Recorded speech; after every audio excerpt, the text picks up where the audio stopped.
DeFi, looking at Torian's team, he's got one answer. He's got the Quagsire, which is a pretty good check to that Ninetales, but everything else is either neutral or, for example, the Fortress, the Steelix taking super effective damage from that Ninetales. Yeah, and I'm sure even Quagsire doesn't necessarily want to take the overheat either. I'm sure that's still going to do quite a significant amount of damage if Firestar can land that powerful attack.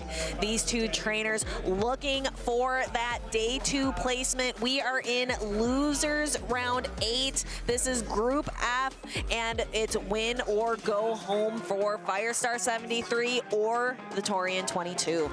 Also opting for that Togetic. We saw out of pocket utilizing that Togetic earlier on today. The Torian has it with that Heat Wave Dazzling Gleam moveset. If you're wondering, the Primate on Firestar's side is opting for that close combat as opposed to Ice Punch or another choice of Charge Attack. So close combat, regular Primate as well for Firestar. And here we go. We've got to lock in. It's our last battle of the day, trainers. Last lap, and it's going to be the 2 Fairy-type Pokemon, Wigglytuff taking on the Togetic. Wigglytuff, we've been talking all day. This is its last dance because Charm is about to get nerfed in the upcoming season that debuts next week. You can see Togetic outpacing very clearly here to its attacks. The Torian going for the Dazzling Gleam, heavy hitting, and Firestar puts up that Protect Shield, keeping his Wigglytuff healthy. Torian gets the Protect Shield, and you see a little bit of a head tilt there. Maybe was hoping that that Dazzling Gleam would connect, because now Firestar is opting to throw the Icy Wind, grabbing the Protect Shield and debuffing the attack of this Togekiss. So now a Dazzling Gleam will be less of a threat to this Wigglytuff, who looks to be kind of controlling this matchup. And if Firestar is able to win this matchup with a decent amount of health, well, Torian doesn't really have anything that can comfortably farm down the Wigglytuff. So this looks to be advantage Firestar early. And Firestar letting loose this Swift and actually allowing the Togetic to go down. Brings in the Quagsire. Firestar recognizing, oh, this is what you brought in to farm down the Wigglytuff. I'm going to save this in the back. I think my Wigglytuff might be useful for later. And this is clever from Firestar, saving that Wigglytuff, because now in comes the Sableye, which is going to be able to hopefully handle this Primate. And this is a huge decision right here. Close combat, you are boosted. This is resisted damage, but it's such a devastating attack. Oh, this is gonna do so much. It just knocks out the Sableye. Oh my goodness, Firestar able to completely take the Sableye card off the table. Is gone. But somehow, this may not be over. This may not be over. Just totally one-shots the Sableye, but there is the one thing that maybe Torian still has a chance to defeat in back. It is that Shadow Ninetales. As this Quagsire starts to get low, is there a world where it can sweep this endgame? Oh, but allowing Firestar to get to the Weather Ball. Oh, this is so difficult if you're Torian, yet you almost have to Protect Shield because it would put you too low. But now you almost have to undercharge, and he's undercharging quite a bit because he needs a lot of energy for that Wigglytuff if he's ever going to reach 2 Aqua Tails. Yeah, and Firestar's switch timer is not available yet, so doesn't undercharge, but not like he needed to put a little bit more oomph into that Aqua Tail, because that allowed Firestar to get to this next Weather Ball to almost KO the Quags. Oh, and there is a simultaneous knockout, but the Wigglytuff was still there for Firestar, so he takes game number 1. Wow, that was back and forth. That was a tennis match. I'm going back and forth like, oh, the Torian's got it now. No, Firestar, he has it. I knew that close combat would do a ton of damage to the Sableye. I didn't think it would actually knock out from that health range. That was crazy from a regular Primate, but it was boosted. Oh my goodness, that was a sight to behold. I'd say that Primate was the linchpin to make his strategy work, because without, like, if he hadn't completely decimated and taken the Shadow Sableye out of play, that Shadow Sableye... Look how healthy it is. Look how healthy this thing is in that resisted close combat. Just said bye-bye. Unbelievable. Yeah, completely crazy. I think if he hadn't been able to pull that off, I think the Torian had a lot of win conditions with that Shadow Sableye. Right, and the Wigglytuff was only one charm away from the Swift there. So if you're wondering why the Torian didn't knock out the Ninetales in the end, Torian would have needed to have back-to-back. And honestly, even if he did have back-to-back, I think Wigglytuff would win the Chart Attack priority over Quagsire. So maybe, as close as that looked, I think maybe Firestar actually had that game sealed. So I think the pivotal part was really from the get-go, was saving that Wigglytuff just made things really uncomfortable for the Torian. Firestar is hungry. He wants to get back in that grand finals position, and the Torian right now is standing in his way. Let's see, can the Torian flip this back around? That was an unfortunate shield call with that close combat. Can the Torian shake this off and reverse sweep Firestar?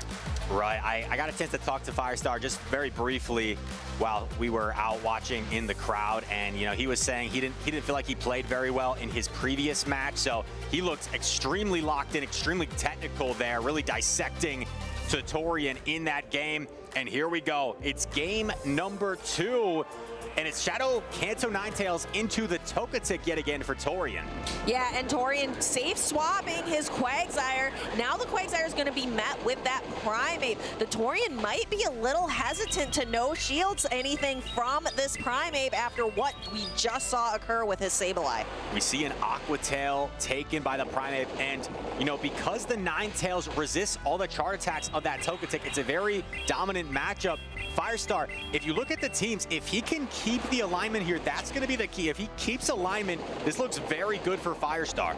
Firestar has all the energy in the world. The Torian doesn't shield the close combat. Boom! Close combat is diabolical, knocks out the Quagsire, and gonna get some chip damage here with the Primeape. It is now debuffed, so you will surrender a Fairy Wind down, but you don't mind that because you get so much utility out of this Primeape, and this energy goes nowhere against the Ninetales. This Primeape is such a workhorse for Firestar today, and the Ninetales is just so safe. And you see the trainers laughing. The Torian was hoping, okay, maybe my Sableye up a Protect Shield could have some sweet potential, but Wigglytuff standing in the way is gonna laugh at this Sableye as it continues to charm down without even breaking 50% health.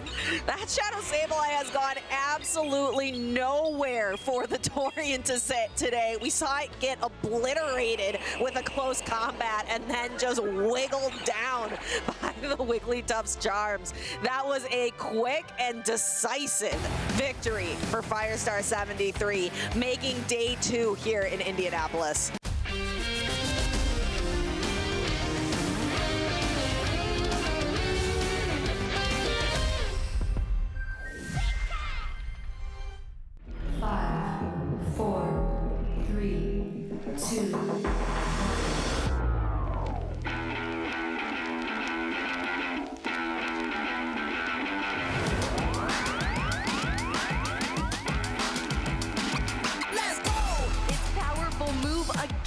And then applied with that Fairy Zone on the Lily. Oh, he's ready to just give up the game. It's over. You've been patient. You've been waiting all this time, but you ready.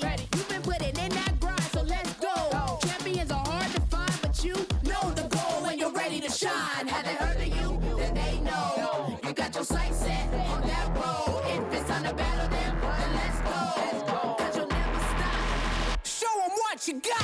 Looking at his final HP to deliver the finishing blow, and just like that, they're Pokemon World Champions! Show 'em what you got. Yeah, they already know. You got your sights set on victory road. Show 'em what you got. Yeah, they already know. You got your sights set on victory road. He goes to the ice beam! Resetting the bracket and then winning it in game number 5.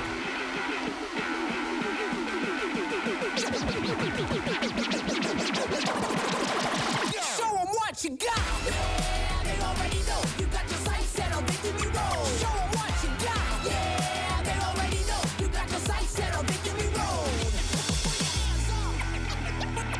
Put your hands up.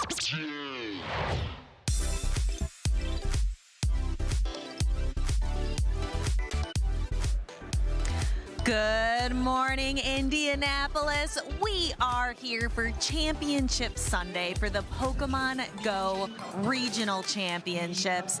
I am Stephanie Christine, and I am so happy to be joined by Chris Reisner. It is always a great day for Pokemon, and today is no exception. One of the biggest regionals of the season. Excited to see who takes home the crown. One of the biggest regionals of the season and the last one here in NA. Let's take a look back at some of the events from yesterday that is going to make the championship today that much more special.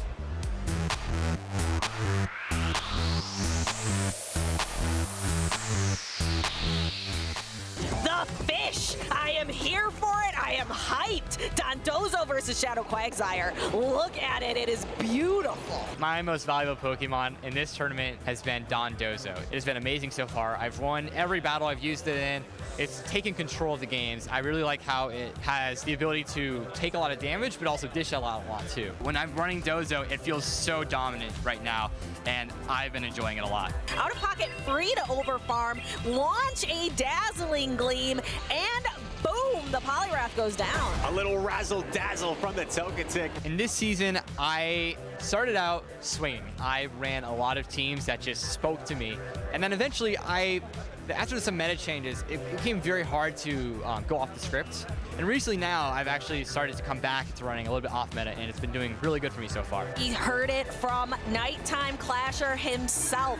This meta in this stage rewards trainers who think outside of the box. I'm just here for the love of the game. Yeah, for sure, dude. But Teddy Bear, he needs a great performance here to have an opportunity to qualify for Worlds. This trainer in regional championships is incredibly hard to beat. Can he move on to the winner's side, or will it be Teddy Bear taking those championship points from him? Grumpig has performed extremely well for me. It's been super safe, neutral play into almost everything. It's been great.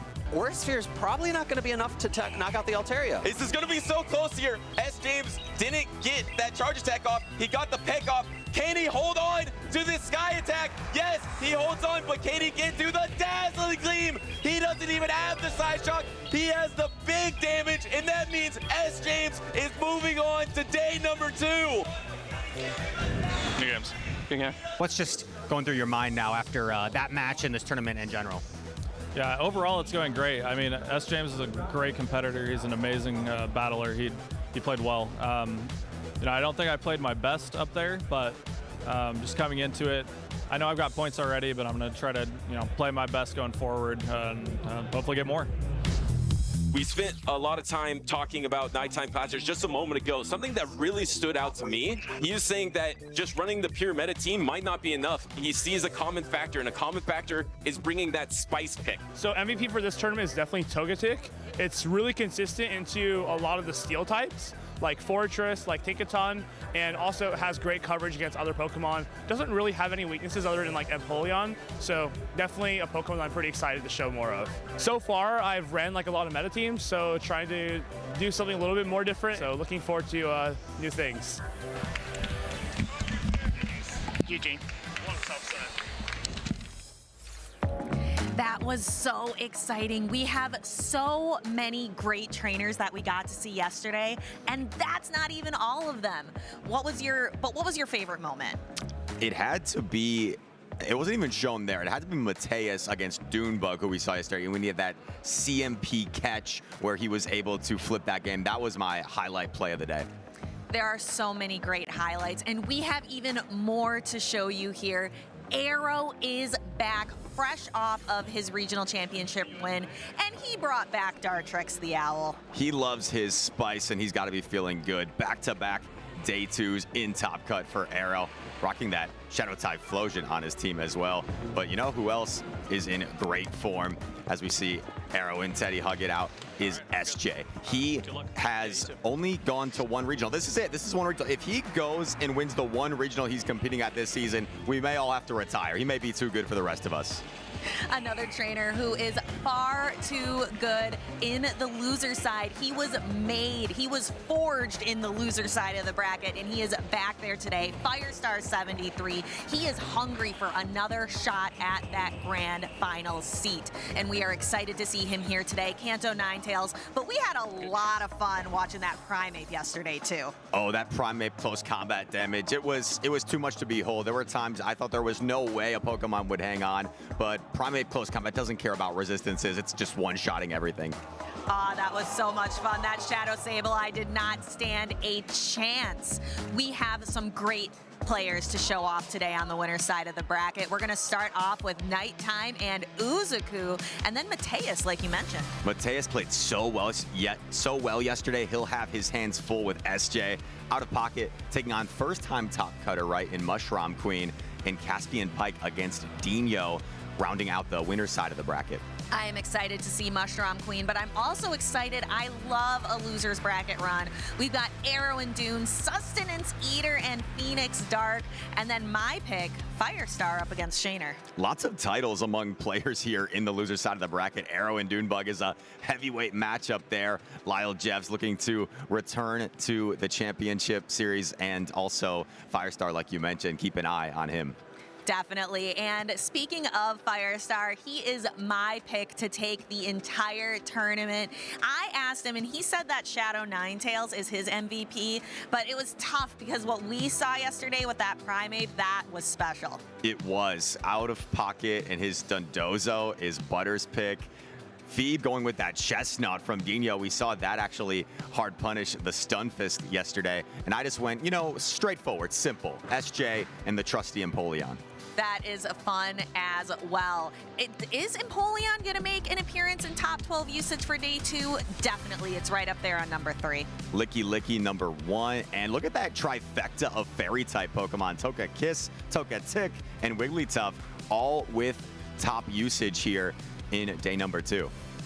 What tools are trainers going to use today? Because we see some of the more common meta usage here, but not those signature picks, those wild card picks that we saw trainers really favor yesterday.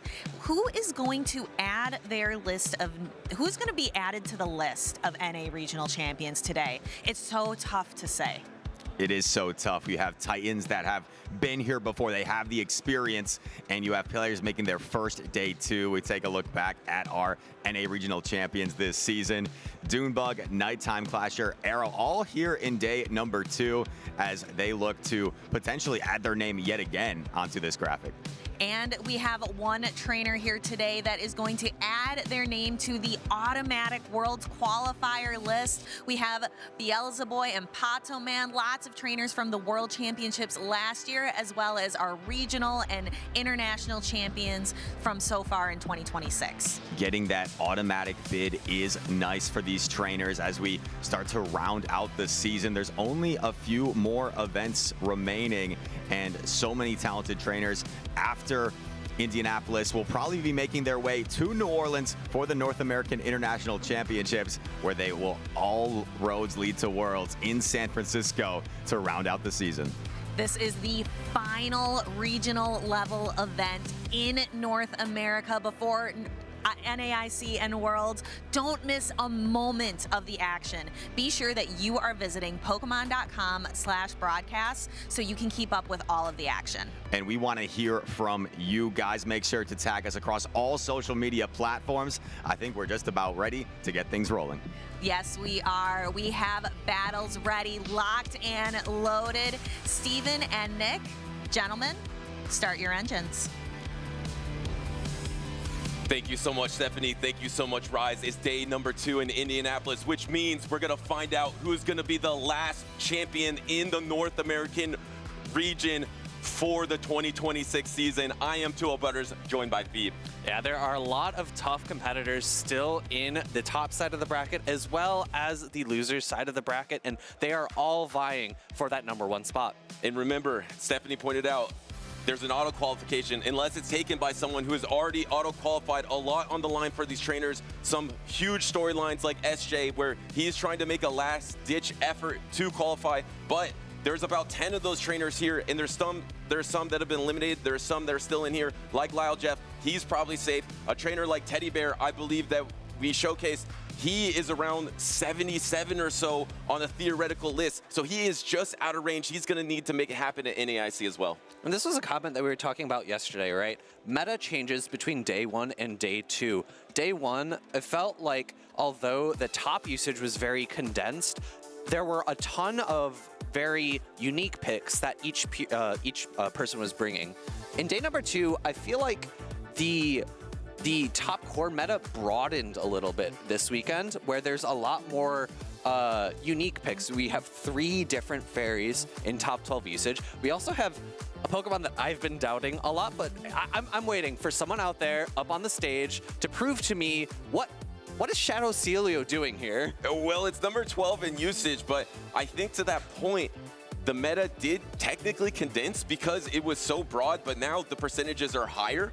But it did diversify in terms of roles. Like, there's 3 fairy types that are exactly tied, right? So trainers may, if they all ran Togekiss, it would be high in usage, but they're switching between Togekiss, and then we see Togetic with Nighttime Clasher out of pocket. I believe Nighttime Clasher said that's his MVP Pokemon so far, and then you have the Wigglytuff in that same exact role. So that's why it broadens out a little bit, but at the very top, now Empoleon's over 30% usage. You have Shadow Sableye at number 5 in usage in this tournament. Of course, Licky Licky's not going anywhere. And I think that's a great point. Maybe roles sort of condensed down. You have a fairy type on a lot of teams, but there's not really that many Pokemon that can do what Empoleon does, which is why I think maybe Empoleon usage grew a little bit, because it is such a unique water and steel typing, both very great defensive types, which is why I think, especially in a meta that doesn't have that many fighters, we see the usage increasing into day 2. Right, and the best fighting type coverage is probably from a fairy type. It's probably from the Togekiss, and Empoleon is a great matchup into that because you're going to be doing super effective steel attacks into it. But let's focus on some of these players now. We got Nighttime Clasher, who has to be one of the favorites going into the World Championships. I will repeat what he said. There's been a transition in mindset from these top trainers. Before, it was about playing the top meta Pokemon and trying to outplay the opponent. The shift is, you need spice. You need a wild card Pokemon to be able to make it to the very top and be holding that trophy, not just here in Indianapolis, but at NAIC and at the World Championships as well. So Nighttime Clasher is filled with spice and filled with those signature picks. He said his MVP so far has been that Togetic, though.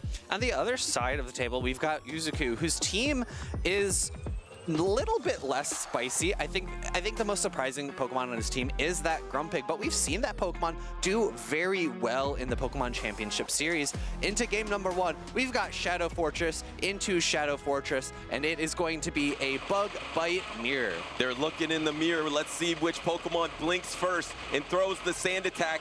No, actually gonna both be going for the Rock Tomb on charge attack priority. Uzuku is able to win charge attack priority, which does mean he probably could win alignment, so Nighttime Clasher gives up the Protect Shield. And that's going to be a very important interaction between these two Pokemon, because the attack drop from the charge attack means that this second Rock Tomb from Fortress doesn't necessarily need to be shielded. Instead, Uzuku is opting to pivot out into his Feraligatr. At this point, Hydro Cannon would be enough to knock out, but great knowledge from Nighttime Clasher. Tries to catch the Hydro Cannon onto the Licky Licky, but unsuccessful.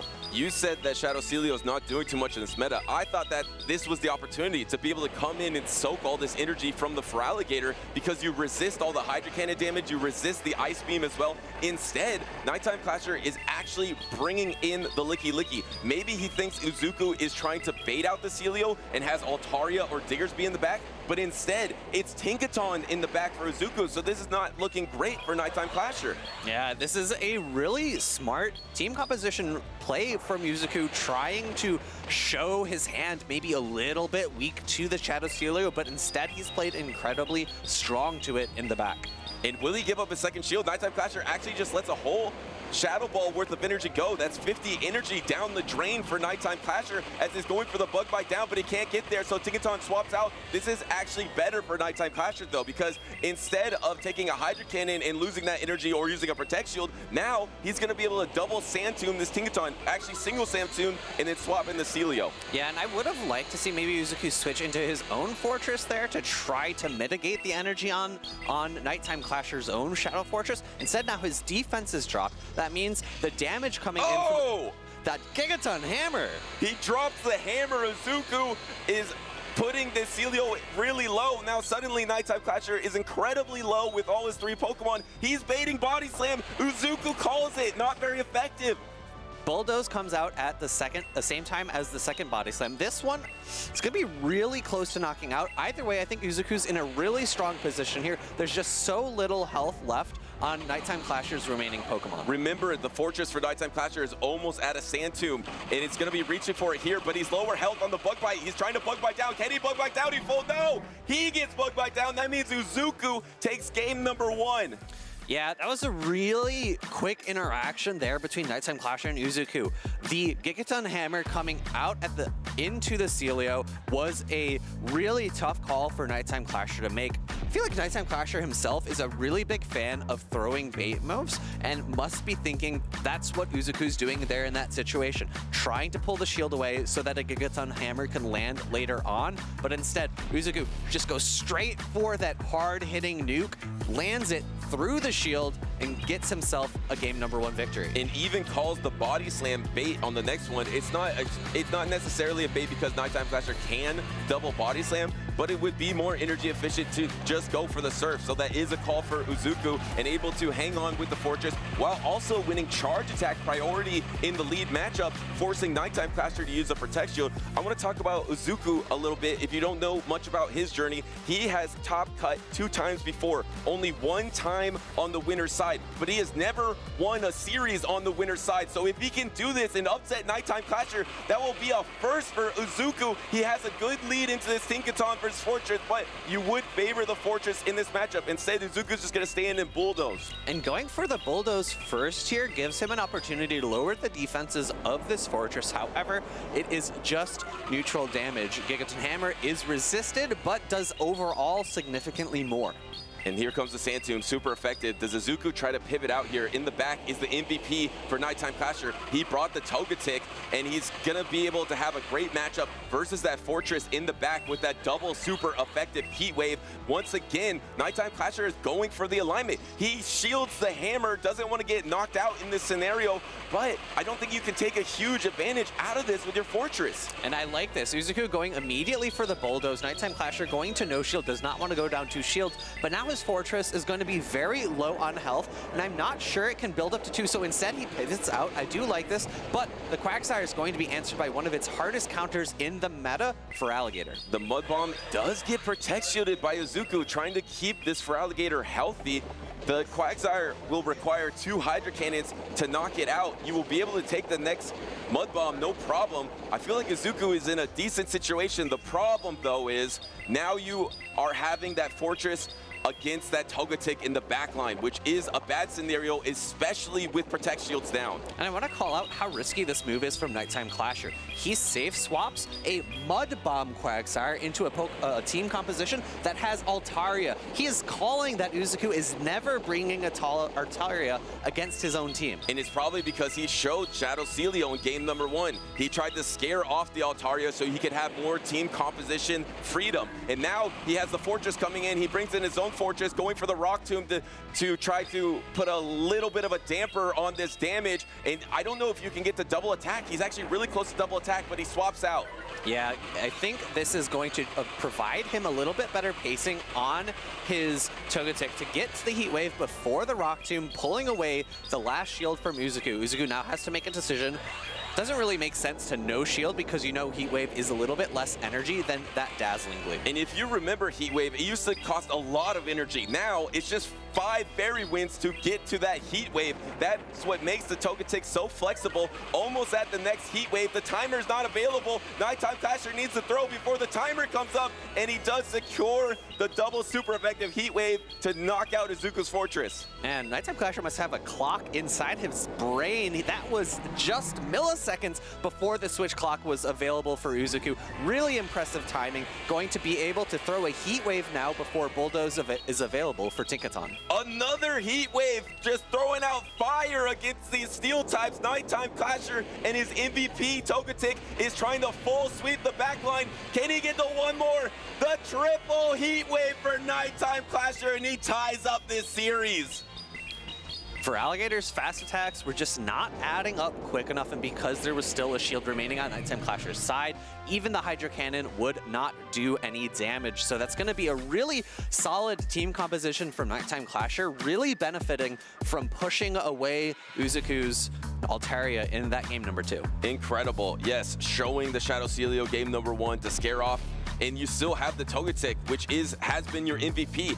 That is dominant versus Altaria as well. So you can have that Togetic in the back. The core that Nighttime Clasher is heavily leaning on right now is Shadow Fortress and Togetic. So does Izuku have anything in his team of 6 that can really handle that core? You would think it would be the neutral picks like the Feraligatr or the Tinkaton. That's why I think you saw both of those Pokemon in that game number 2, but it wasn't enough.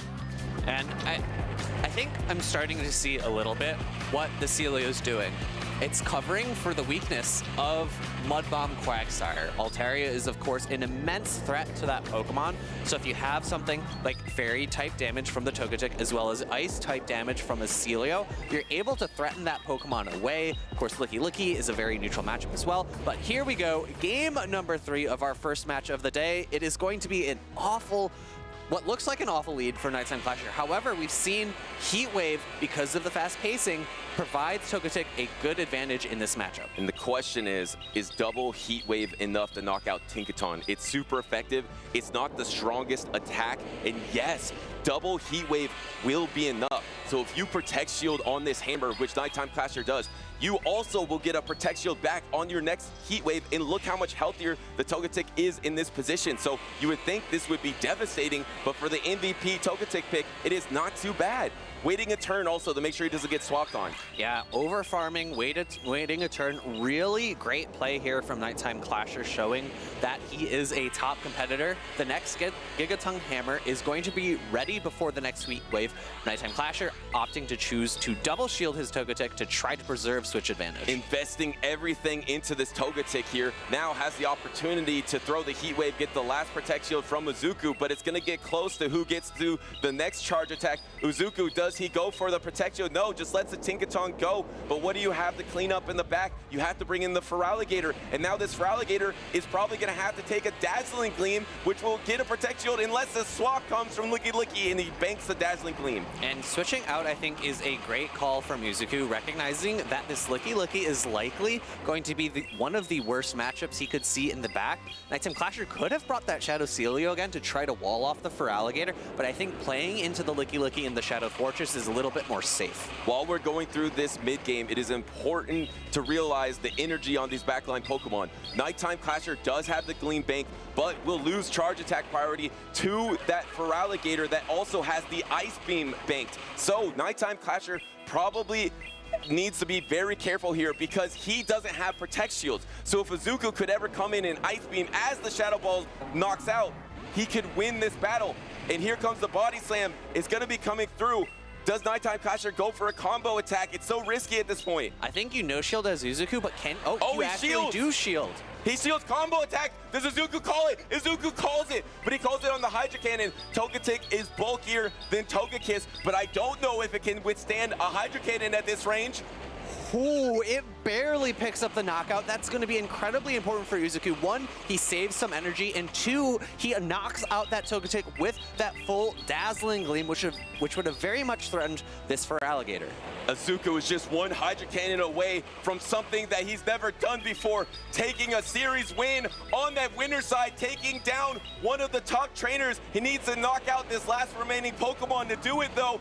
Can he do it with the Shadow Claw? He does! He upsets one of the best in the world, and Izuku is moving on. And you really can't fault Nighttime Clasher for making that play, right? There are so many times where doing a quick swap combo play just wins you the game. Unfortunately, Izuku was very much aware of that play, reads Nighttime Clasher, which I feel like 90% of the time I'm commentating over Nighttime Clasher, he's the one who's reading his opponent, looking into their soul, saying, this is exactly how I think you want to win the game, so I'm going to do everything I can do to prevent you from doing that. Instead, Izuku calling it out, saying, Hydro Cannon, I think it's going to be enough to take out the Togetic, throws it, gets the knockout, claims victory with a really smart heads-up play. It really was, because as soon as you had that Protect Shield advantage and you had that Hydro Cannon or Ice Beam banked, and you know you win Charge Attack priority, you actually have all the leverage in this battle at that point. Nighttime Clasher with his Togetic, with his Wild Card, you think of these Wild Card or spicy Pokemon as Pokemon that can close games and usually have higher attack stats that you can bank energy and then close with in the back because you can win Charge Attack priority. Togetic is not that Pokemon. It doesn't win the Charge Attack priority. So Izuku knew as soon as he was able to see that Togetic, he was going to be able to land Charge Attack priority damage on it, and it was a perfect call out. I even like the shield on the Body Slam, trying to say like, hey, try to gleam me right now. I'll shield this Body Slam, which doesn't seem like the best Protect Shield in this situation, but I'm baiting you to try to go for the Dazzling Gleam, and then I'm gonna Hydro Cannon you and advance here in Indianapolis. You know, if we have the opportunity to interview Izuku, I actually want that question to be asked. Were you baiting for the combo play by shielding the Body Slam? Because I was going to originally disagree with you. I thought that the Body Slam shield was a potential lose condition, right? Because if the combo play is made afterwards, Body Slam doesn't threaten a knockout, but the Dazzling Gleam does, right? You put yourself in a farm down position either way, but I don't think there was enough. There was no energy on the Fortress. There was a ton of energy on the Feraligatr, so I don't think you ever get to move on the Fortress. So we'll have to see if we have an interview. We do. Rise is there. If Rise, if you can hear us, please ask about that Body Slam shield, and if Izuku was calling the combo attack, take it away, Rise. Well, thanks, casters. You stole my first question from me, but Uzo, congratulations first on the win. And take me through that one play, right? You shield the Body Slam and then call the combo play with the Togetic. That was the first thing you said when we were standing here. You're like, I had to call it. So take me through that process. There were multiple things I was thinking about. I knew that he had a move in the back, but I also had a feeling that it was Fort, and even if I took the Body Slam and still called it, I felt that I would have got Bug Bite down if I took that Body Slam. So I just needed everything to go right my way. So I shielded, looked for the typing, it got it right, and it was Fort. I had enough energy, it got me there. So. And go right, it did. What a win over Nighttime Clasher. This puts you into the top 8. You only competed in Milwaukee previously this season. As someone that doesn't, compete all that often in the championship series, but still finds a way to be pretty consistent with some top performances. Take me through your mentality. How do you stay fresh, stay locked in, and still be very consistent at these tournaments? I'm going to be completely honest with you. I did no prep. When I go to these tournaments, like you said, I kind of go to the ones that are Midwest really close to me. I just come to support my teammates. I wouldn't be here without them. They're great in helping me with teams. And speaking of teams, I didn't know what I was going to play coming into the tournament.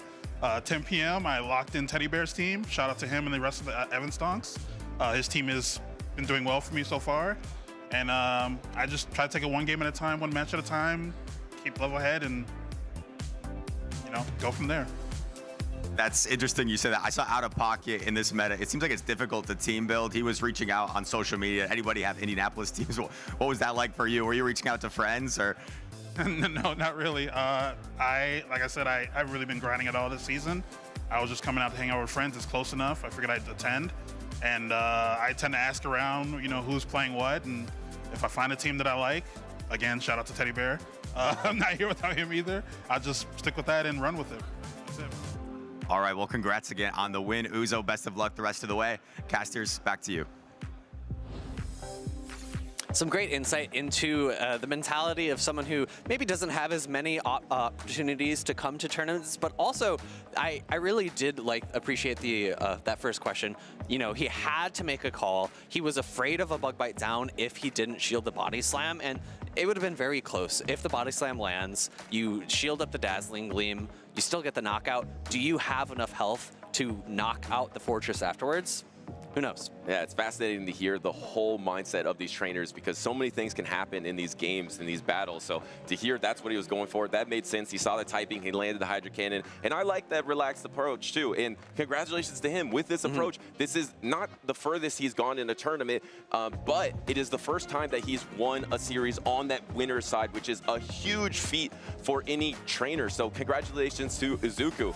And up next, a trainer that might not have as much of a relaxed approach is SJ, because SJ has everything on the line here. This is a two-time regional champion, but he has not yet competed in the 2026 season. He needs to qualify for the World Championships, and to do that, he has two opportunities. He can either auto-qualify here today by becoming the regional champion, or do awesome here today, which he's well on his way to do, and then do awesome at NAIC as well. So a lot of pressure for SJ. And the other side, Mateus is actually his first ever top cut for this trainer. So another underdog story versus a two-time regional champion. The first winner was Izuku versus Nighttime Clasher. Can Mateus also make that upset?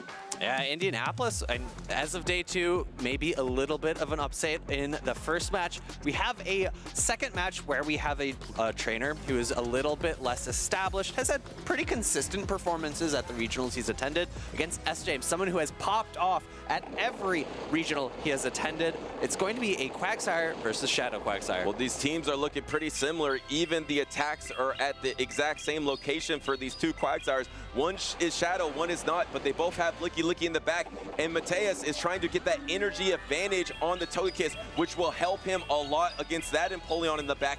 But I do expect the Licky Licky to maybe come in here from SJ. There it is. The energy advantage for the Togekiss at this point will help it pace to the Aura Sphere. However, because of the Aqua Tail chip, I believe this Togekiss might start to become within range of a Body Slam. However, shield goes up for SJ, so Togekiss can shield in turn. One of the best Protect shields you have in Championship Series right now is Protect shielding your Licky Licky from an Aura Sphere. So SJ does do that, no, the Togekiss does hang on, but he actually gets an extra rollout from it, so it's better for SJ. Yeah, I'm a little bit surprised to see the no shield there, because I think either you threaten another shield from SJ or a potential hard-hitting Aura Sphere. However, Mateus opting to preserve shields for later parts of the game, recognizing Quagsire is a decent matchup into the Licky Licky as well, because you resist the rollout damage. Well, I think he's recognizing that Quagsire is really safe into all of SJ's team. If he can preserve this Pokemon and invest in it with Protect Shield, he has an opportunity, but it's not the Shadow. It's not doing a crazy amount of damage. The swap into the Shadow Ball, that's gonna be double resisted. What a call from Mateus. Yeah, SJ opting to throw immediately there in order to try to throw off his opponent. Unfortunately, Mateus goes immediately for the catch onto his own Licky Licky, which is the best play that he can make there, because that takes neutral damage into double resistant. Mateus not looking like the underdog in this matchup, making all the right plays, and now you have two Protect Shields to the one Protect Shield of SJ. This is probably going to be your most efficient Protect Shield of the rest of the battle. Does he go for it? No! He actually just lets it go. He's going to full invest into the Quagsire. And I would have maybe preferred to see a rollout thrown here, because the chip damage would be a little bit nice. However, Body Slam, But he gets back to his timer to try to go and farm down, which is big for Mateus as well. Yeah, this energy on Quagsire will be very useful, because he has a significant health deficit because he's saved his shield. In comes SJ's own Quagsire, and double Aqua Tail is not quite reached, but Mateus can easily shield here. I don't know if an Aqua Tail is enough to knock out SJ's Quagsire. It is the Shadow Quagsire, but it's being thrown by a non-Shadow. You might have to go for the Mud Bomb, and there is that Mud Bomb. I believe Mateus is at the double Mud Bomb. SJ's maybe trying to call an Aqua Tail. It's the Mud Bomb, and it's not a knockout, but it puts this Quagsire so low that now you maybe have to give up this Protect Shield to hang around. I think Mateus could have done a singular Mud Shot there to potentially pick up the knockout. Now, SJ has the opportunity to throw the Aqua Tail, but it's caught into the Licky Licky. Wow, Mateus is just jumping around this battlefield to start off day number 2 in Indy. The undercharge, the swap to get an extra rollout. SJ is a two-time regional champion for a reason. He has to outpace to the Body Slam. He's at the Body Slam. It's charge attack priority. This is Aqua Tail, but it might not be enough, but it's going to be really close. It's going to come down to a pacing of fast attacks here. How much energy is... It's not enough! It's not enough. 1 HP and a dream for SJ to qualify for this year's World Championships, as Licky Licky also isn't enough with the body slam, but he should be able to clean up with just 1 metal sound, 2 metal sounds. He does it. All right, that caught me a little bit off guard. I was expecting that Aqua Tail to pick up the knockout into the Licky Licky. I thought it was going to be a fast attack down there, but instead, S. James, recognizing the bulk of the Licky Licky, able to land the body slam into the Quagsire. Even though it's not enough to pick up the knockout, there's plenty of health remaining on his final 2 Pokemon in order to secure victory. Wow, SJ was in such difficult treading that entire battle. To come out on top in that matchup is the reason why he's a 2-time regional champion, and the reason why he is trying to qualify for this year's World Championship, because he is one of the best. So he was able to take down Mateus in game number 1, but how about Mateus? His first ever top cut on the winner's side. He is playing awesome. I think very minor optimizations in a few points, but if you make those optimizations, maybe you don't get all of the catches that Mateus was able to make. And I think that is what kept him in this game, able to take the neutral Shadow Ball from being into his Quagsire, into his own Licky Licky, and then being able to sacrifice his own Licky Licky in the end to preserve his Quagsire, I think was all he needed to get to the end point. Unfortunately, the Aqua Tail just not enough damage to knock out SJ's Licky Licky, and that provided SJ the opportunity to clean up in the end. You speak about the little efficiencies. I think earlier in that battle, there were some Hydra Cannons coming into his Licky Licky. At that point, he has seen all the Pokemon. I think he would know that that Hydra Cannon would be the highest damage attack, so that could have been the Protect Shield used for Mateus, but I mean, credit to him. He almost upset SJ in that game number 1, and I would not count him out to reverse sweep this series, but can SJ stay around here, get a ton of championship points, or auto qualify as your regional champion? I mean, he is well on his way. He is playing awesome, and he also has that Shadow Sableye, which is a wild card pick for him, but it's top 5 in usage right now, which is crazy to see. It's a Drain Punch Shadow Sableye. We'll see if we see this in game number 2. And staying on the winner's side is so much more important in day 2 because of the quick path to the winner's finals. Game number 2, it's a similar mirror of Quagsire versus Quagsire.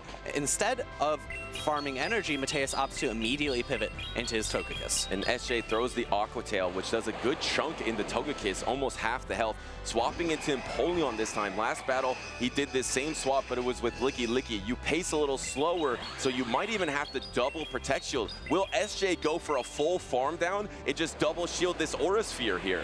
And this is an interesting team composition for Mateus. He's opting to pull out the Empoleon. I think he was trying to pull out the Licky Licky because the Pokemon he has in the back, that Shadow Dusknoir, is hard answered by that Licky Licky. Mateus might be feeling a little bit anxious because he didn't pull out that Pokemon, that normal type, but it's not even on SJ's team of 3 here. It's not. In advanced strategies from Mateus here to try to do that. In good news for him, it's not out there, and he has a Protect Shield advantage. 2 Shield Shadow Dusknoir in the back is a force. Remember, it does so much fast attack pressure as well, and now there's no shields left for SJ. And here comes the swap into the Togekiss, and it's counter swap by the Dusknoir, and this is great because you have to get all the way to the Gleam if you're SJ. And you're able to get a lot of energy onto your Dusknoir here, and you have such potent charge attacks here. He's thinking of calling it. Oh, last second shield. Also, throwing Aura Sphere into a Ghost type, I guess it's okay because of how frail Dusknoir is.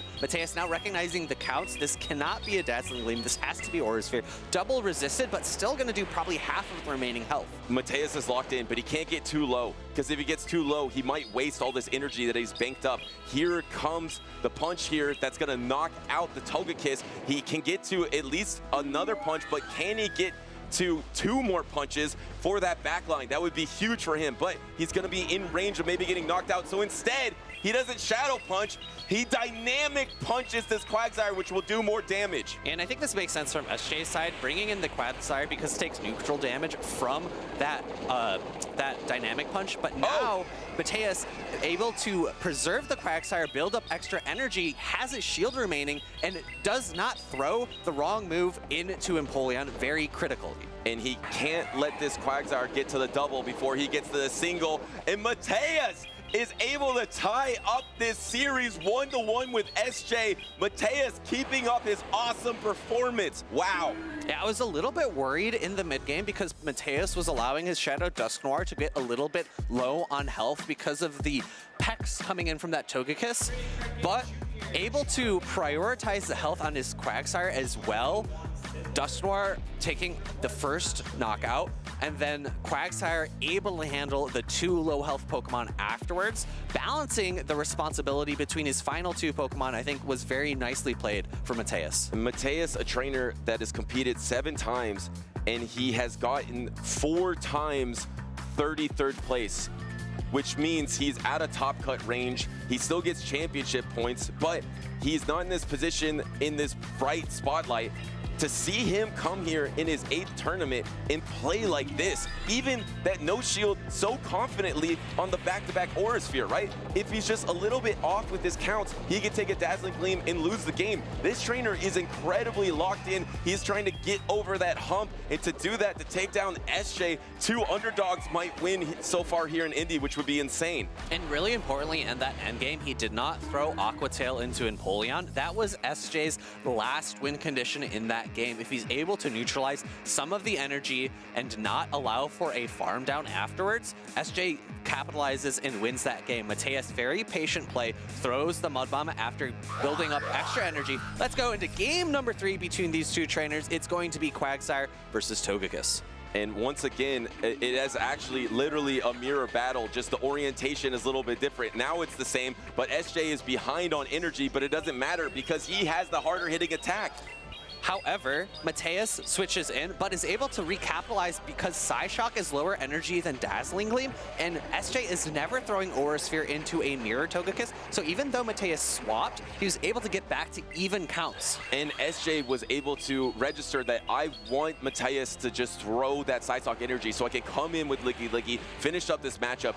Did have to give up Protect Shield, and now going for the Shadow Ball because he knows the Body Slam is not enough to knock out, and it goes through. I think the Shadow Ball will be enough to knock out the Togekiss, and you are down to Protect Shield, but your Licky Licky is really healthy still. Yeah, and I think that's a really smart move choice from SJ because Body Slam would have not picked up the knockout, and I don't think the rollout afterward would have knocked out as well. So I think Mateus would have reached an additional Aura Sphere, so it was the necessary move to throw. Another Shadow Ball coming into Quagsire, going to do neutral damage, a good amount of chip. And if you're watching thinking, why is this Licky Licky not just throwing Body Slam? It's the same type attack bonus, normal with normal. Shadow Ball does do a little bit more damage. It's more energy efficient now that it's 50 energy, so going for the Shadow Ball often helps the dimensions in the battle. That's why a lot of these top trainers do it. Here comes the swap into the Quagsire to bank, to soak up all this Aqua Tail energy. No shield immediately from SJ, not being threatened by the first charge attack. However, Mateus does have back-to-back Aqua Tails. We'll see if he chooses to throw. Yes, he does. He does have a very healthy Licky Licky in the back. And this next Aqua Tail does go through. It's not from a Shadow Quagsire, so it doesn't threaten as much as it would. The timer is not up for SJ, so he is stuck in this battle. He's trying to bank as much as he can in a swap from Mateus to take that Mud Bomb, but also crucially keeping his Quagsire around and having either a sacrificial swap or a Pokemon that can get to a charge attack in the back. But Mateus has, actually gets a full rollout through. SJ did not expect that.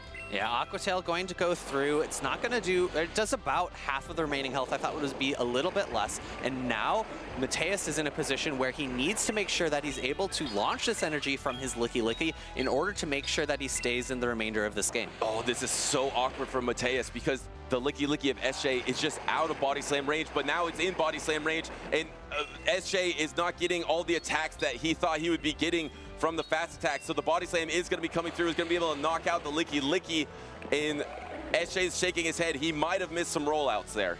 Yeah, I think the second rollout came out a little bit late. He could have forced a charge attack die, and now Mateus is able to get a lot of energy off SJ throwing the Aura Sphere. This would pick up a knockout, but Mateus has a shield remaining.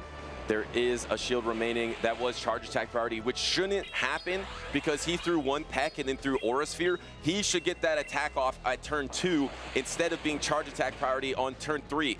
But now, do you try to swap here? The Body Slam is available. It's not over for SJ yet. How much energy did Mateus have on his Quagsire? The Body Slam is going to be knocked out. It's going to be Quagsire's Quagsire. Mateus gets out there and is ahead on energy, is able to win this battle, but I think SJ is already talking to the judging staff. We might be looking at a review here. Yeah, I would have to imagine that this is going to be a match under review because of the fairly frequent one-turn lags that SJ was experiencing, unable to get one single peck off before a rollout and charge attack thrown by Mateus. We see that he's talking with the judging staff And I think what he's saying now, he's even saying it wasn't just at the end there. It even happened earlier when he was throwing he threw one mud shot and went through an Aqua Tail or a Mud Bomb, I forget which one it was, on his Quagsire, and a full rollout went through. So it actually was happening for him even in the mid-game. Before that in-game where we saw he threw a peck and then he threw Aura Sphere, that happened on charge attack priority. So some things went wrong for SJ in that game, and they're going to take a look at it. Yeah, so now what the judges are doing are they're going to review the footage, determine whether or not those issues did occur, and then afterwards they're going to discuss whether or not they had an impact on the game. We're going to wait patiently as our judges deliberate this, and when we have a conclusion, we'll let you know. Yeah, and it's hard because that was a mirror matchup as well. There is one Shadow Quagsire and one normal Quagsire, but otherwise it was Licky Licky, Quagsire, and Togekiss, and these trainers were swapping around back and forth. It could have gone either way. It could have gone to the two-time regional champion or Mateus, who is actually, he's playing out of his mind. I'm so impressed with the play level of Mateus coming into his 8th tournament, just getting over the hump. Sometimes trainers are more talented than maybe they even believe they are. And here is actually the thing we were talking about. So I'm not sure. I didn't see exactly what happened there. I don't think this was the first instance of the rollout coming through, but I think it might occur afterwards. Okay. Yeah, so if there is a body slam thrown here. Yeah. So this is the first one where he could have forced I think this is actually the second occurrence where he could have forced a charge attack tie. But as casters and even the players themselves, they might not know who wins that charge attack tie, right? It hasn't. I don't think it's been revealed yet. Yeah, that's definitely a little bit of an unknown. But in other actually, instances, it might have been revealed. Yeah, Licky Licky versus Licky Licky might have been revealed. Yeah. Who knows? But in other instances with different Pokemon, we know that generally certain Pokemon such as Togekiss will win charge attack tie against really bulky Pokemon like Licky Licky. So in those instances, you can basically guarantee one Pokemon over another based on their attack stat will win that charge attack tie interaction. However, in a mirror match where you have Licky Licky versus Licky Licky, you don't necessarily know. It depends on the specific stats that those individual Pokemon have. Right. It's how much you invest into your attack, and if you have higher attack, you win you win the charge attack priority. So it probably did get revealed earlier on who won that charge attack priority. SJ was maybe looking like he might have won it, but we don't know in that situation. But we do know that he should have had the opportunity to press the body slam to see who would win the charge attack priority. I believe a similar thing happened maybe on a Quagsire infraction and also a Togekiss. So all three Pokemon for SJ in that game were having a little bit of difficulty. Yeah, so here's where the secondary rollout goes through. He throws the Aqua Tail after one mud shot. Only one rollout should go through in that instance. And again, the judges are going to be reviewing these things, seeing that they did happen or they didn't happen. But then there's that secondary step. You need to ensure that it did affect the outcome as well. And one thing, we were talking about it a lot, right? The charge attack tie interaction between two Licky Lickies. That's something that you can discover in a matchup. And I know that that's what high-level players are paying attention to all the time. Let's say, oh, I won that charge attack tie. They'll take a note down. They'll make sure to play optimally around that information later on. If you know that you win the charge attack tie, you can always build up to when your opponent gets that charge attack and then throw. It does provide some potential areas for that opponent to take advantage of that, where they can know when you're going to throw and maybe catch at that spot. But it's additional information you can get. It gives you the leverage. We saw it with Izuku, right? Knowing that you have a Pokemon that wins charge attack priority in the back. If you know your Licky Licky wins charge attack priority, there's so many times where trainers bank up energy on Licky Licky, swap it out, and save it for the end game. If you know you have that leverage in your back pocket, it's very useful for these trainers to that point. Yeah, and it's something that if you at home are trying your best to hone your skills, something that you can do. Bring a notebook to these matches at the desks, up on stage, or up on the floor. Take notes, try to pay attention to the different interactions that you're seeing between your Pokemon. I know that's something that the video game does. They'll monitor speed interactions, but... Well, Phoebe, I don't have official confirmation, but as a body language doctor, I can see they're about to get into another battle. So it looks like it is going to be a rematch. Oh, no, there it is. There is going to be an official rematch. And remember, it's tied 1-1 here. SJ, his entire season on the line for this trainer. Of course, we're still on the winner's side. We do play a double elimination format. He won't be eliminated, but he needs to either win this tournament or do well. And for Mateus, a trainer that's never made top cut, to be able to take down a big name in this tournament, a lot on the line for this trainer as well. And we'll have to see what sort of pivots these trainers make, because that final game was a perfect mirror between these two trainers. Mateus and SJ both have fairly similar teams. Their fairy type is, well, actually, I say is different, but Mateus and SJ both have a singular fairy type in Togekiss, but Mateus additionally has Wigglytuff.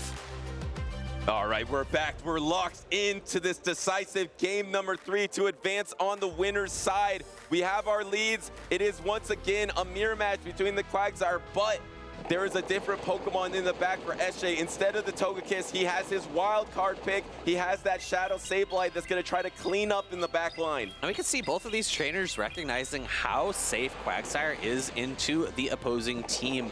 We're going to see, I actually don't know if we have seen yet which of these Quagsires win Charge Attack tie.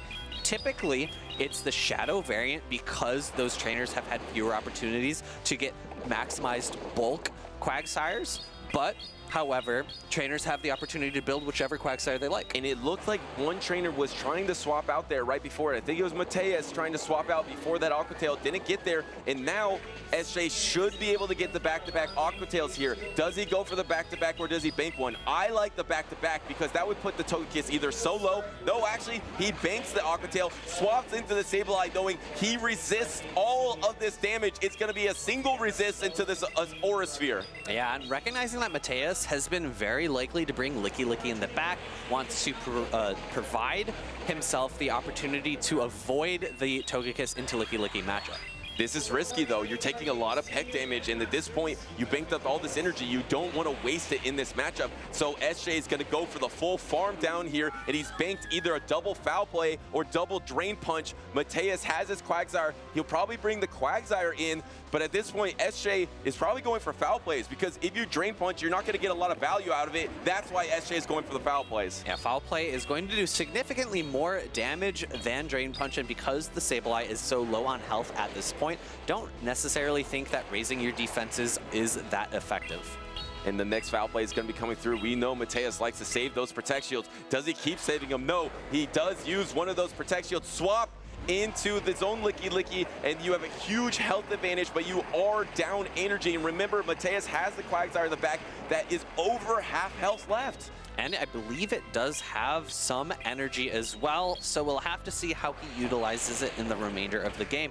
SJ opting to switch immediately there after throwing his foul play, not going for a catch attempt of a Shadow Ball into his Licky Licky. I like it, though, because he switches immediately after a charge attack. He's going to provide himself the ability to, oh, he threw a Shadow Ball immediately. And does this give the opportunity for him to swap into the Sableye and try to Shadow Claw down? No, he doesn't have his timer, but he does have a Body Slam. He just throws it. He would have rather back-to-back Body Slam here, but it was a great catch by Mateus, and he has one protection remaining, so it's going to be Licky Licky versus the world for Mateus here. He has some energy, but they're actually at the same exact energy between SJ, and they have the same exact amount of Protect Shields.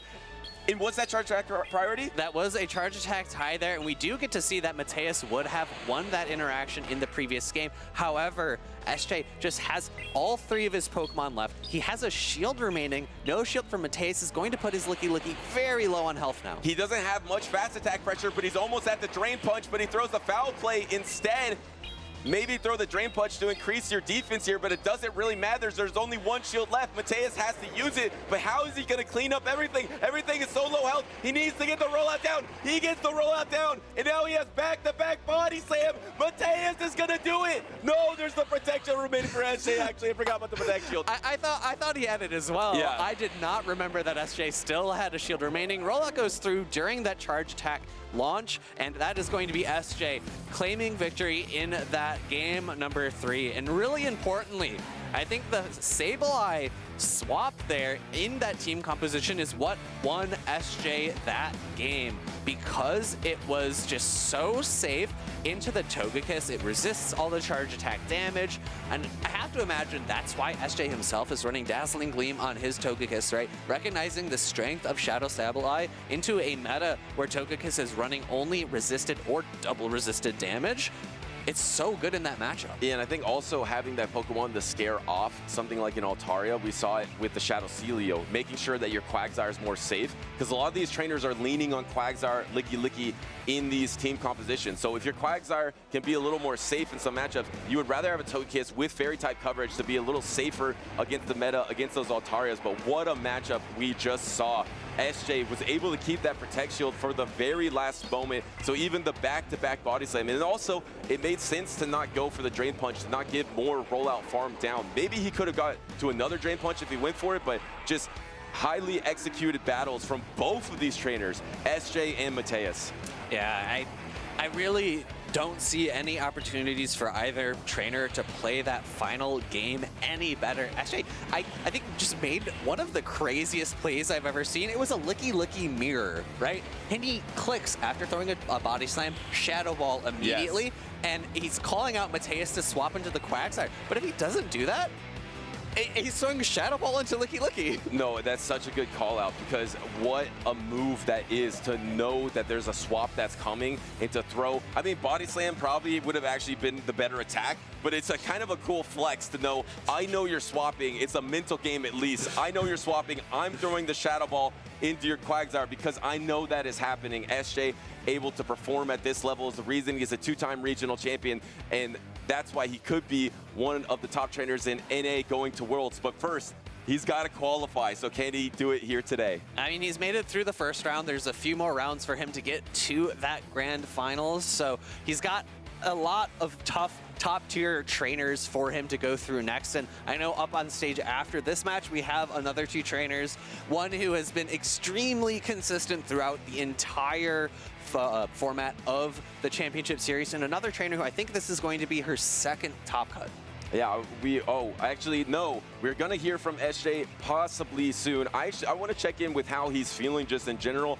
If we can get that for you, we will, but if not, we'll ask him a little later, because it's a pressurized moment. But I mean, for SJ, he's a trainer that in the past has qualified in very low amounts of tournaments. If you look at his history, in his very first ever season in 2024, he qualified in just 2 tournaments to qualify for Worlds. Can he do that same thing again? Let's hear from SJ. Take it away, Stephanie.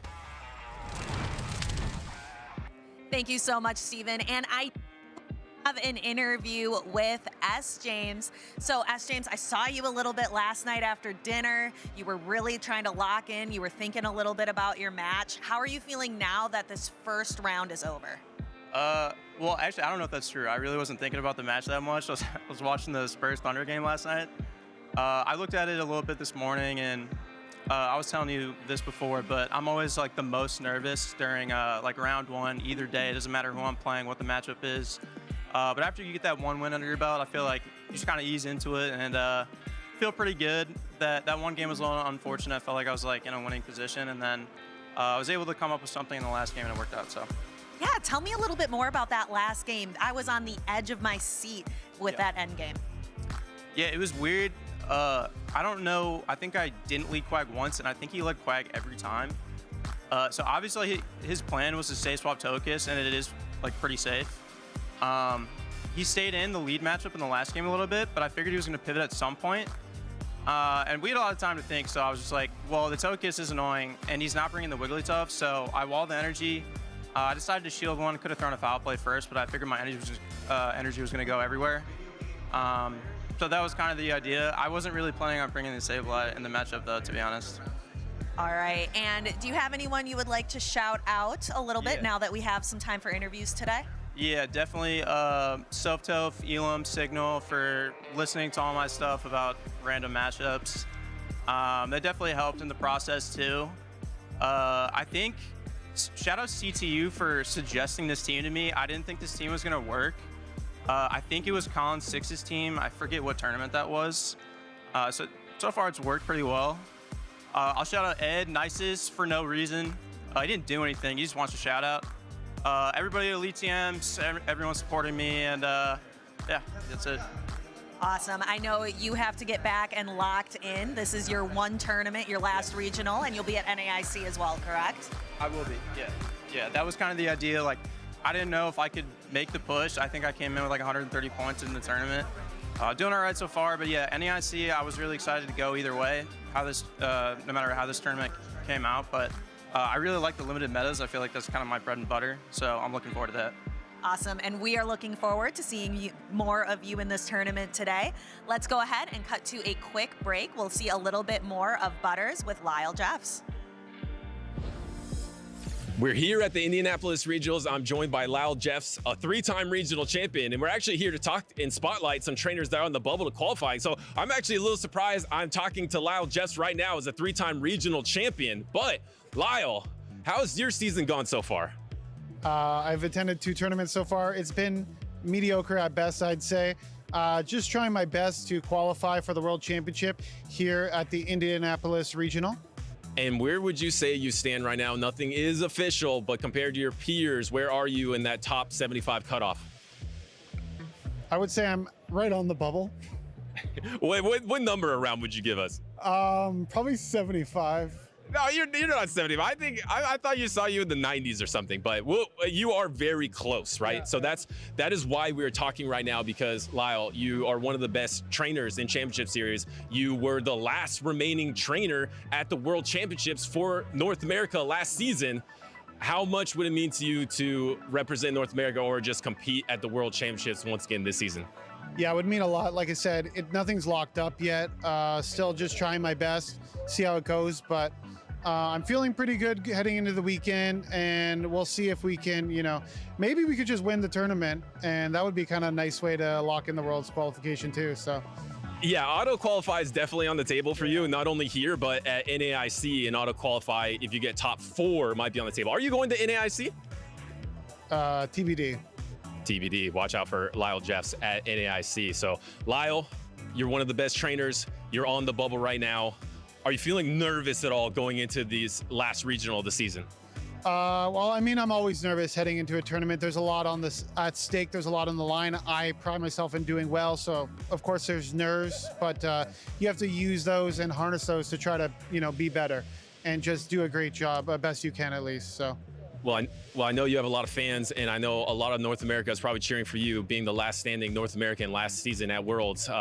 Can he do it again? First, he'll need to qualify. So best of luck to Lyle Jeffs, and let's get back to the Pokemon action.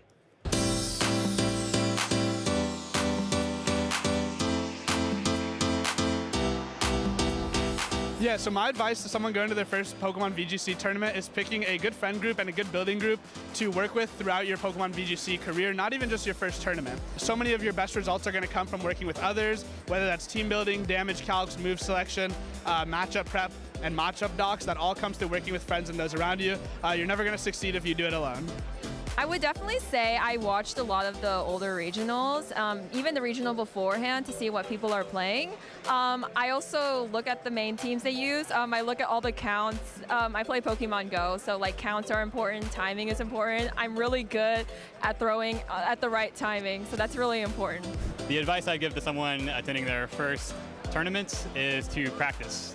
Practice a lot, practice with friends, practice online, and yeah, get as much reps in as you can, and then you'll feel more comfortable in those tournaments that really matter to you. So my advice for someone who's doing their first regional would be have a group of friends with you, have your arsenal ready, as they say. You need to have a team logged in or an idea of a team logged in. It's always good to go with a skeleton from a previous winning team or somebody who's already been there on that stage. Get them for some advice and then put together what you feel you're comfortable with. And then I think that's the #1 prep. And then you get to the venue and then you go on. Yeah, for sure. And even if in the venue, there's a lot of people who's willing to help. It's always a fantastic experience to come to the first regional. Have fun, meet new people, and don't be afraid to play side events. They're great. I think that the most important thing you can do at your first tournament is no matter how you do, play out the entire thing. people really underestimate the length of it and just how much of a toll it can take on your stamina. And it's important to not only play it out the whole way to get used to the length that it runs, but also you have more opportunities to make friends in the community, build connections, and at that point I think that you have enough of a social circle where you can start to collaborate with people and overall just be part of a community that helps you improve at the game. Like, that's the most important part, is just making sure you meet the people here and taking their advice and giving them advice. It's a very collaborative thing. Hey trainers, Inadequance here. Have you ever heard your friends or the commentators say they trained their Pokemon well, or that must be a very good ranked Pokemon, and you have no idea what that means? Then listen up, I'm going to explain this all for you. It all starts with understanding how the CP of Pokemon works. CP stands for combat power, and this is unique for every Pokemon. To simplify things, let's compare two Pokemon in the Master League. In this league, trainers usually battle with fully powered up Pokemon. For example, Mewtwo can reach around 4700 CP, while Lugia tops out at about 4100 CP. Does that mean Lugia is much weaker? Not exactly. Offensively, yes, but defensively, Lugia is an absolute powerhouse. It can hold its own against, and sometimes even defeat Mewtwo. The reason Mewtwo has a much higher CP is because of its stronger attack stat. This shows that Pokemon with higher offensive stats tend to reach higher CP values than those that are more defensively oriented. Attack has a much greater influence on CP than defense or HP. The same principle applies in the Great and Ultra Leagues, where CP caps limit which Pokemon you can use. The key to maximizing a Pokemon's potential in these leagues is getting as many power-ups as possible without exceeding the CP limit. Because defensive Pokemon gain CP more slowly than offensive ones, they can often be powered up more times.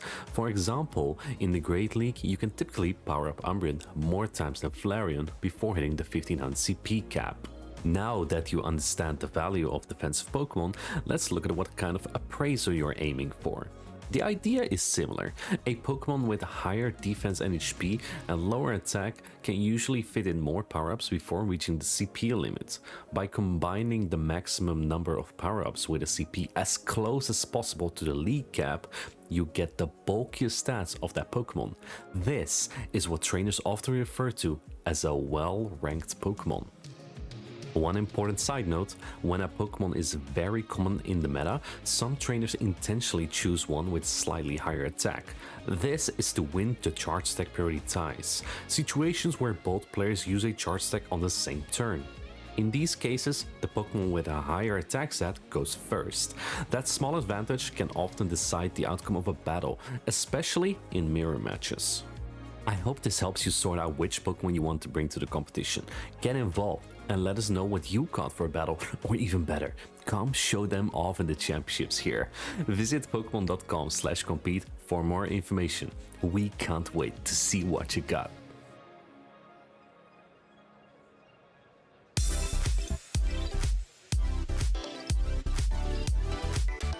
Two trainers have already locked up a spot in the top 8. And we have 2 more matches coming up where some trainers will look to do the same. Stephanie, Christine, Chris Reisner joining you here once again for day number 2 at Indianapolis. And up next, we have Out of Pocket taking on Mushroom Queen.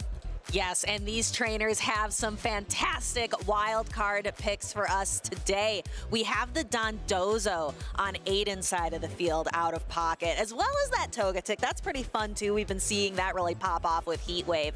Mushroom Queen on the other side has that Abomasnow that is really interesting. The Poliwrath, the Shadow Sableye that we've seen pick up in usage. She is looking for her very first top 8. She's made top 17, top 9 a couple of times, but never that top 8 performance. That's what she's looking for here. Right on the cusp a few times, and like you said, looking to break that barrier. Out of Pocket with the Dondozo, as you mentioned, a late addition to his team. He had been practicing with the Togetic for a while.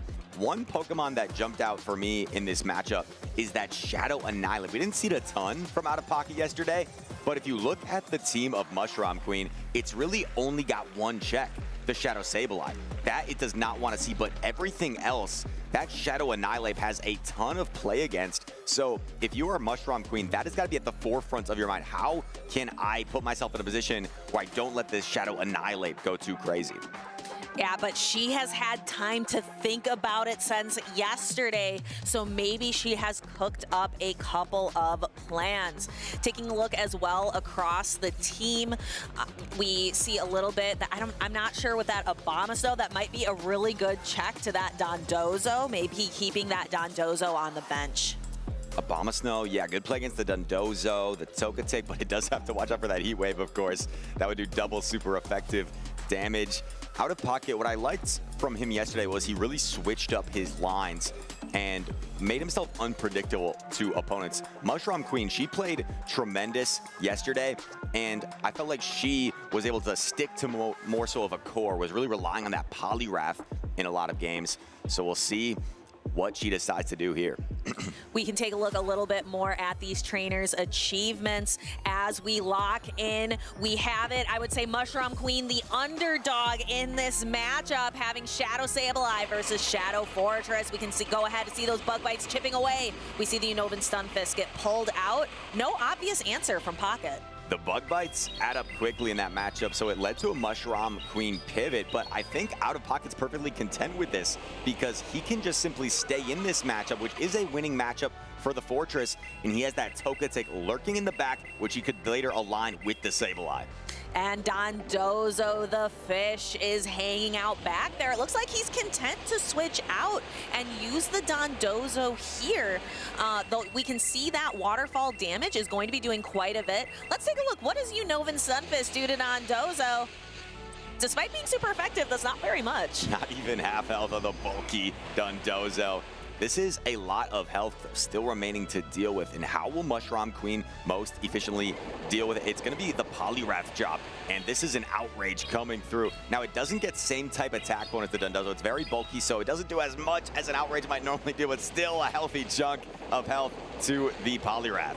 Yeah, I'm not really sure how Mushroom Queen is going to get around that Togetic in the back. Having Icy Wind on the Poliwrath is certainly going to be helpful. We see the Dondozo knock out with a dynamic punch. Will Out of Pocket reveal the Togetic or bring the Fortress back in?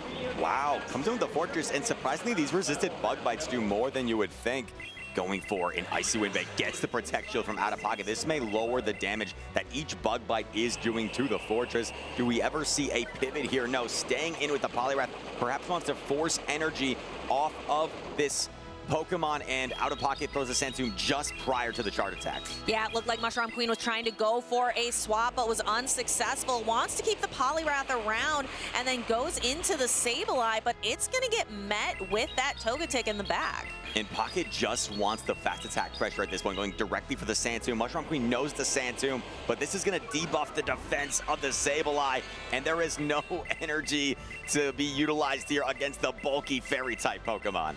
Yeah, Shadow Sableye has a lot of different charge attacks that it has access to, but it does not have that Power Gem attack here, utilizing Foul Play and Drain Punch that has become so much more popular of a moveset on this Pokemon. Foul Play will hit a little bit harder, but Togetic takes it no problem. Has a lot of energy for this Poliwrath. We see the Chart Attack priority, and Out of Pocket just gonna let it go, actually. This is interesting. Maybe feels like he can Bug Bite down either way and actually hangs on.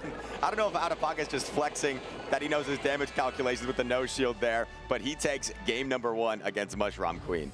Yeah, hiding that Togetic in the back. We saw a little bit of recognition, like a little bit of a head nod from Mushroom Queen at the end of that match. Like, yeah, I don't think I have a way around this one. I was really surprised by that no shield, but it shows how locked in Out of Pocket is with his damage calculations. Even with these Pokemon, right, that maybe he doesn't have the most practice with, such as the Dondozo, he knows them inside out and just comfortably with the Fairy Wind down there in the end game. Pocket is already locked in. He's ready to go.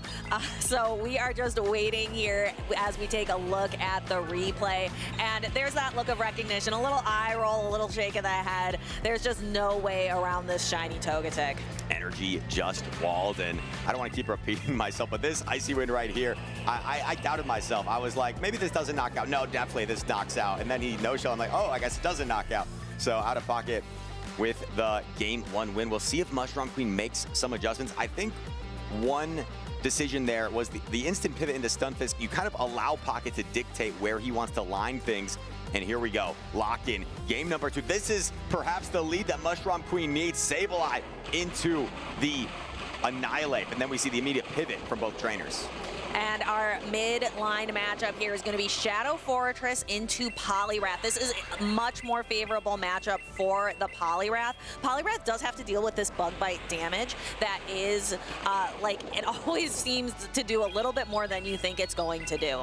And Out of Pocket with the Sand Tomb here, at what point do you potentially lower the defense enough where these bug bites start to do more damage? They are really chunking, and this is going to be close whether the Poliwrath can get to 3 charge. I think it will get to 3 charge attacks, but it's definitely not getting to 4, which means Pocket can force alignment if he wants, and I think that's exactly what he's going to go for. Trying to avoid that matchup of the Shadow Annihilate on the Sableye. Mushroom Queen sees that as well and is thinking, you know, I kind of want to try to see if I can fight for alignment too. Gets to that Icy Wind to debuff the bug bites, and we can see Pocket's going to hang on with his fingernails, trying to keep alignment here. Pocket knows he needs switch advantage at all costs. He can't afford to have Annihilate lined up against the Shadow Sableye, but how much value can he get out of this fortress? He is down a Protect Shield. Could that be enough for Mushroom Queen to potentially pull off a sweep? Sand Tomb coming through. I like this decision from Mushroom Queen. She understands she lost the switch advantage, so maybe investing in her back Pokemon, the Stunfisk, is the best course of action, is able to bank a foul play as well. And we see the Togetic come out, the Unova Stunfisk to counter. This Unova Stunfisk has a mountain to overcome. Has to beat both the Shadow Annihilate and the Togetic. But the one advantage that Mushroom Queen has available to her is that she has a Protect Shield remaining.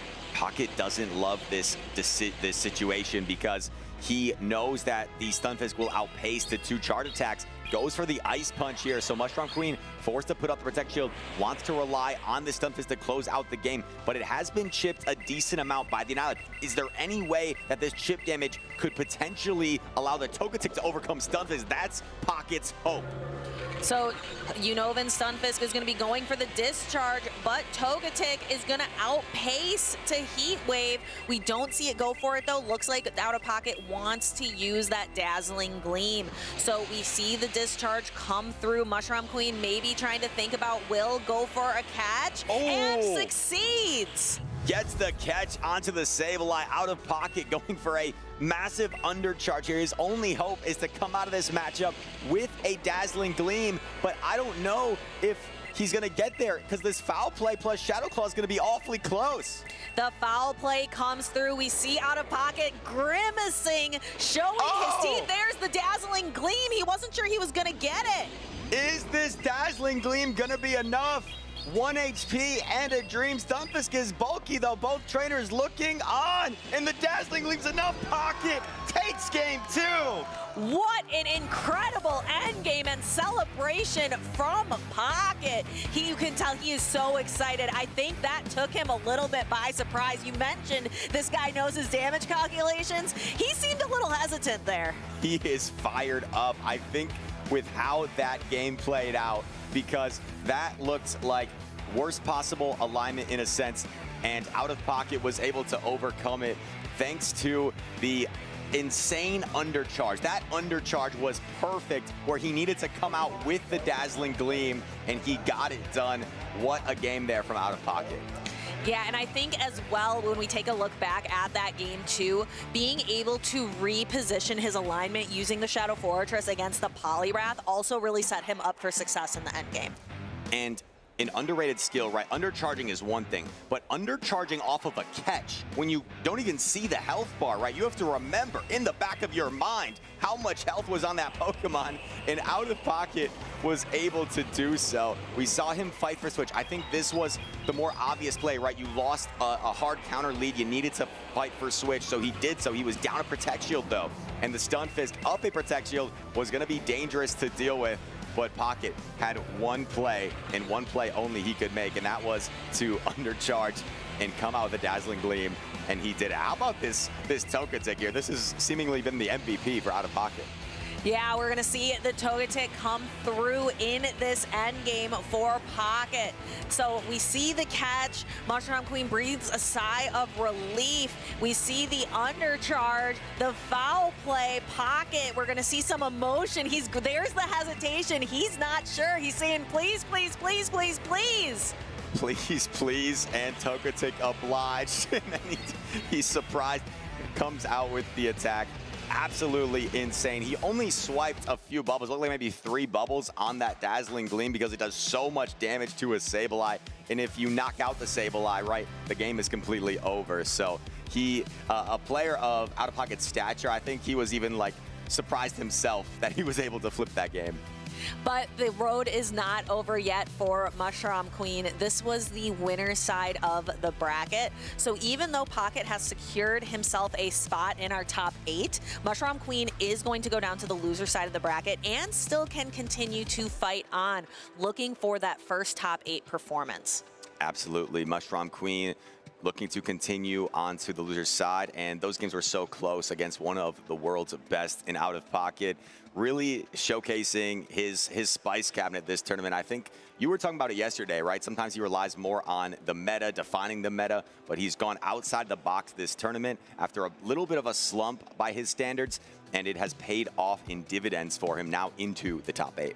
I want to hear a little bit more about that from the man himself. Maybe Nick can give us a little bit of insight as to where Pocket found this spice cabinet from. Nick, tell us a little bit more.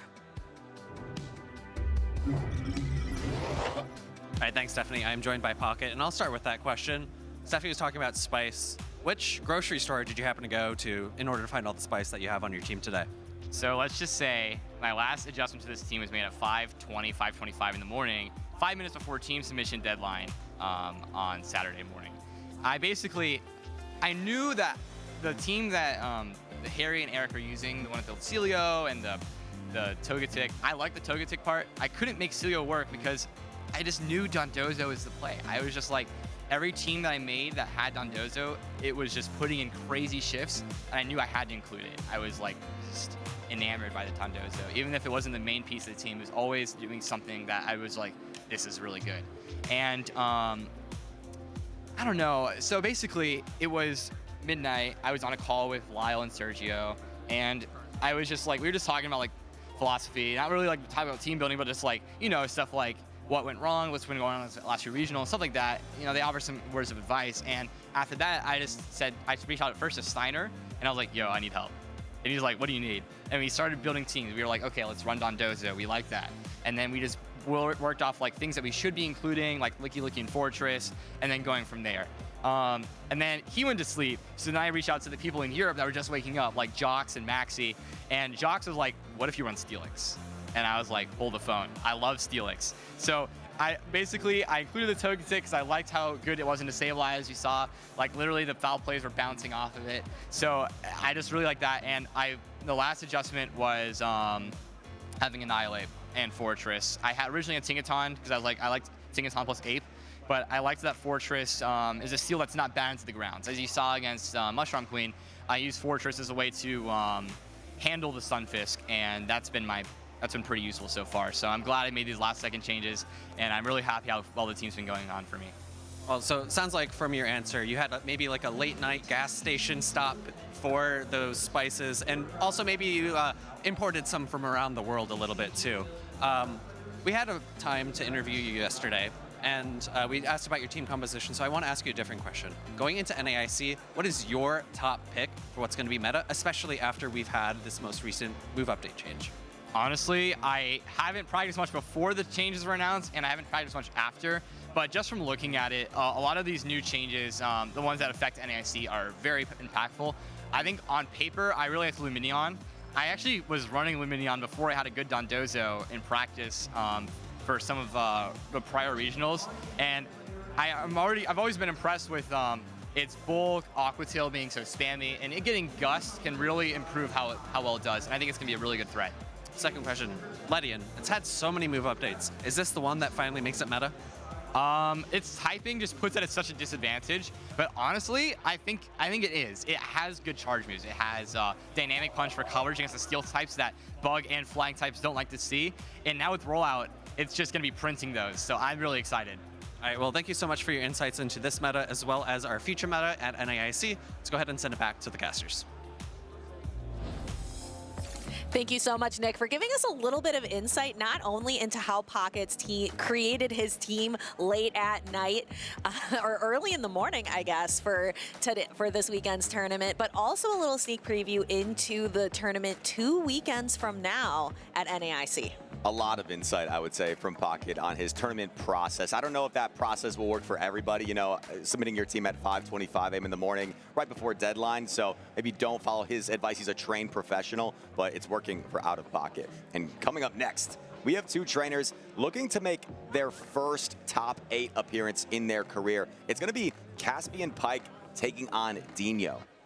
Caspian Pike is going to be the trainer on the left, and we're going to see that Feraligatr, Quagsire, really a more meta team versus BTW Dino, who is on our caster predictions with that Chestnut. But I also really keyed in on that Shadow Charizard. We were talking a little bit before the stream about some trainers who really showcased Shadow Charizard in the past, like Tauntaun Batuse, Human Catcher Bug, and it's kind of fun to see it back here today.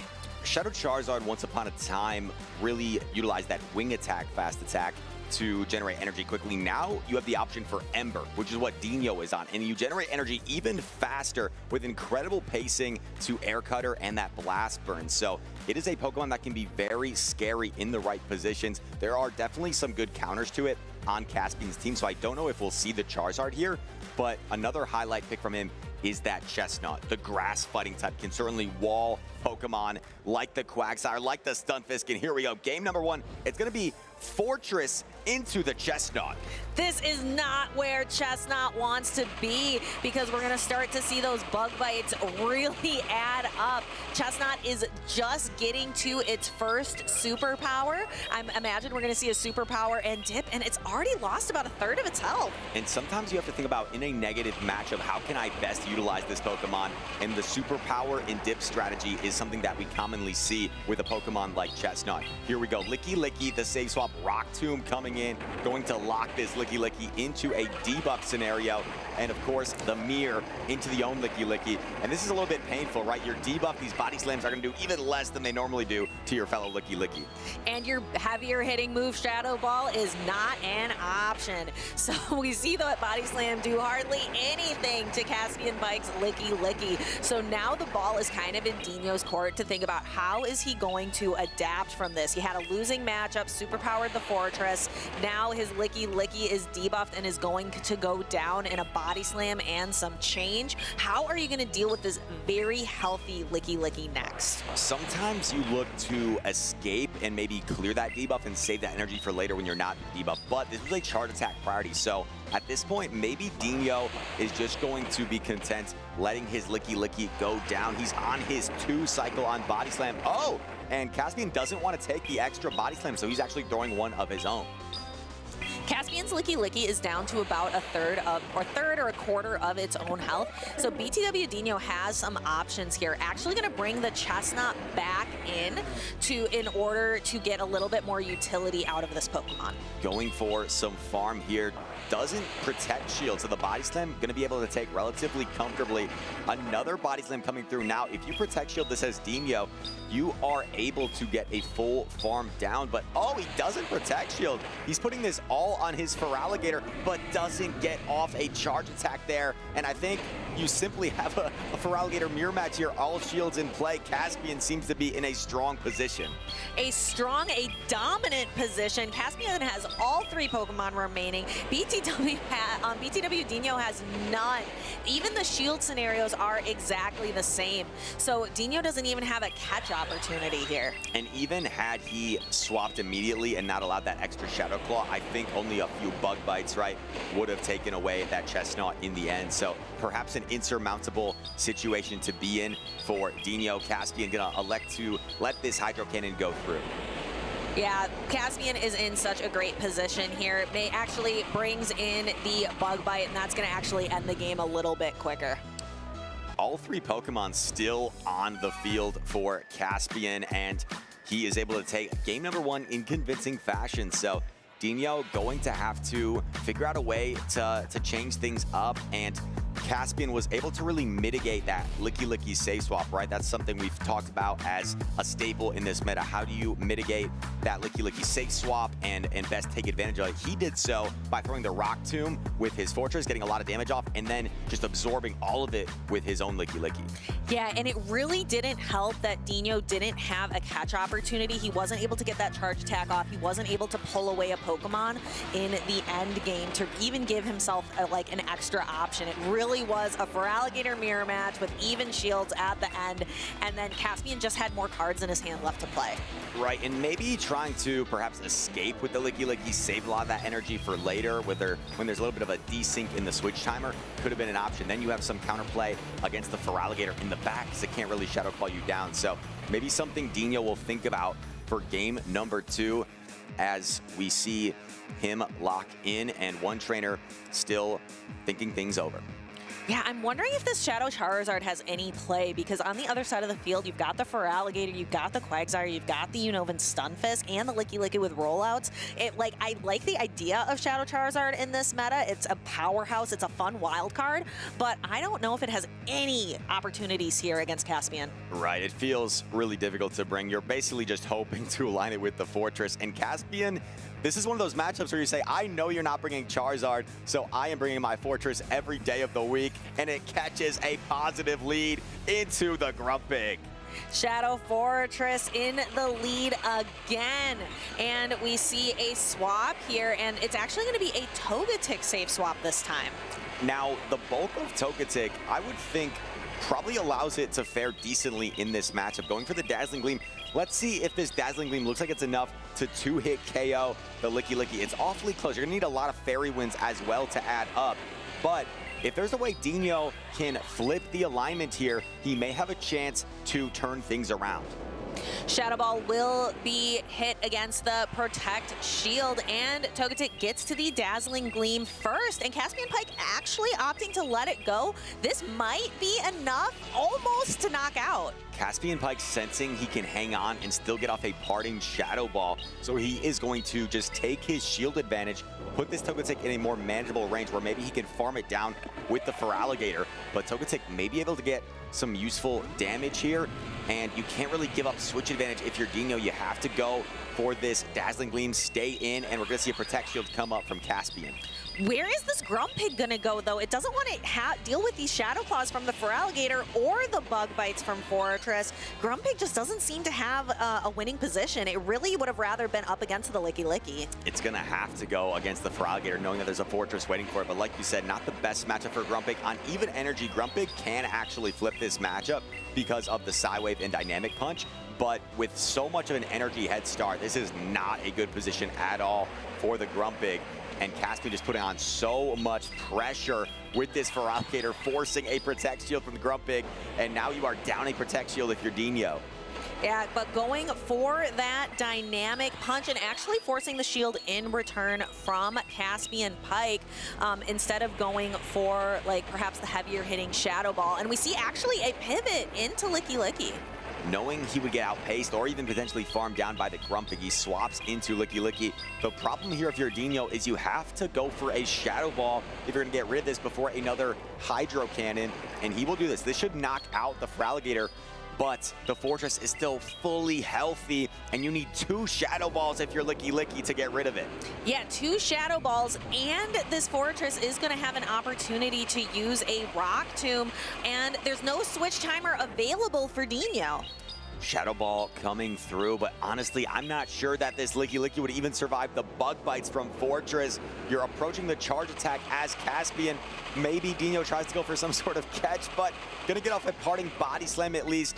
But you simply get the farm down here. There is not a charge attack, I don't believe, on the Grumpig, so Caspian looks to have this game. Yeah, with the charge attack available, I think Dino would have needed to make a catch, but Caspian Pike, too patient, not gonna give Dino that opportunity. Rock Tomb delivers the knockout, and Caspian with a convincing 2-0 victory over Dino. Caspian continues his best run of his young career. He is on to the top 8.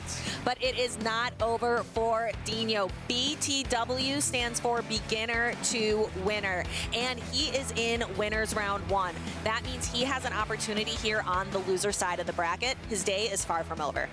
Far from over, and one of the more spicy teams we've seen today, and a lot of times it can be matchup dependent, right? Sometimes a Shadow Charizard as a flex pick might have a lot of play or be difficult for some teams. That was a particular team you pointed out had almost no play against Caspian. You essentially had one target in the Fortress. Everything else you were either bad against or neutral-ish with the Togekiss.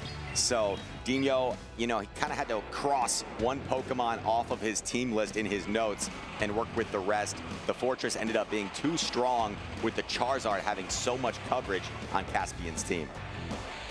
And continuing on, and we can go ahead and take a look at Grumpig, and that is just going to get knocked out by the Rock Tomb. It really just didn't have an opportunity anywhere in that matchup. It really wanted to be against the Licky Licky, and it couldn't find it. It was stuck against the Feraligatr. It was stuck against the Fortress. Fortress is such a strong, menacing Pokemon with those Shadow Bug Bites, and you have 2 debuff attacks that can really, if your opponent is locked in, right, and you lock them into a debuff, you can really capitalize on that position. What Caspian sensed was, I know you're not bringing Charizard against me, so my Fortress is pretty free, and he just kept leading the Fortress and then was able to win the lead, really put Dino behind right from the start, and just kind of had a stranglehold, never let go of the grip he had on both of those matches. And maybe we'll get to hear a little bit more, but otherwise we also have some losers round matches. So we're gonna take a little bit of a break from the winners round here for a moment, and then we're gonna be focusing in on the loser side of the bracket, just to give you a little bit of a preview of what's gonna be coming up next. We have our losers round 2. Losers round 1 was played already. We see Dunebug moving on, Phoenix Dark, Shaner knocking out Firestar 2-0. So I guess my MVP is not making it very far, but that's okay. Shaner, I'm sure, very excited about that win. And then King Owl going ahead and moving on against Lyle Jeffs III. And that will be our next matchup. Lyle Jeffs knocked out there by King Alexander, so Nighttime Clasher will be taking on King Alexander as our next matchup on the stream. And as those trainers are getting prepared for their match, I would like to hear a little bit more about Caspian after his victory. Take it away. Thank you. I'm here with Caspian. This is now your best performance in Championship Series. Just how are you feeling right now? I am buzzing. I was a wreck yesterday. I walked into the wall. I was dreaming of Chestnut. So I am over the moon. I don't have words. I'm so happy. Were you dreaming of Chestnut? That was a tough matchup, right? How did you feel going into that matchup, specifically with that Pokemon? It felt like you had a lot of weakness to that Pokemon, right? Yeah, it's tough. When you're have a team comp like his, where he knows I'm so scared of Chestnut, it's like he can choose sort of how it goes, but I decided I was gonna just I'm gonna take control. I'm not gonna bring Togekiss, I don't care. And I made a game plan. Shout out for 2 hours. I had undercharges planned, so I was really gotta lock in, it paid off, I guess. You were locked into this matchup, and I believe you have the exact same team as you played in your last regional championship. So you've been locked in with this team. How are you feeling about this team right now? I feel great.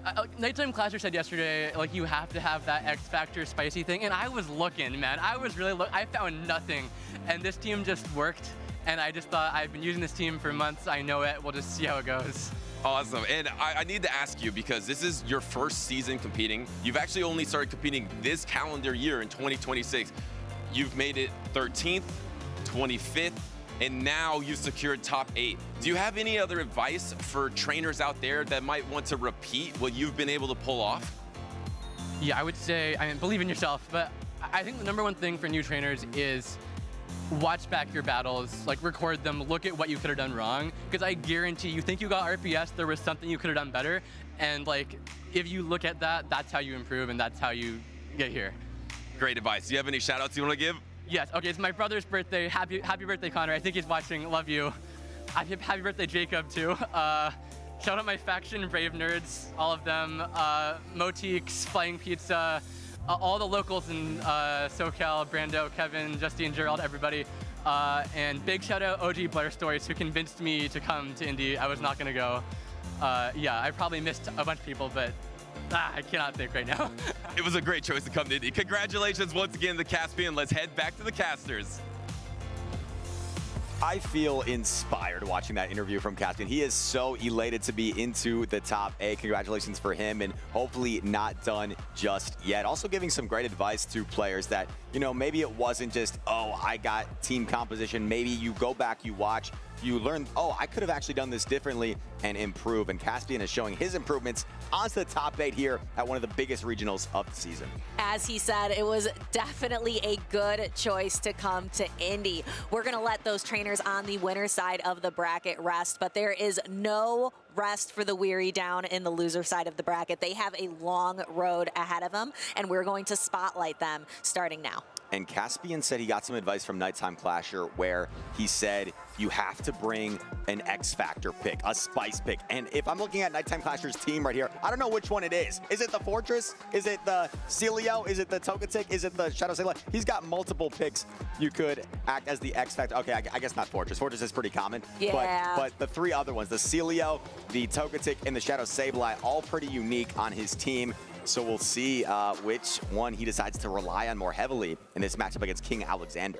Yeah, and with King O, it's very easy to tune into what his wildcard pick is, and it is definitely that Malamar. I'm wondering, though, how much play it is going to have. I can see a couple potential matchups for it, but it also has some challenging ones as well. Let's see what these trainers are going to bring. We see that signature Shadow Celio from Nighttime Clasher up against the very safe Licky Licky from King O. Here we go. Super effective rollouts, of course, from the Licky Licky, but Celio's Powder Snow and pressure with its charge attacks can help it overcome this matchup in certain scenarios. So Licky Licky going to elect to take the first charge attack is a serve. You see how much damage that does to the bulky Licky Licky. Nighttime Clasher going for a catch attempt, unsuccessful. And look at that, King Alexander banks 100 energy on his Licky Licky and then goes into the Wigglytuff here. And Wigglytuff is going to stand firm against the body slam damage coming from Licky Licky. Is not concerned about taking a body slam. These trainers are locked into this mid-game matchup. Licky Licky going to be firing body slams off against Wigglytuff. And let's see, do you think alignment is going to be critical here? I don't think King O is going to go for the alignment because he let the Licky Licky get so far ahead. I think he's going to be content just doing as much damage as possible with his Wigglytuff here. And Nighttime Clasher may look to escape with this energy where it's more useful. No, actually just going to double up on the body slam. This should be enough to knock out the Wigglytuff despite being debuffed. And King Owl will try to figure out how to best manage this Licky Licky, probably throwing a body slam of your own, and that's exactly what he does. Yeah, King O throwing the body slam, and that should be enough to knock out Nighttime Clasher's own Licky Licky. And King O has a ton of energy left in the bank, has 2 body slams and a Shadow Ball and a half. First charge attack coming through Nighttime Clasher with a decision to make. He puts up the Protect Shield, and that is a good Protect Shield because it's one of the most energy, high damage attacks that we're going to see here, but now a Hydro Cannon incoming from the Feraligatr. Nighttime Clasher considering yet again, is he going to double down on this Fortress? No, he's going to let this first charge attack go through. Yeah, and that is critical for King O because he's able to get that charge attack off before the Feraligatr gets debuffed here from the Rock Tomb. Rock Tomb now draws that Protect Shield from King O, and he is going to continue building, but now debuffed. This Hydro Cannon will do even less damage to the Celio, which is relatively bulky despite being in its shadow form. Shield coming up on the body slam here. Maybe King O will look if he can escape, but the switch timer's not up just yet, so he's forced to deliver a debuffed Hydro Cannon to the Celio. Yeah, that is not going to do a lot of damage. That is resisted. We see a quick swap into Licky Licky. The switch timers are misaligned here, so Licky Licky able to deliver this body slam. Nighttime Clasher forced to use a Protect Shield here. Not much energy from the Licky Licky, and this Celio is already almost at back-to-back body slam throws here. This will be enough to knock out Licky Licky, and I think Celio should also outpace the Feraligatr to another charge attack. And yes, there is that body slam going for the Feraligatr. We can already see King O starting to kind of take his hands off the phone and thinking, you know, I got to go back to the drawing board. Feraligatr does manage to hang on, but Nighttime Clasher brings in that spinning golf ball of a Shadow Fortress just to deliver the one bug bite remaining. It seemed like that entire game, Nighttime Clasher was the aggressor. He was the one switching in, delivering damage and dipping out, and just left King O a little bit behind. He led the Celio into the Licky Licky, which you may on paper think is more of a negative matchup, but the way Nighttime Clasher dictated it, right? He throws the surf, he gets it below 50%, goes into his own Licky Licky, and King O didn't have an obvious answer, so he was left thinking for a sec, okay, what do I do? Went even a little bit over 100 energy, so perhaps a slight miscue, you could argue. And then the Wigglytuff was just left too far behind to comfortably deal with Nighttime Clasher's Licky Licky. You can often think of PvP battles as often like a little bit of a dance, and Nighttime Clasher was the one taking that obvious step forward, leading the dance, forcing King O on his back foot to just kind of follow Nighttime Clasher's lead throughout this game. And once again, how many charge attacks were thrown from that Celio throughout that game? Maybe 4, I don't know.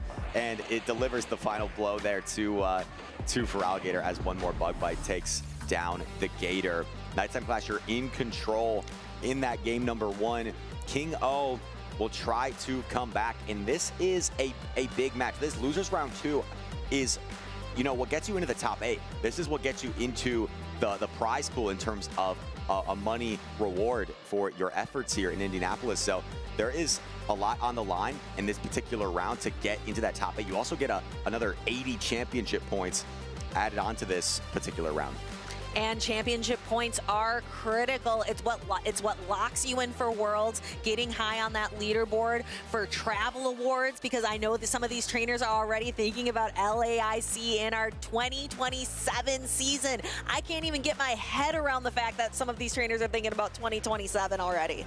Speaking of LAIC, that is your LAIC champion from this past season, Nighttime Clasher. He's looking to add more championships to the resume, but first he's got to get through King O, and we see the water type square off Quagsire into Feraligatr. We mentioned with the Dondozo pick with Out of Pocket that trainers aren't really bringing a water resist onto their teams and how impactful that water damage can be. And we're seeing that a little bit in this Feraligatr. It seems to go a lot of places. Shadow Celio is an interesting water resist that Nighttime Clasher is bringing to the table. It has a combination of resistances and bulk, and also the pressure with its solid charge attacks of Body Slam and Surf. It gets there fast, and the Surf hits pretty hard. We're seeing a Protect Shield come up this time from King O and his Licky Licky, looking to get some more value at it, as both trainers are going to be switch locked here for a considerable amount of time.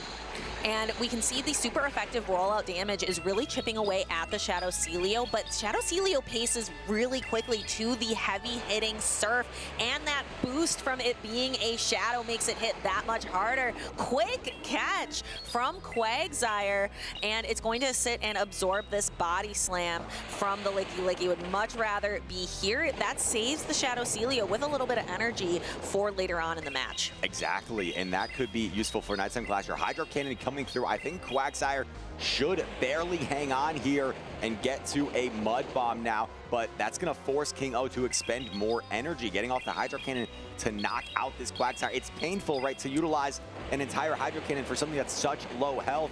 So right now, Nighttime Clasher dancing around effectively, but not before King O gets off another Hydro Cannon, and you can't really roll out down. You're probably gonna have to throw a body slam here eventually. Yeah, and I'm looking in the back line of King O bringing that Diggersby. I'm sure that Diggersby is happy to avoid the Quagsire now that it's back in its Pokeball and on the bench. And Nighttime Clasher throwing the body slam here, expecting a no shield from King O, maximizing his energy before the next Hydro. Comes in with the Celio, and now not before Licky Licky gets off this body slam. There is a lot of health on that Diggersby to deal with. What does Nighttime Clasher do? It seems like he's in a little bit of a pin situation here, but he does get to double body slam, throws 2 Powder Snows. This way, he maximizes his energy if King O decides to let this Licky Licky go. And King O does not. He kind of recognizes Diggersby doesn't need shields because Licky Licky, it's going to do nothing with that rollout damage, and that Shadow Ball is going nowhere. So the Licky Licky in the back for Nighttime Clasher has to rely on straight body slam. It did leave with a lot of energy, though. Now, you may think that this game is over, but the Powder Snows and the energy head start from this Licky Licky, I think it might be closer than you would imagine. Diggersby with Quick Attack especially does win this matchup straight up, but you have a little bit of a head start, you have a little bit of chip damage from those Powder Snows. Nighttime Clasher probably gonna need 3 body slams if he's gonna be able to overcome this Diggersby. And I'm looking at that Scorching Sand. Sometimes if you can get an early Scorching Sands debuff, that can really spell defeat for the opposing trainer. We didn't see an early Scorching Sands debuff, but another one is going to be thrown here from King O. We'll have to keep an eye on the pacing here. Nighttime Clasher can do 1 rollout body slam, 1 rollout body slam, and will that be enough? I mean, this is going to be awfully close. He's going to outpace King O's Diggersby to the Fire Punch here, so he's going to get off double body slam, but I don't know. Diggersby is so bulky, there's a chance it hangs on. There's the body slam, and Nighttime Clasher going for the best timing. This is going to be very close, Chris. I am leaning into the screen to look for Diggersby's health in the end. And Diggersby goes down to the normal type Licky Licky.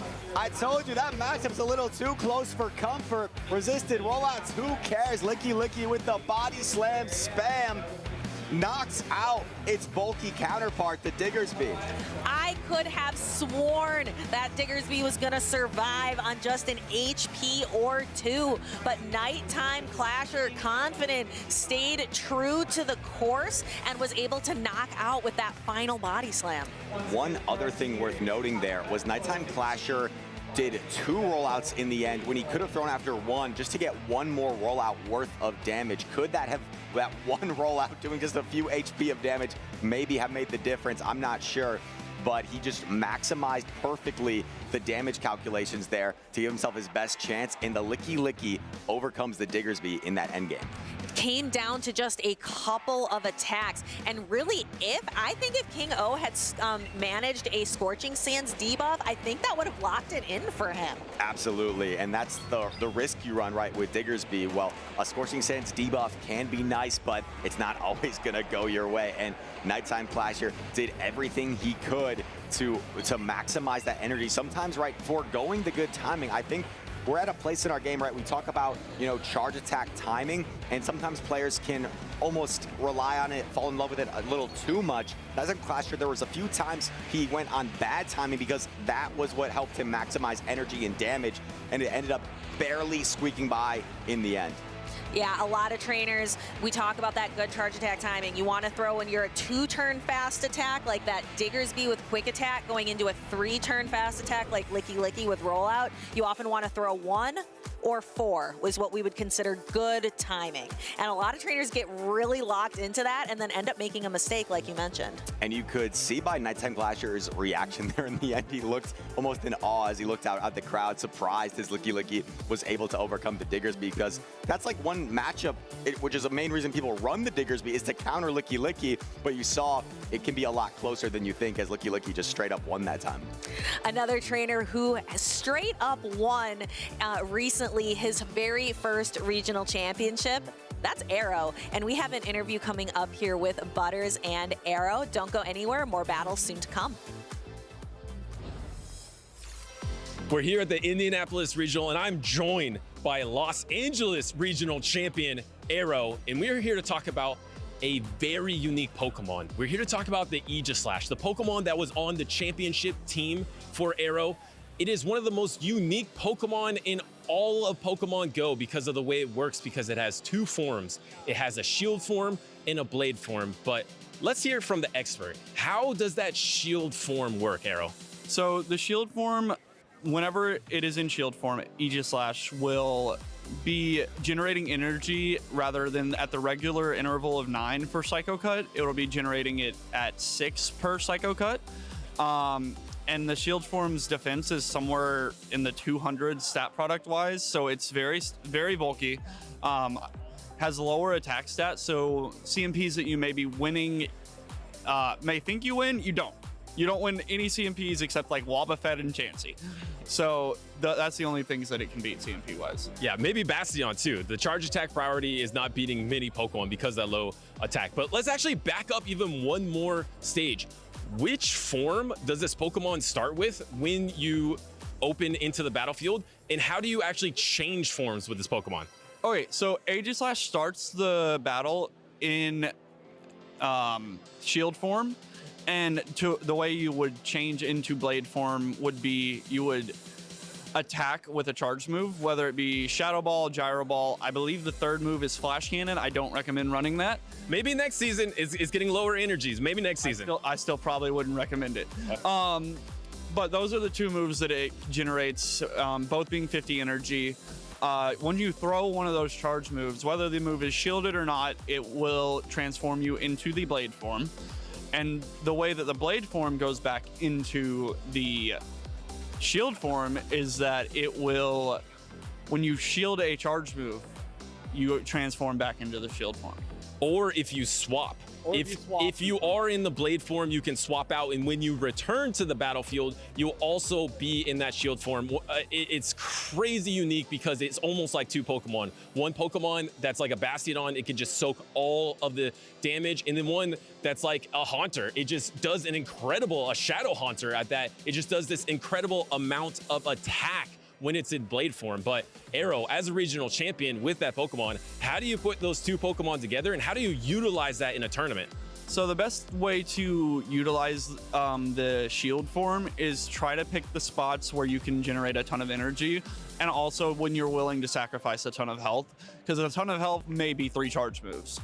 And that will cause you to be lower, but you have the ton of energy, and whenever you throw the first one, even if you're not doubled up, you will be able to change into the shield form, the attack form, which when you're in attack form, you do take a lot of damage very quickly. So you kind of want to pick your spots on when you want to stay into attack form, which is why you would maybe switch out, maybe throw a move to maybe not just bait your timer. And for a newer trainer, maybe participating in the Go Battle League, would you recommend banking up a ton of energy and then throwing that energy? How do you utilize that energy effectively? Because remember, like as you said, as soon as you press that charge attacks, you will switch to blade form, and now suddenly your charge attacks will be doing a ton of damage. I would recommend utilizing that energy whenever you know that your opponents have less energy, because one of the things I like to do is I like to charge attack priority my opponent. I do so by counting their moves and just throwing when I believe they will throw.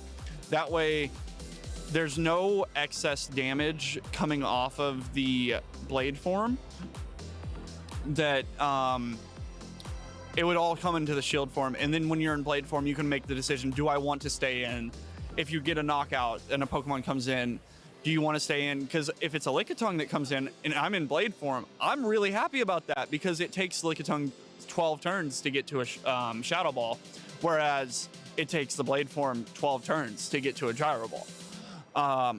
So it's just picking your spots on the damage that is coming in, whether it be resisted or not, because sometimes you can be farmed down by resisted moves in the Blade form. Yeah, just a reminder, when you're in that shield form, it's going to take 9 Psycho Cuts to get to a charge attack, but when you're in the Blade form, it only takes 6. So you generate that extra energy. I know I've played this Pokemon a ton in GBL, but I want to hear one last tip from you as a trainer that's taken it all the way. Is there some advantage that you can take from possibly team composition, knowing that you can soak so much damage, or maybe you can get shields down? Do you have any high-level tips for those trainers trying out Aegislash? I would recommend pairing it with a Pokemon that can do a really good job of getting your opponent's shields. The Pokemon I prefer for this is Dartrix. There are many different options for this. As we saw with Kazim in Utrecht, he ran the Hawlucha just for this purpose. I also believe that Charizard could work in this functionality. There's a lot of options, but those would be some that I would highlight. Awesome. All right. Well, thank you so much to the regional champion Aero for giving that Aegislash breakdown. One of the coolest Pokemon out there, and it's won a regional in, I believe, Europe, North America, and LATAM now, so it's a force to be reckoned with. Let's get back to the Pokemon action.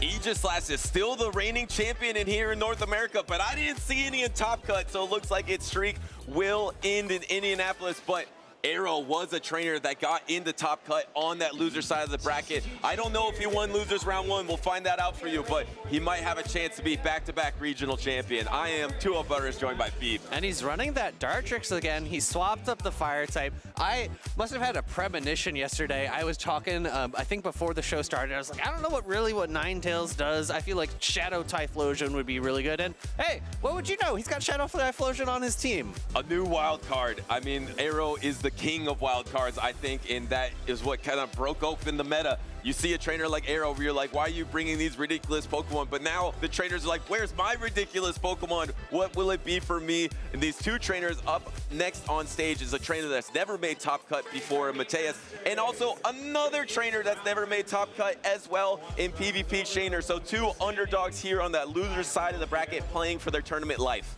Yeah, this is going to be win or go home. We're on the loser side of the bracket here, and these trainers have had a early start to the day. We're just getting into the middle section of the day, and these trainers have very interesting teams. We saw Mateus earlier on with that Shadow Dusknoir, able to pivot it around against his opponent and utilize it to some very great usefulness. But on the other side of the field, Shaner PvP's got that Shadow Sableye, so that's a little bit scary for Dusknoir to face. But I think you're right. It comes down to the two ghost picks, right? That are the wild cards for these trainers. Shaner PvP having that Sableye, which will do well to the Dusknoir. Actually, I think it's really solid into all of Mateus's team. Really only has to worry about that Wigglytuff, and worry it will, because Wigglytuff is one of the hardest answers to that Pokemon. So as long as you can protect yourself from that Wigglytuff, Shaner PvP has double steal as well, and we do see that Wigglytuff in the lead. It's going to be fairy on fairy. There is no Shadow Sableye from Shaner PvP, but Mateus brought his Shadow Dusknoir. Yeah, Shadow Dusknoir is going to be a little bit more safe, but it still needs to avoid that Licky. Although you can do super effective damage with Dynamic Punch, Licky is just so bulky that one doesn't take a knockout. And the Aura Sphere is going to be neutral into this fairy normal typing. Going to get to the Icy Wind here, which will pretty much knock out the Togekiss. So Shaner PvP wants to keep the alignment, wants to keep this Togekiss around a little bit longer, throws up his first Protect Shield of the battle. Swift's a little bit better here if you want to try to reach a second attack, but because of the quick pacing of the Togekiss, you're never really going to be able to reach a second charge attack. We see the counter swap of Empoleon into Togekiss, and Shaner's not happy. He's recognized, I've used a shield already. I'm down energy. This is not a great matchup to be in. And he has to use his last Protect Shield of the battle. The backline matchup is bad for Mateus, but up 2 Protect Shields, you can get through a Licky. Here comes the charge attack priority. It's going to be the Aura Sphere into Empoleon. Shaner looked like he thought he would win that charge attack priority. Yeah, I think Empoleon versus Togekiss must be very close, but the Empoleon barely hangs on there. 1 HP and a Hydro Cannon coming through. No shield from Mateus, thinking, hey, my Pokemon's done his job. I have 2 shields and a Dusknoir. And you can't get to the Hydro Cannon because the 3-turn Astonish is going to be able to land first. And now, yes, you are double resisted on your fast attacks. This Shadow Dusknoir looks huge and tries to swap on a Dynamic Punch, but Mateus is patient. Does he give up the protection here? He might have to save him for the Shadow Balls. No, he gives up a protection against this Side Shock. There is a Shadow Ball loaded for the Licky Licky. The question now is, does Mateus give up a shield against the second Side Shock? No. Knows that this does not going to pick up the knockout quite yet, and he would get knocked out by a Shadow Ball. He's going to get a full Astonish down and come out with nearly 2 Dynamic Punches, 1 more to get to the second. And Shadow Dusknoir is avenging all the ghost types out there that have been countered by normal types over and over again with a double Dynamic Punch to defeat his hardest counter in this meta. And the Shadow Dusknoir by Mateus is going to be able to finish off this battle. That was a really great team composition from Mateus in order to put the Dusknoir in a really strong position in the end.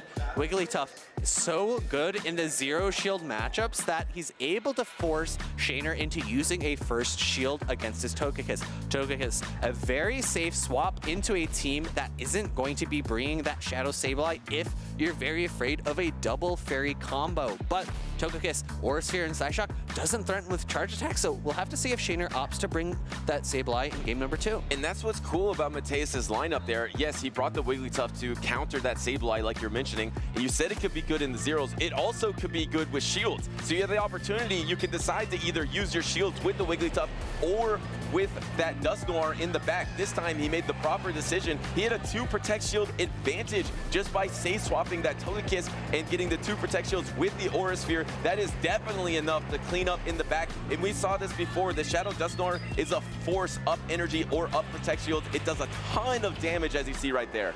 And I'm curious if a Dynamic Punch into the Togekiss would have picked a knockout. Because of the Shadow variant of the Dusknoir, I think it would have. So I think even if Mateus goes straight for the Dynamic Punch there, he's still in such a commanding position because of his 2 shield advantage into Shaner's backline. Yeah, you don't have to worry about rollout damage at all if you're a Shadow Dusknoir, so I have to agree with you there. Now suddenly Shaner PvP, a trainer that has gotten 17th 2 separate times, and in this tournament in 2026 Indianapolis, he got his first ever top cut. I know he was pumped about it, and now he is in losers round number 2. That means he did go through that first battle there, but now his tournament on the line. If he does not win this next game, he will be eliminated, or will be Mateus. This trainer that has played 7 tournaments and finally has broken through now and was a part of one of the best series I've seen between Mateus and SJ, just the highest level of Pokemon Go PvP. And here we are in the leads, the Quagsire into the Licky Licky. This is a very neutral matchup. Quagsire has a slight advantage because it is able to resist the rollouts. However, we do have a significant bulk advantage for Licky Licky. There is Mud Bomb available for Quagsire, which I think gives it a slight boost in ability to play out this matchup because Mud Bomb is very efficient. Yes, exactly. And now you're going to be coming through with this Shadow Ball. You need double Shadow Ball to knock out the Quagsire, but this is not the Shadow Quagsire, so it can barely hang on, but with cumulative rollout damage, it's kind of enough. So it's smart for Shaner PvP to go for those Shadow Balls over the triple Body Slam. And I'm curious if 2 Body Slams will be necessary at this point to knock out, because I think this Shadow Ball will be very close to, I don't think it'll be enough to knock out. I think it's going to be shy, and I don't think that 2 rollouts at this point would be enough to pick up a knockout. And so this time, you'll probably have to soft lose this unless the Aqua Tail knocks out. We've seen this before. It might not be enough to knock out. Licky Licky is bulky. Can it hang on for the Body Slam? Not this time! And because of the extra energy that Mateus was able to garner on his Quagsire, because Shaner went for Shadow Ball as opposed to double Body Slam, we're going to see an Aqua Tail land into this Shadow Shiny Sableye. Oh, it's so beautiful. You love to see a wild card that's a holo as well. And now you have some energy to throw the Drain Punch. A lot of trainers throw the Drain Punch first and then start going for foul plays. But at this amount of health, you're getting close to knockout with Shadow Ball regardless. So you might want to opt to just get some foul play damage off instead, going for the Drain Punch. Yeah, and this is a great spot for Mateus because he's 1 one switch advantage. He's able to save his Dusknoir from the Shadow Sableye, and Shaner does have Empoleon in the back. Empoleon is not the bulkiest Pokemon out there, but Foul Play coming in from the Sableye, I don't think this is going to threaten a knockout either. It's not going to knock out, but it's going to put the Licky low in range of Metal Sound down. But do you want to swap? Yes, swapping in, and now you're met by the Dusknoir. Once again, Mateus saved both his Protect Shields for this backline Pokemon. Going to have to use the first one right here, but you're also going to have to throw some energy. I don't think there's any way that you can double shield and Astonish through this matchup.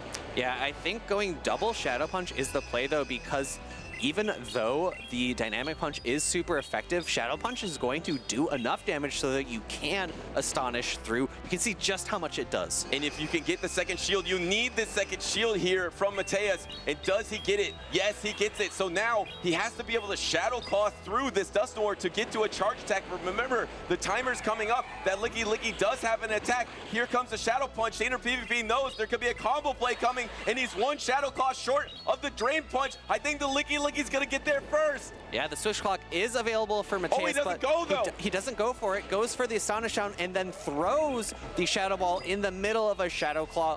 A different win condition found for Mateus. Yes, he could have maybe Astonished down or go for the ball. He decided to go for the ball. It was Ghost type damage regardless, and Mateus is able to advance to losers round number 3. Yeah, Mateus had a number of different win conditions he could have tried to play for there. I think the one lose condition he had is if his Dusknoir gets farmed down by the Sableye comes out with a full charge attack into the Licky. Licky's going to lose that interaction, lose the charge attack tie, and that's, I think, the only way he loses is if that Foul Play knocks out the Licky. And it kind of seems silly to say, but I think a lot of that game might have been lost in the lead. And I don't blame Shaner PvP, because when I was looking at that Licky versus the Quagsire matchup, I'm thinking the right attack is to go to Shadow Ball, because that's what you do against a Shadow Quagsire. And I thought the double Shadow Ball plus some rollout damage, it could be enough, but as you saw, it was short, and you were at that next Body Slam right when you got cut off and got knocked out. If you instead went for a triple Body Slam and didn't have to take an Aqua Tail on your Sableye, as we're seeing this Aqua Tail that was impactful right here, you would have had a healthier Sableye to deal with this backline, maybe double shield it, Drain Punch, and try to get through this backline, but instead, he just got too low, and at that point, you had no opportunity to counter the double shield of the Dusknoir. Dusknoir in the right position with all shields up is just such a strong Pokemon in a meta where we don't see that many dark types. Umbreon, I know a few people have brought it to past tournaments, but it hasn't been around all that much. Normal types take super effective damage from Drain Punch. I mean, so do dark types too, but they're oftentimes threatened by both dark types and normal types are threatened by 2 dynamic punches from Shadow Dusknoir, so that ghost and fighting coverage is just so good across the board. I just want to give a huge shout out to Shaner PvP, his first ever top cut here in Indianapolis. He does get eliminated from this tournament, but it's always a hurdle to get into this coveted day number 2. He passed that hurdle, so what's going to be the next one for Shaner PvP? I know the next time we'll see him, he's going to be even stronger. And full credit to him, he played extremely well. Even though he lost those matches, Mateus just had a really strong team composition, was able to get that Dusknoir in the right spots, and it felt like he didn't have that many options. I'm really impressed by Mateus. Oftentimes, you go into day number 2 and you just see a high-level players from a lot of the most well-known top trainers, and you're like, wow, okay, like SJ is playing out of his mind right now. And then in that series versus SJ, Mateus was just matching him. And this is a trainer that never made top cut before. He has played in 7 tournaments. Now he's matching a trainer in SJ who has an insane win percentage in regionals. I looked it up when we were off stage. He has an 82% win percentage while at a regional championship with matchups going 28-6 in series, just absolutely dominant. And I felt like Mateus was going step in step with him, which is insane to say. All right, well, he definitely played well in the last matchup, and he played even better in this one. Let's go ahead and go down to this floor where we have an interview with Rise and Mateus. Thanks so much, Phoebe. I'm here with Mateus into the top 8. It's your first time top cutting, right? And you're already in the top 8, fresh off a win. Just take me through your thoughts right now. How are you feeling? I'm a little nervous, excited to be here, obviously. I'm just happy to be here. And they were talking about how you went toe-to-toe with SJ. That was probably one of the best series of the tournament so far, and just went a little bit short, but right back off it, a win there against Shaner. Now, I've played before in grassroots formats, and I've known you're a really talented trainer. What do you think the difference has been this weekend in terms of improvement, taking that step up from, you know, some 33rd place finishes to now into the top 8 here in Indianapolis? I have a notebook this time. I don't really take much notes, but write the team down that of my opponent, and it helps me visualize a lot better. I feel like I'm also less nervous than I normally am. Maybe just like with the experience of a couple regionals now, so, and practice. I don't think we got a chance to talk to you yesterday after that match against Dunebug you had, but you had that catch where you also got the mud bomb off on CMP. I thought that was one of the highlight plays of the day. Take me through that moment there. How are you feeling after that, or kind of your thought process in that game?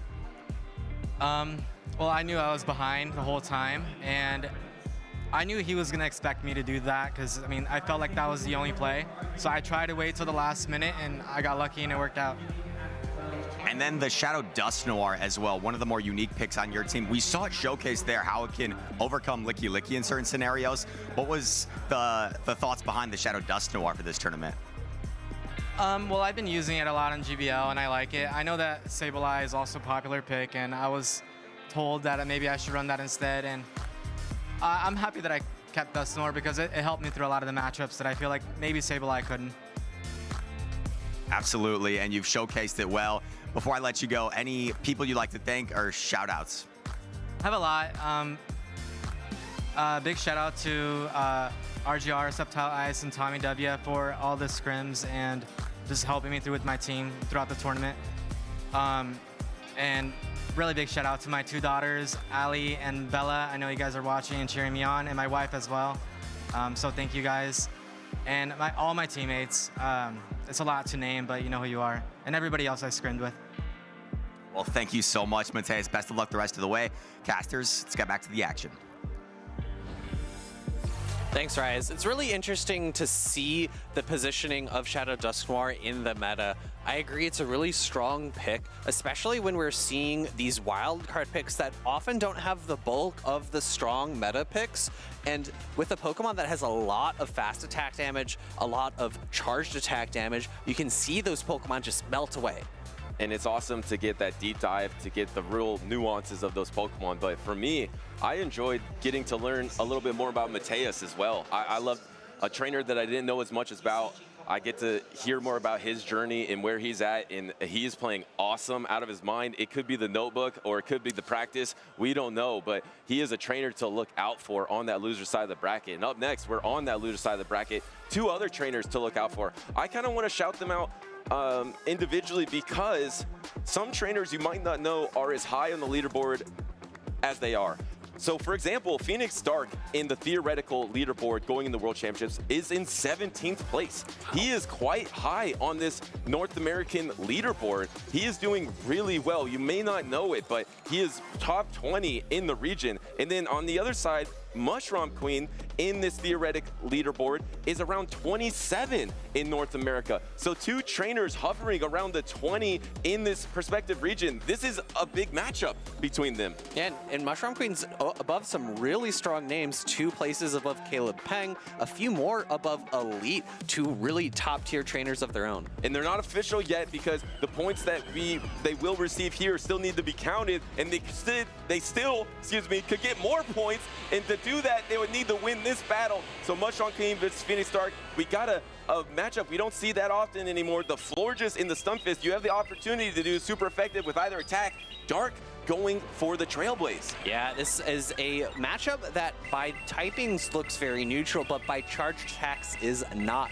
Mud Bomb neutral damage into the Florges, but Trailblaze and Chilling Water are both super effective into the Unova and Stunfisk. And I like the Trailblaze because now the second Trailblaze that you go for threatens the knockout here. Will it be enough now that the attack has been boosted onto this Florges? It's gonna be coming in, it's super effective. Can it get the knockout?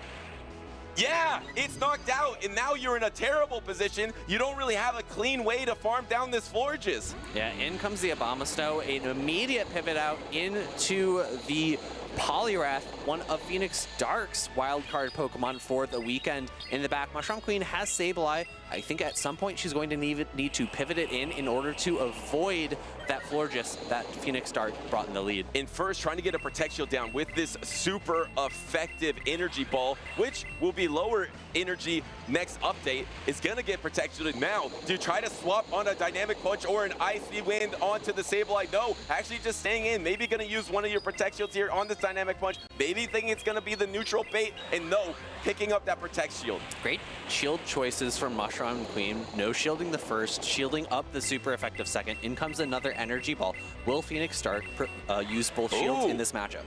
Mushroom Queen is kind of back in this battle. Has a Protect Shield advantage, has that Sableye in the back. You can still knock out a Florges. You just need to get an energy advantage. Here comes a Dynamic Punch into the Abomasnow, actually giving up the Protect Shield. You're going to need an energy advantage somewhere to be able to knock out that Florges. Here comes the swap of Napoleon, but now you're behind on energy, and you're going to have to take this Hydro Cannon into the Shadow Sableye. It's going to chunk. You're behind on energy, Hydro Cannon coming through. I don't think it's going to be enough to knock out. You have the ability to go for foul play here as opposed to the super effective Drain Punch. Ooh. Do you know which does more damage, a super effective Drain Punch or a foul play? I believe a foul play will do more damage, even though this is super effective. And this is bad because it gives the perfect farm down for Phoenix Dark as well. Actually decides not to go for it. Wait a second. That is much better for Mushroom Queen as this Hydro Cannon is going to be coming through. This Empoleon's energy drive, but you can't Powder Snow down. It's double resisted. Yeah, that's the difficult thing here. Water and Steel typing both resist Ice type damage. Instead, Mushroom Queen being forced to throw a charge attack in order to pick up the knockout. We're going to have to see if she has enough energy to deal with the two Pokemon in the back. She needs to overfarm. She needs to overfarm here. Throw before charge attack priority, because that's a charge attack priority. She is going to lose because of the attack set of Florges going for the Trailblaze once again for Phoenix Dark. He's able to take game number 1. Yeah, Abomasnow versus Florges is not a matchup that we see frequently, if maybe not at all. Maybe this is the first time it's ever shown on the Pokemon Regional Championship Series, but Florges, not a bulky Pokemon, very high attack stat, wins that tie, and it was a really tough spot, right? Even if Mushroom Queen has 2 moves loaded, she throws one. The second one isn't going to be the Energy Ball because Energy Ball requires too much energy, right? And I don't know.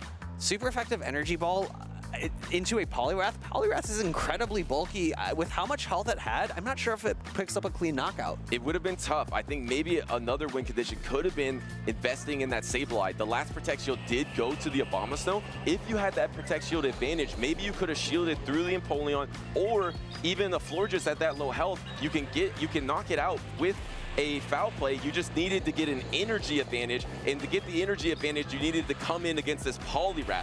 But instead, went all in with the wild card of the Abomasnow, and let's be honest, Mushroom Queen got really close with the Abomasnow, so it was a good call, but maybe the other wild card pick of the Shadow Sableye could have been the better call. And I think a little bit of energy advantage would have been in a great position for Mushroom Queen. The difficult thing, though, is if you pivot in the Shadow Sableye too early, you're going to get hit by an Icy Wind. You're then debuffed, and then you have such a hard time getting rid of any Pokemon that's in the back, even if it's Empoleon that is fairly frail. And we do have Poliwrath on both of these trainers' team, and we have it in the lead for Phoenix Dark and in the back for Mushroom Queen, and this is a pretty good lead for Mushroom Queen, but you're going to have to throw Drain Punch, which is not the best attack. It's going to be on charge attack priority, though, and now you're going to see the true strength of this attack, Drain Punch, because whenever it lands, it will boost your defense by 1 stage, and if there's a no-shield here, you're going to see how little this Icy Wind will do into the shadow of a Sableye. Not much at all, Phoebe. Yeah, that defense raise basically negates the fact that this is a Shadow Sableye. However, the Icy Wind on the other side negates the fact that its attack's raised as well. It's got a lot of defense, and it's getting lower and lower attack. It's almost morphing into a bulkier Pokemon after every attack is happening. The Sableye is going to be able to take this Icy Wind, no problem. But the problem is, I don't know if you can Shadow Claw down now.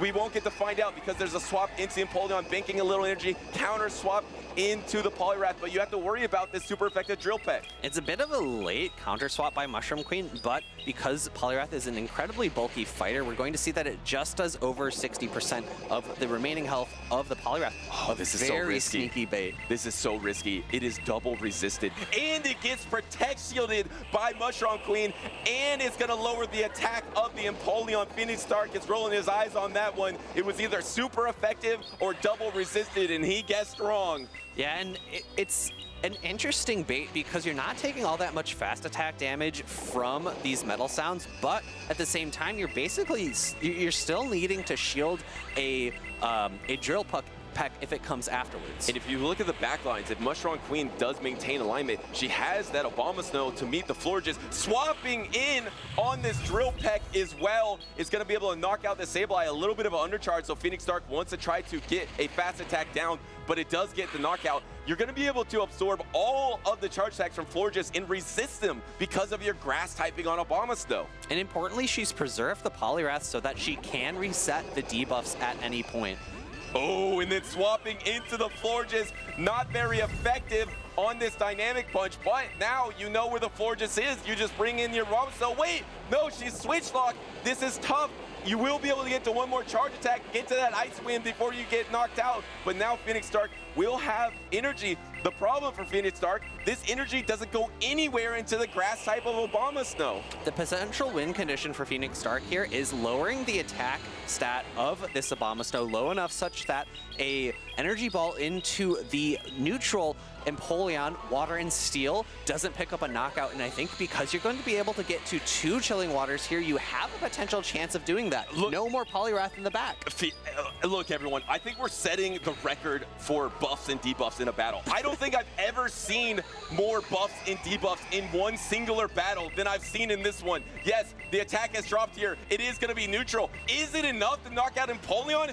No, it's not enough. But can you get to an attack? You even get one more metal sound through, and now you're gonna get the protect shield. Mushroom Queen has to throw it up, and you have the backline Pokemon, but you still need to do a good amount of damage into this Abomasnow. How much energy does that Poliwrath in the back for Phoenix Stark have? It has no energy, so I think Mushroom Queen will outpace to an energy ball, but goes for the Weather Ball instead. And there was no overfarm there. And remember, we know that Florges will win charge attack priority, and actually the Poliwrath does hang on, and now you get a Powder Snow. How much energy can you get to a Trailblaze? I don't think you can take the damage, and it doesn't matter because Weather Ball is back up, and so is Mushroom Queen because she ties up the series. Yeah, that was a really complex endgame, and Mushroom Queen navigated it very expertly, knowing that the debuffs from the Florges weren't going to put her in a position where she could not knock out that Empoleon. Very importantly, she was able to get the fast attack down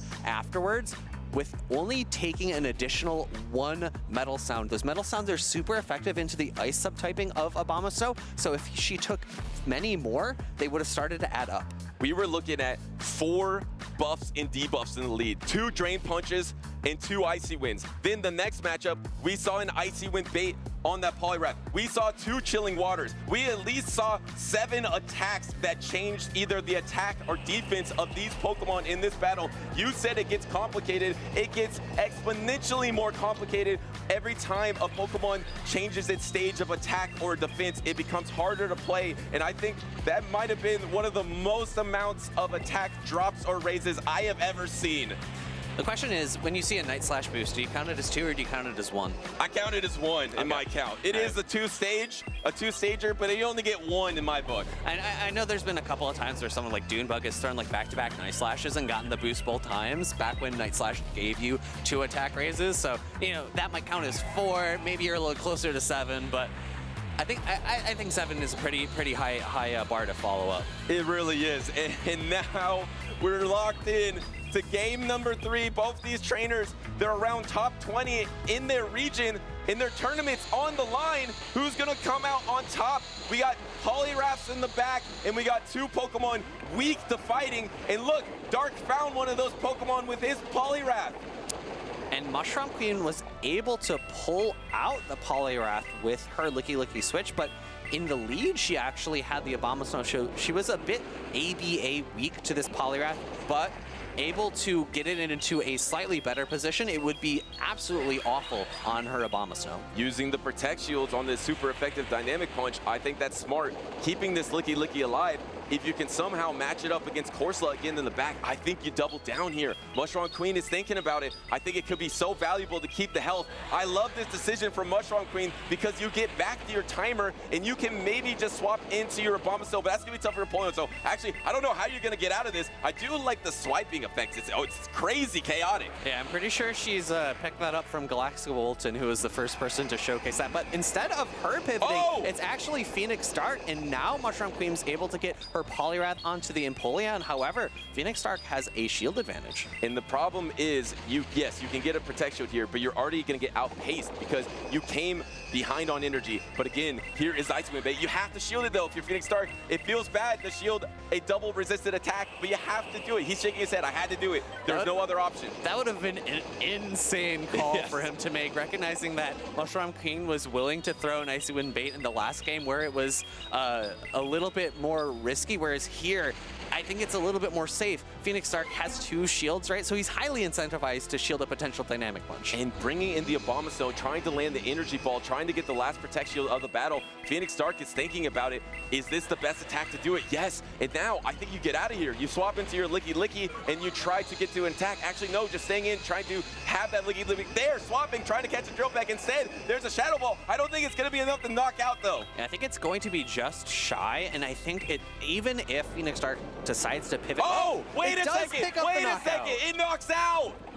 It's not over yet. That is incredibly impactful because there was so much energy on that Empoleon that will no longer be able to land into Mushroom Queen's Abomasnow. And this is super effective, but it's not going to be enough to knock out the Licky Licky, but you can't roll out down, so you have to throw the Body Slam here. Can you hang on to Astonishes to get to a Shadow Ball against this Corsola? That is your only win condition. These Astonishes are double resisted, but no, there's already energy banked, and a Nightshade will be able to do it, and there's that Nightshade, but what a mistake!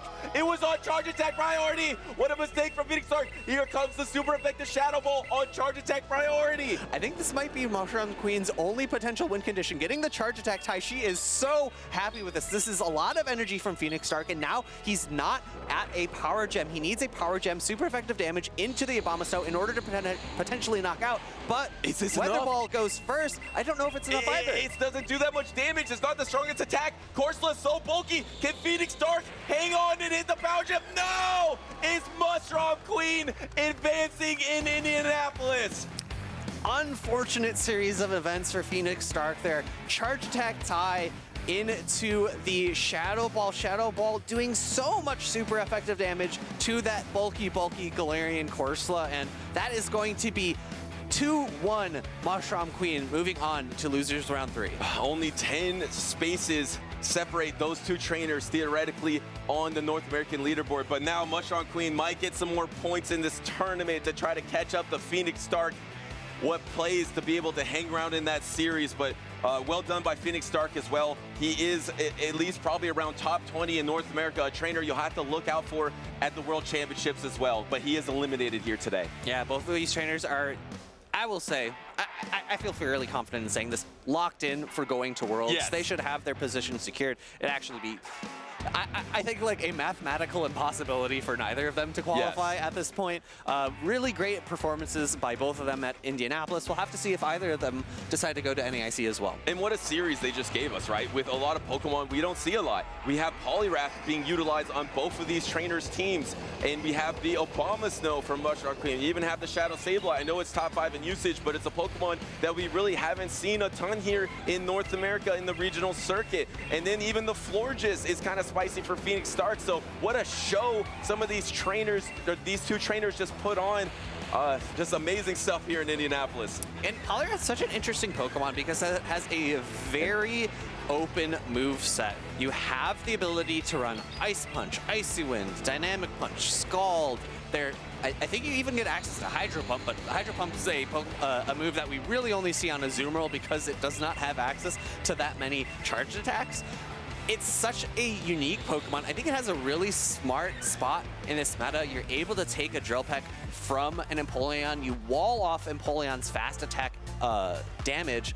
And I think it's really shown that it has a position in this meta, whereas I think It's been a long time since we've seen a lot of Poliwraths. Well, you said a Pokemon like the Chestnut could break up that core of the Licky Licky and the Quagsire. Poliwrath does that amazingly. So it is well positioned in the top of the meta, at least the Pokemon that a lot of these trainers want to bring out. Even in the situation, we saw one of the most hyped matches between SJ and excuse me, SJ and it was. I'm also really bad with names. Mateus, I apologize to you. We're learning more about you today. I will always remember you because of how awesome you've been playing. It was Mateus and SJ, and Mateus and SJ were running Quagsire, Licky Licky, and Togekiss into pretty much every single battle, and you can play into that as a Poliwrath because you do have Icy Wind coverage, but you break up that core of the Quagsire and the Licky Licky. All right, well, let's go down to the floor where Stephanie is waiting with Mushroom Queen to see what her take is on Poliwrath in the meta.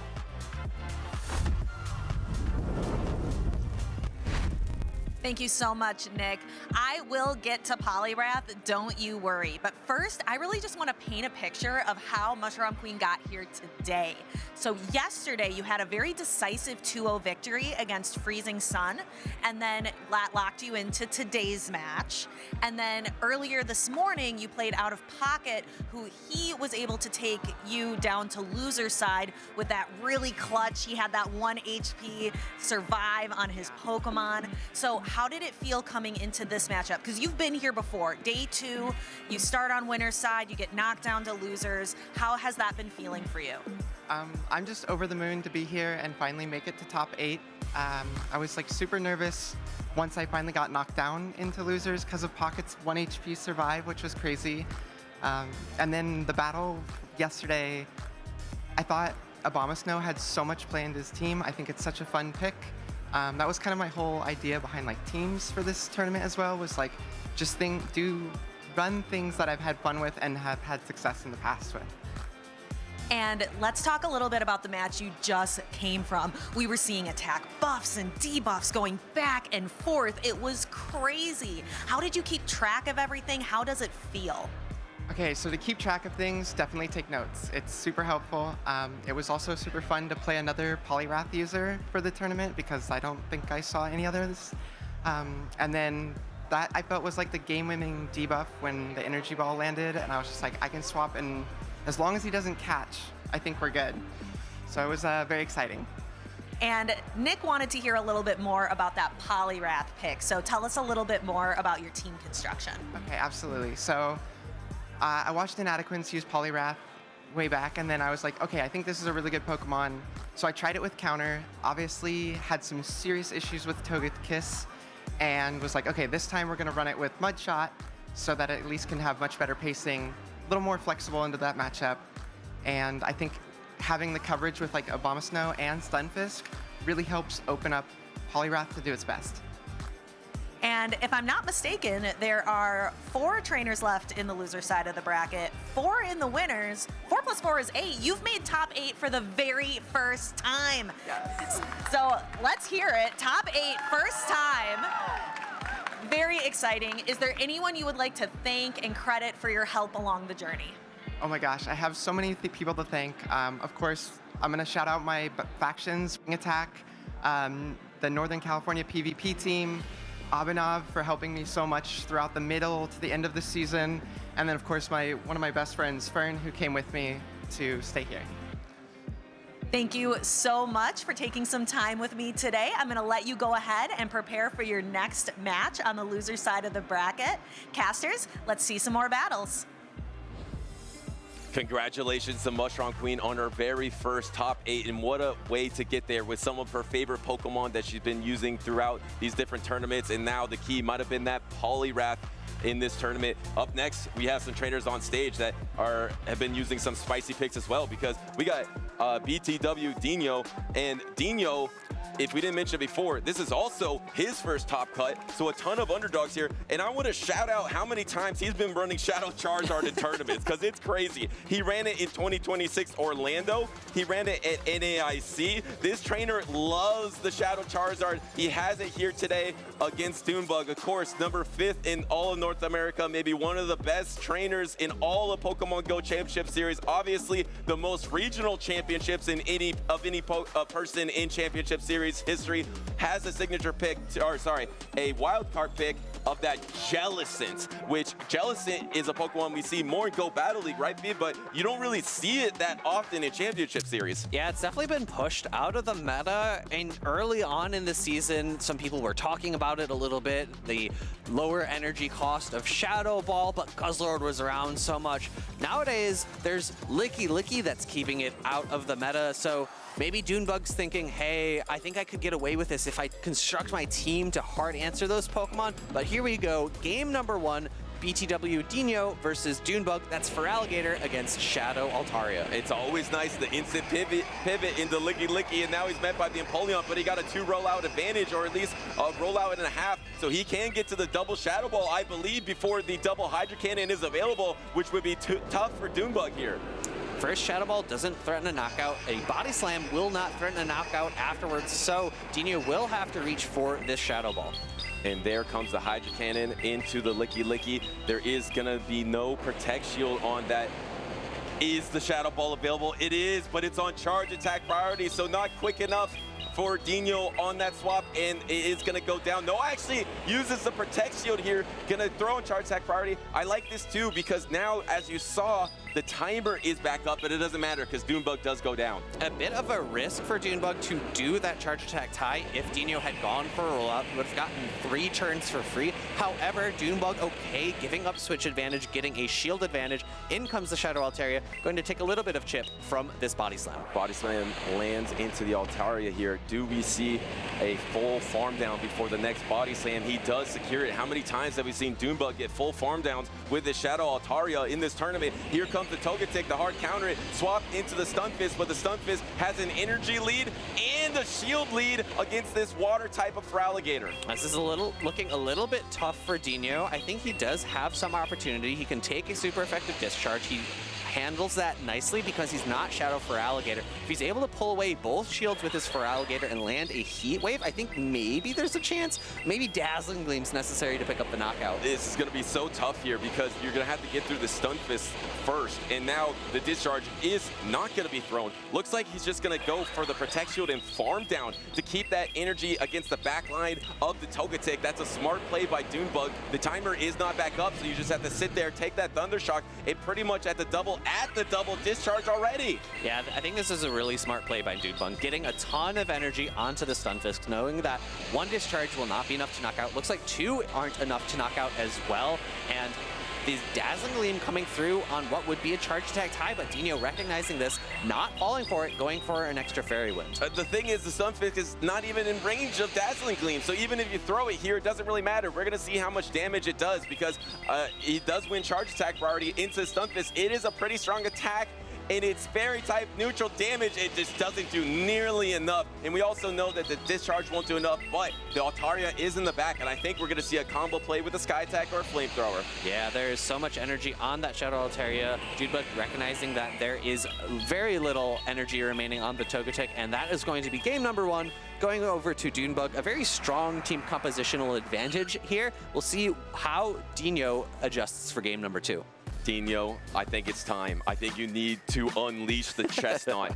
Dunebug ran a team that is ABA weak to it as he takes that game number 1 with the Stunfisk and the Empoleon. Yes, he had that Altaria to scare it off, but look at the rest of his team. You can play into that Jellicent, you can play into the Shadow Fortress, and you even can do some neutral damage into the Wigglytuff, even though it's not the best option. I think that wildcard pick of Chestnut might be the play in this game number 2 for Dino. I agree. Even though Chestnut's not an Ultra Beast, I think it's time to unleash the beast. He needs to make sure that he avoids that Altaria matchup with that Chestnut at all costs. Both grass and fighting type damage are resisted by the flying type of Altaria, and it's not a smackdown Chestnut, it is a low kick Chestnut, so that fast attack damage is also resisted. And we saw this yesterday. He played Firestar that had the same core as Dunebug of that Stunfisk and Jellicent, and he was able to core break that with the Chestnut. So in this crucial game number 2 with your tournament on the line, I think it might be time to play that wild card. All right, trainers are taking some more moments to think about what teams they want to bring. Dunebug He knows what he wants. He's locked in. Dino's making some last-minute decisions about what he thinks would be the key to success, the key to keep him in this tournament. Trainers are locked in.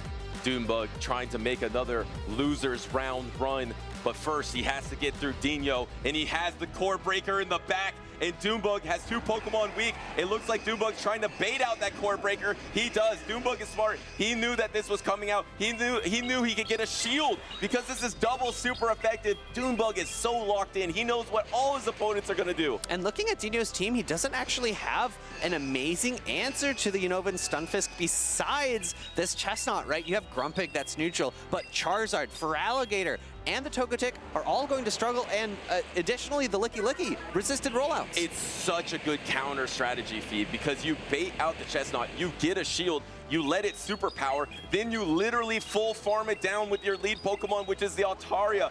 I think Doombug knew exactly what was going to happen here, and he developed the perfect counter for it. But one thing that we do have for Dino is that he is able to pivot out once again, save that Chestnut, build up a bunch of energy for a potential Unova and Stunfisk matchup in the back. So Dino is not completely out of this yet. Even though Doombug has a massive energy advantage and a shield advantage, he still could align that Chestnut onto the Unova and Stunfisk, which does basically no damage with its charged or fast attacks. I'm actually surprised that he let this body slam go through and he didn't just swap into the Stunfisk. Maybe he's scared of getting his Stunfisk switch locked. But if the Altaria goes down, that's your only remaining Pokemon. So the Sky Attack does go through. Now do you come in with the Dragon Breath down? Yes, he gets it once again. How many times is this Altaria getting the farm down? Here comes the Feraligatr, and now the Feraligatr is up energy.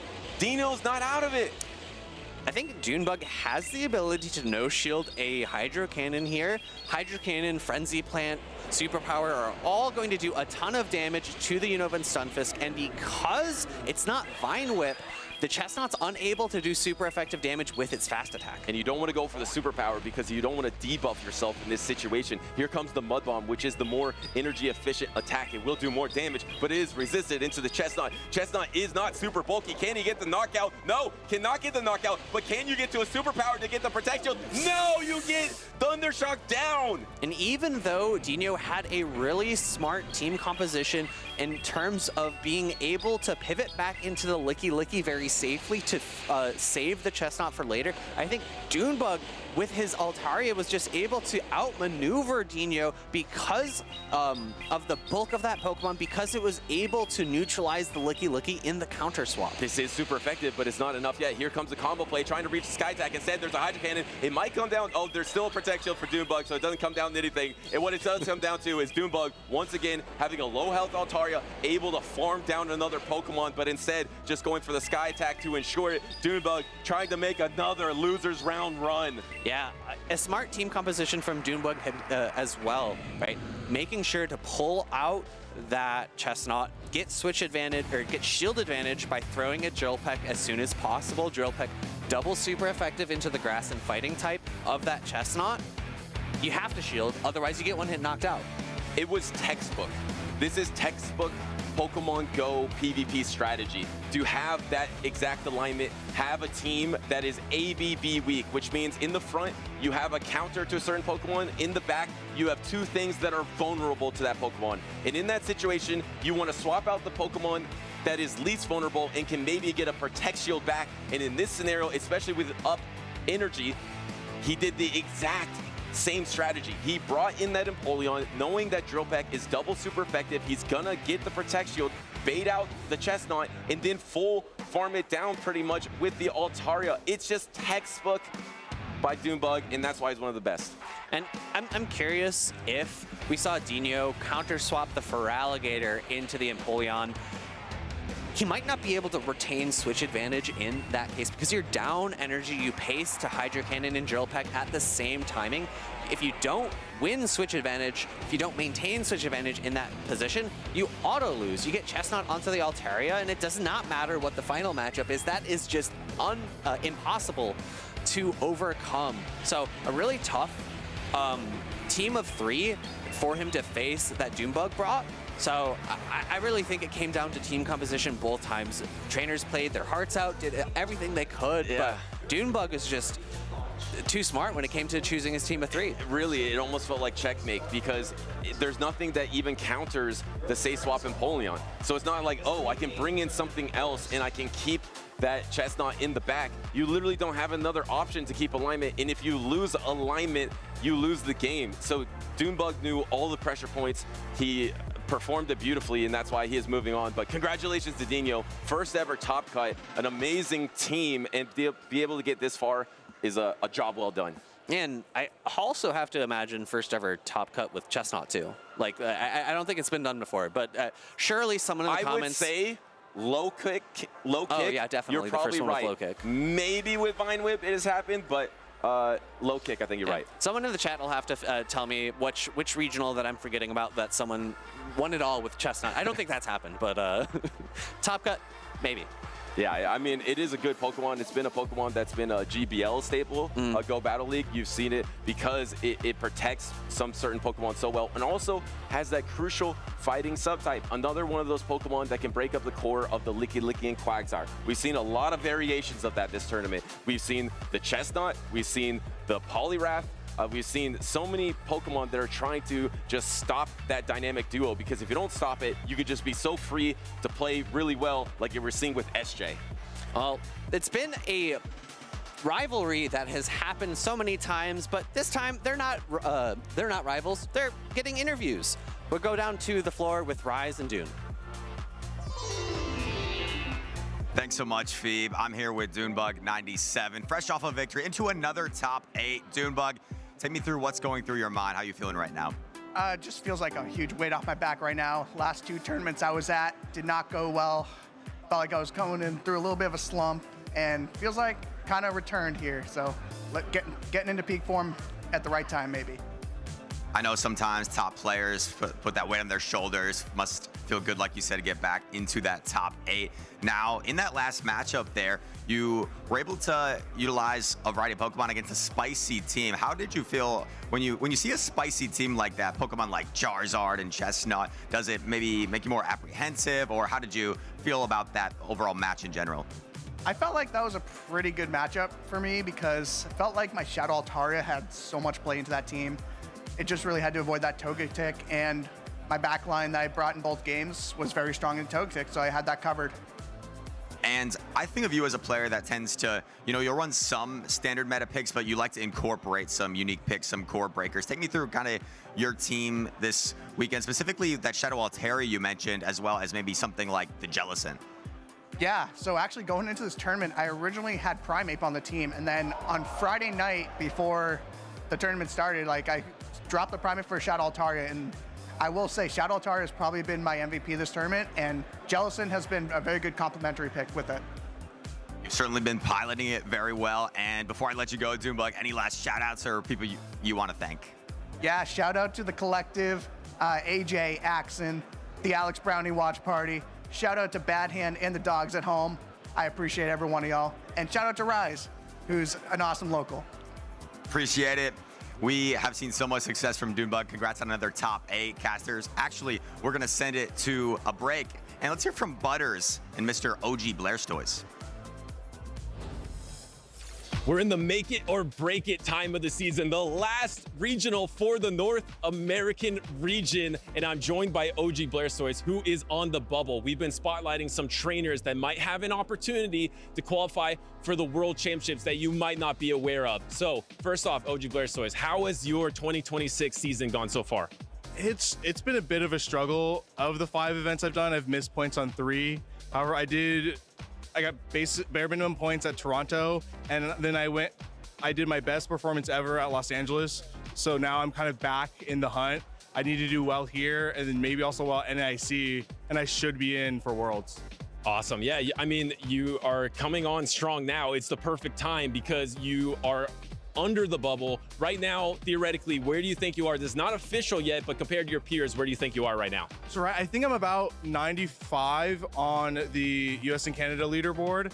And so, if I get points here, that should put me right around right on the cutoff. But if I do NAIC as well and get bare minimum points, I'm basically in. Hey, just come here, you're doing NAIC? Doing NAIC, confirmed, yes. Okay, great. So you're coming off this part of the season strong. You're trying to clutch up some points here, and then you're right at the limit. Then you need to also get some points at NAIC. I know you qualified for the World Championships last season. How did that qualification go? That went a little easier. I got most of my points from Puerto Rico, so that was a little easier than this year. And I think based on how I did last year, that gave me a little too much confidence for this season. I didn't put in as much prep for the tournaments. And then so I just took, like for Los Angeles, I put a lot more prep into that. Worked on my teams with a lot of people like Master Mahir. Happy birthday, by the way, Master Mahir, with the Tarian 22. Dr. Roast Beef. I got a lot of prep in and did really well. And that's what I've bringing into this tournament as well. Well, you're coming on strong at the exact right time where you need to come in clutch. How are you feeling coming into this final stretch? You're going to do Indianapolis and NAIC. How are you feeling about these next two tournaments? I feel really good. I put in the practice. I'm doing well in practice. I am like kind of still on my high from Los Angeles. And so I'm in a really comfortable spot mentally.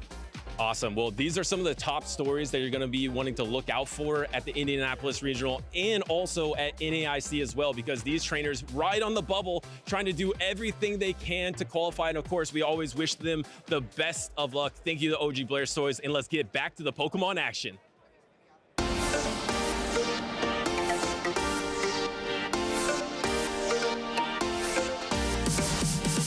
I think the best strength a trainer could learn to have is really mental fortitude. But really, you're going into a tournament, you're playing 8 rounds of Pokemon at least, whether it's VGC, TCG, Go, that's a lot.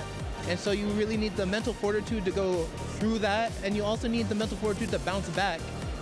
In case you lost a round, you need to go into the next round with a fresh mindset, make sure you can do as best as you can. I think the best strength is adaptability, because in this meta right now, there's so many curveballs, especially with normal type being one of the top. So I like it. It's lots of different varieties and different kinds of Pokemon we don't see normally. Honestly, the strength of, persistence to keep going, no matter, what happens after each round. And that's, also something, I'm myself am continuing to learn every day. Confidence. I feel like confidence is like one of the biggest things, because you'll play test all the time, and then when you get to the event, you'll start being scared because like, oh, I'm fighting that matchup, or oh, I heard there's a lot of whatever deck that counters yours. It's like sometimes you run hot, sometimes you won't even see that matchup that's the most played. So just being confident with your practice, what you're doing, and that goes for everything in life. I've been playing Pokemon my whole life, but new to VGC, and one of the things I've learned is like figure out what you're bad at and cover for that. Like as an example, the team I'm using often carries an Amoonguss. I'm too new and too inexperienced to really use Amoonguss effectively, so I just dropped it in favor of Flutter Mane. And that has covered a lot of my weaknesses, and that has really helped me get through some games that I don't think my Amoonguss skill level would have. One of the best strengths a trainer can learn to have is timing, is pace, is learning all the different move sets, especially in Pokemon Go. This game is very strategic, and it's all about split-second decisions. If you catch a move, if you know when to throw, if you know how close your opponent is to throwing their charge attack, knowing all those numbers in your head, being able to count multiple things simultaneously, and having that just in the back of your mind is a skill that's going to help you go from a casual player to professional.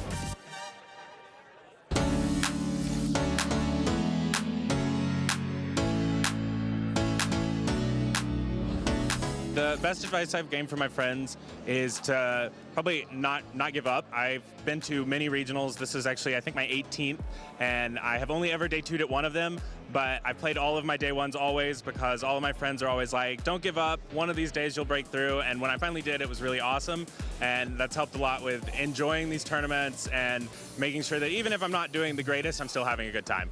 The best piece of advice I've received from my friends is learning my move count so I can optimize my gameplay. The best piece of advice I've gained from my friends is probably to take it slow. More specifically in a match when you're like really stressed out, or maybe you made the wrong read. Try to just, you have a little time, take a breath, take a step back, reevaluate it, and then just see if you have any outs or see where you can go from there. It doesn't hurt. I believe the best piece of advice I've received from my friends is to just take it a game at a time, relax, don't worry about it, know your lines, and just have fun. Best piece of advice I received from my friends is, when you lose a match, there's always a lot to learn from it. So I always say, losing's learning, and that's a great way to improve and a good outlook to do better in future tournaments. I think one big piece of advice that I would give to people, or that has been given to me by my friends, is to find a Pokemon you like. Obviously, you can kind of see my get up here. I found Glaceon. I decided to use it on my team this year. It tests your limits in ways you probably wouldn't otherwise, using more meta picks. And those are totally fine to use, but for me, choosing my favorite Pokemon and finding a way to make it work, it was really impactful for me.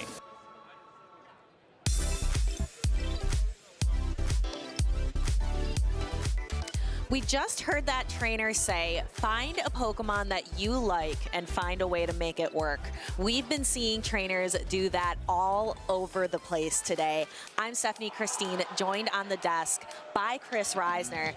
Chris, how would you describe the tournament today with trainers finding a Pokemon they like and finding a way to make it work? I think it's a combination of whether you're trying to go for something that's unique, that's going to core break the meta, or you're just relying on old reliable, the trusty, the establishment. I think we're seeing kind of a mix of both. We're seeing established teams on the backs of Pokemon like Quagsire, Licky and Feraligatr, as well as Pokemon like Out of Pocket in his Dondozo and Togetic, which are core breaking people with more potential for unique gameplay. We've seen a lot of unique gameplay here today. We're going to take a brief break from the loser side of the bracket, and we're going to focus back in on the winners. We still have 4 trainers up in winners, and these trainers are going to be trying to lock in a place to the winners finals. I'm extremely hyped for this matchup we have coming up, Uzo and SJ.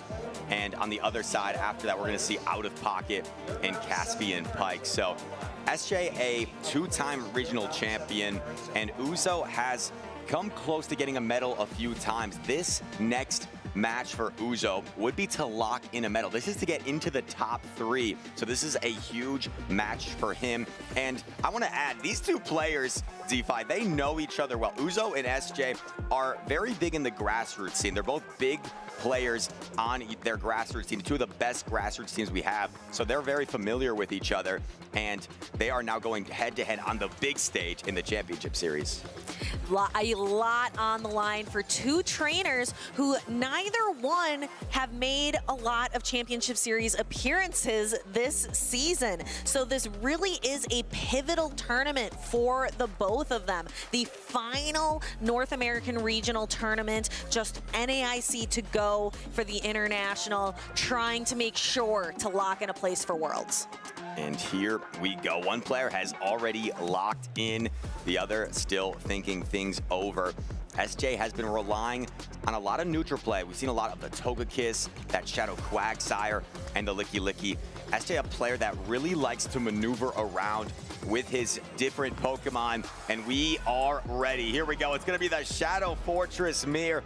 Both these trainers on that Bug Bite variant of Shadow Fortress. So if you're in a Shadow Fortress mirror, what would be the strategy? Are you going to try to like chip and dip, or are you going to try to make a catch? Most players like to at least build up to the Rock Tomb, but we see SJ anticipating you want to get that Rock Tomb off straight away. So he reads it like a book. Uzo throws that Rock Tomb immediately like most players do. SJ catches it on his Empoleon for some resisted damage.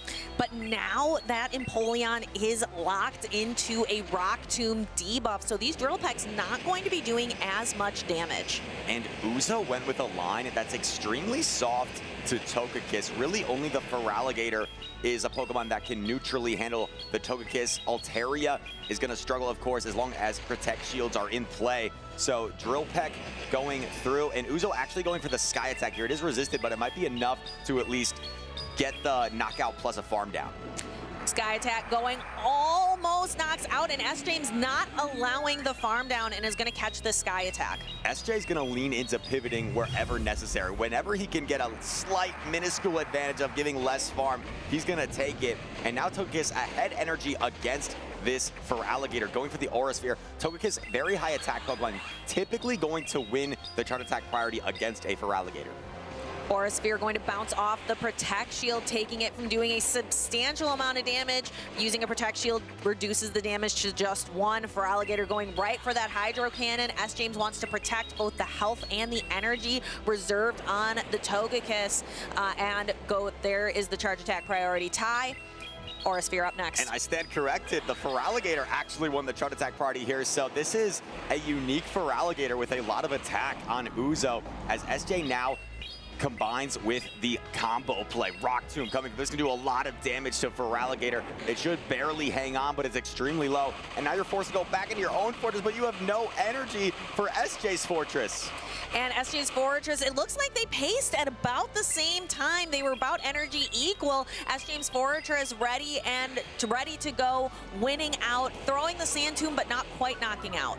Now it is so low, a decision to make. We're actually seeing a full an undercharge here, because I don't think I don't think SJ actually, oh yeah, he doesn't want to knock it out. He wants to leave it to set up some farm for the Altaria. So now we see the Dragon Breath down, but there is still a Protect Shield on the side of SJ, and you can never really Dragon Breath down this Togekiss.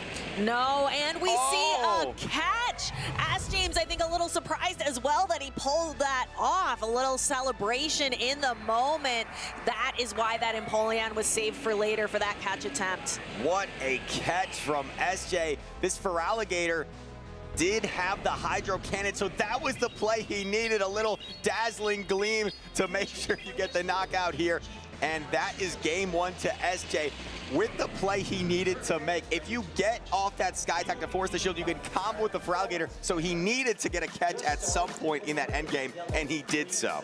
We saw that razzle dazzle from the Togekiss. You mentioned at the start, S. James is going to favor pivoting around. He's going to favor dancing around with his Pokemon.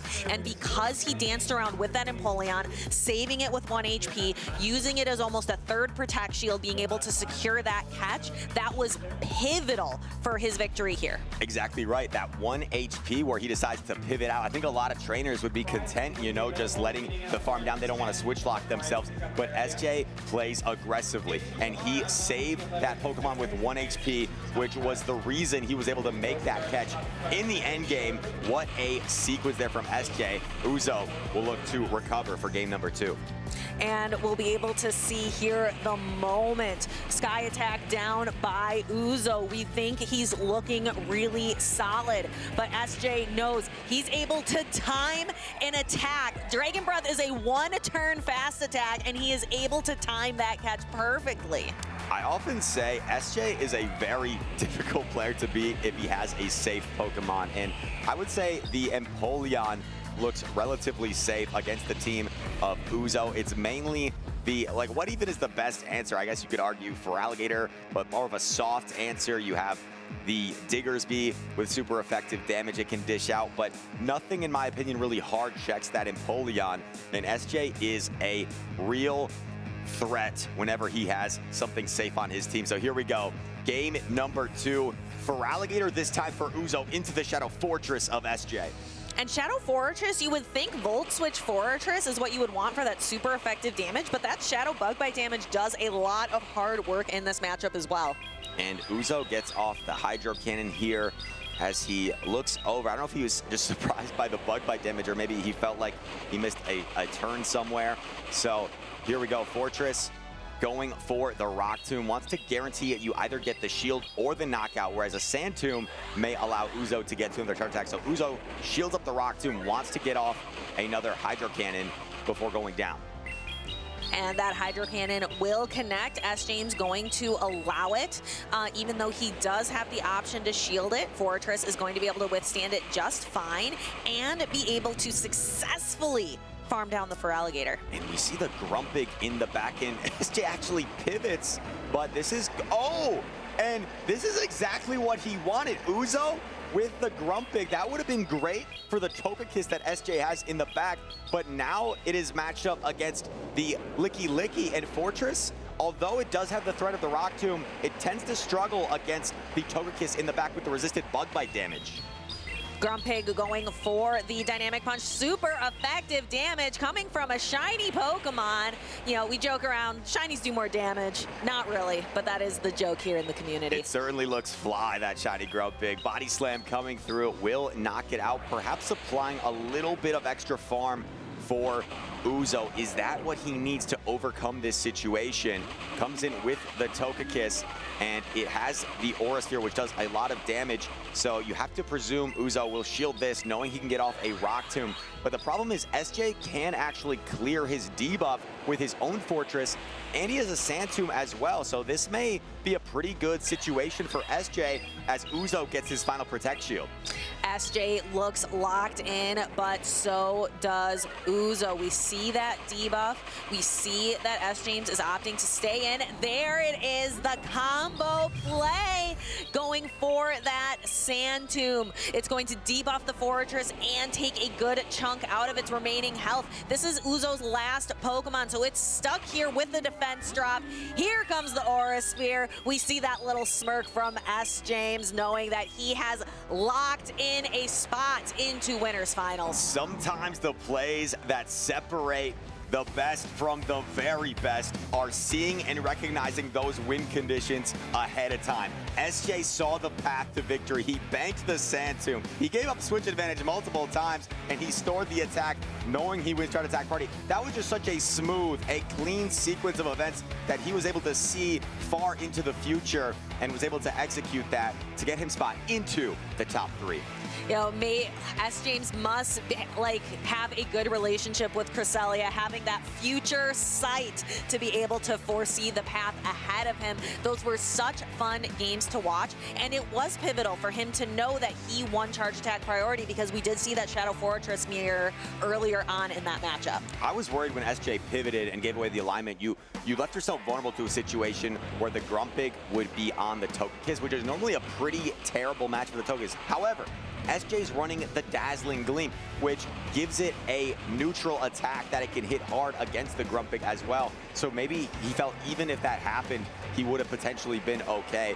Just incredible display here. Game 1, he saved a 1 HP Pokemon for a catch that won him the game. Game 2, he saved the Sand Tomb that was not only allowed him to put the Fortress into Aura Sphere range, but it allowed him to clear that Rock Tomb debuff as well. So SJ showing a pattern here of saving 1 HP or a few HP Pokemon and utilizing them in the end game to his advantage. And a lot of trainers will typically play for switch advantage, especially in something like the Go Battle League.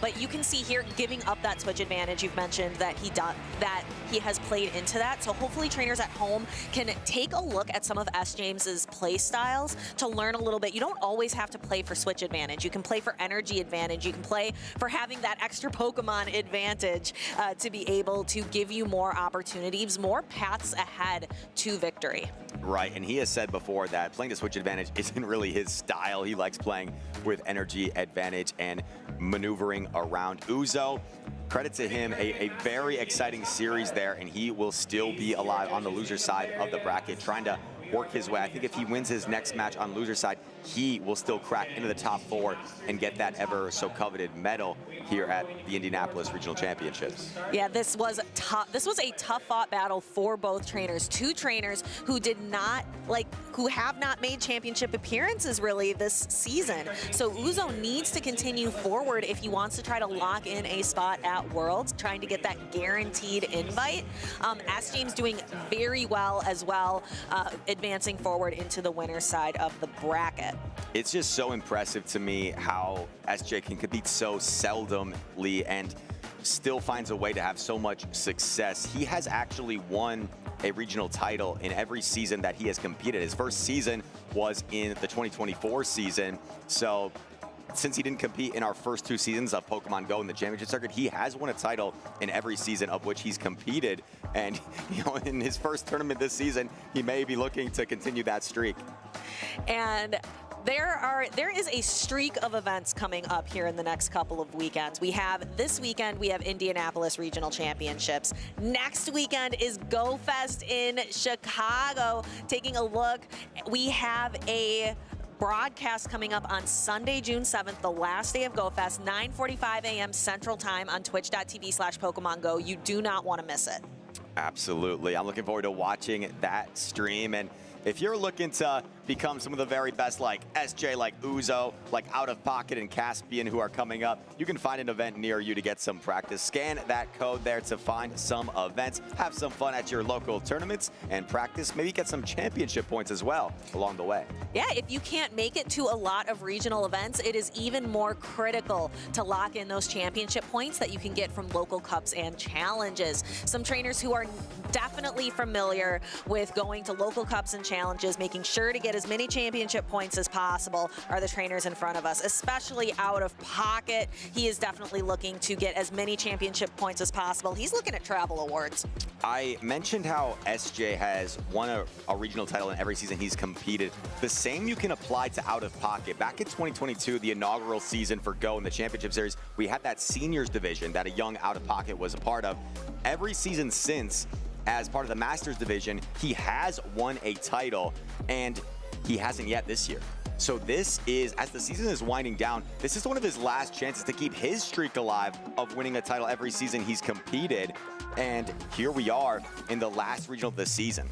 And he has a very good shot. He has positioned himself well. He's on the winner's semis. The winner here is going to lock in a spot in the winner's finals. We have Out of Pocket versus Caspian Pike. We have the Dondozo versus the Feraligatr for your water-type Pokemon. But in the lead, we have our two most common Pokemon, Licky Licky and Shadow Fortress. And here we go, trying to secure a spot in the top three. Out of Pocket with the Licky Licky against the Fortress. This has been one of the more common matchups we've seen throughout the day, and this is a devious bait. And Caspian, no shields immediately. A lot of trainers like to shield the first charge attack here so they can debuff, but Out of Pocket is caught there as Caspian goes with the no shield. That was crazy. What is also crazy is what Out of Pocket has lurking in the depths with that Dondozo. Dondozo might have an interesting matchup with that Unova Stunfisk later on. Shadow Ball going through, and this time Caspian does shield, even though after he already debuffed the Licky Licky, and there you said the Dondozo swaps in. There's not an obvious answer, so Caspian is staying in for now and looking to get a debuff onto this Dondozo.